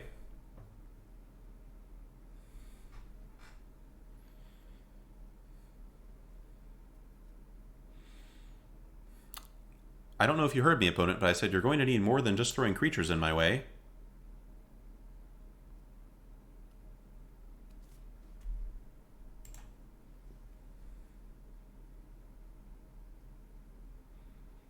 Nope, still same problem. Same problem. I don't know if you're hearing me, opponent.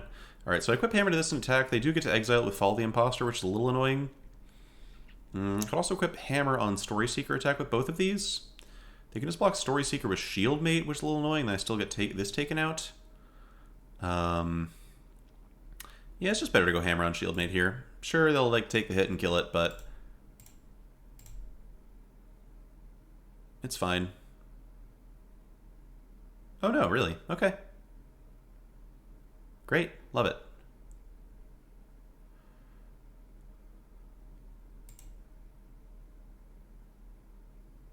So currently this is going to take out Story Seeker. I think I'd rather have it take out the 1/1.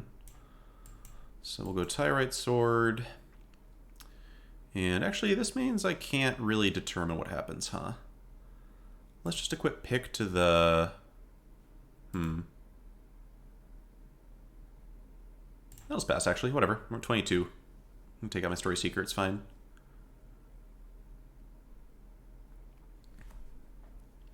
So, got Mast Vandal? Or, like, Cosmo? Cosmo Serpent would be a funny way for this draft to end.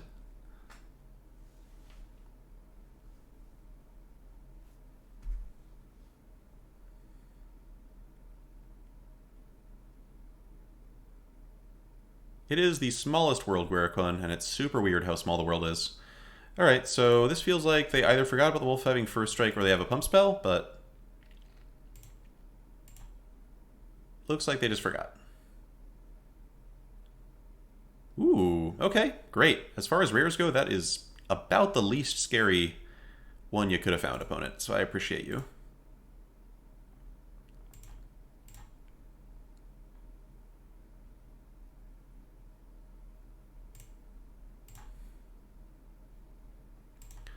Woof woof. This feels like scoop mode from the opponent. But do I lose all my treasures? Yeah, I'll use all my treasures. Go ahead. Okay. Goodbye. Hey, thanks for the folks who were confident. You won the bet. We are still rank 2, unfortunately.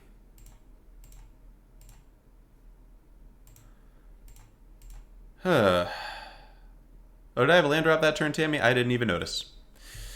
Okay. Well, yep. We started the day at rank 3. We went 7-2. We went 7-2. And we are still rank 2.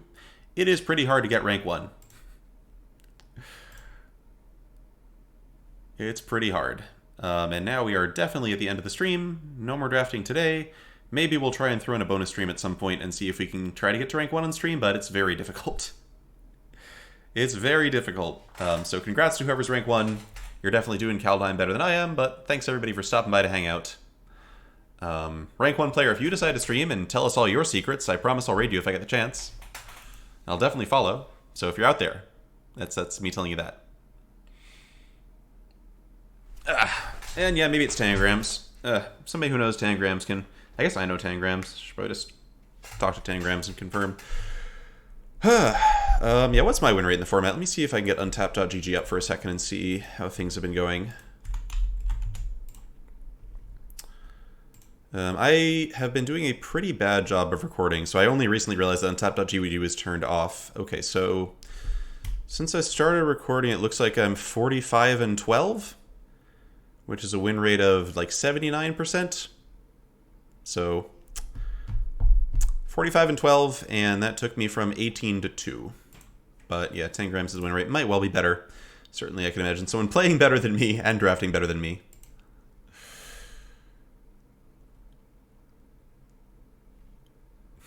Alright, so we're going to go ahead and raid somebody. See who's online right now.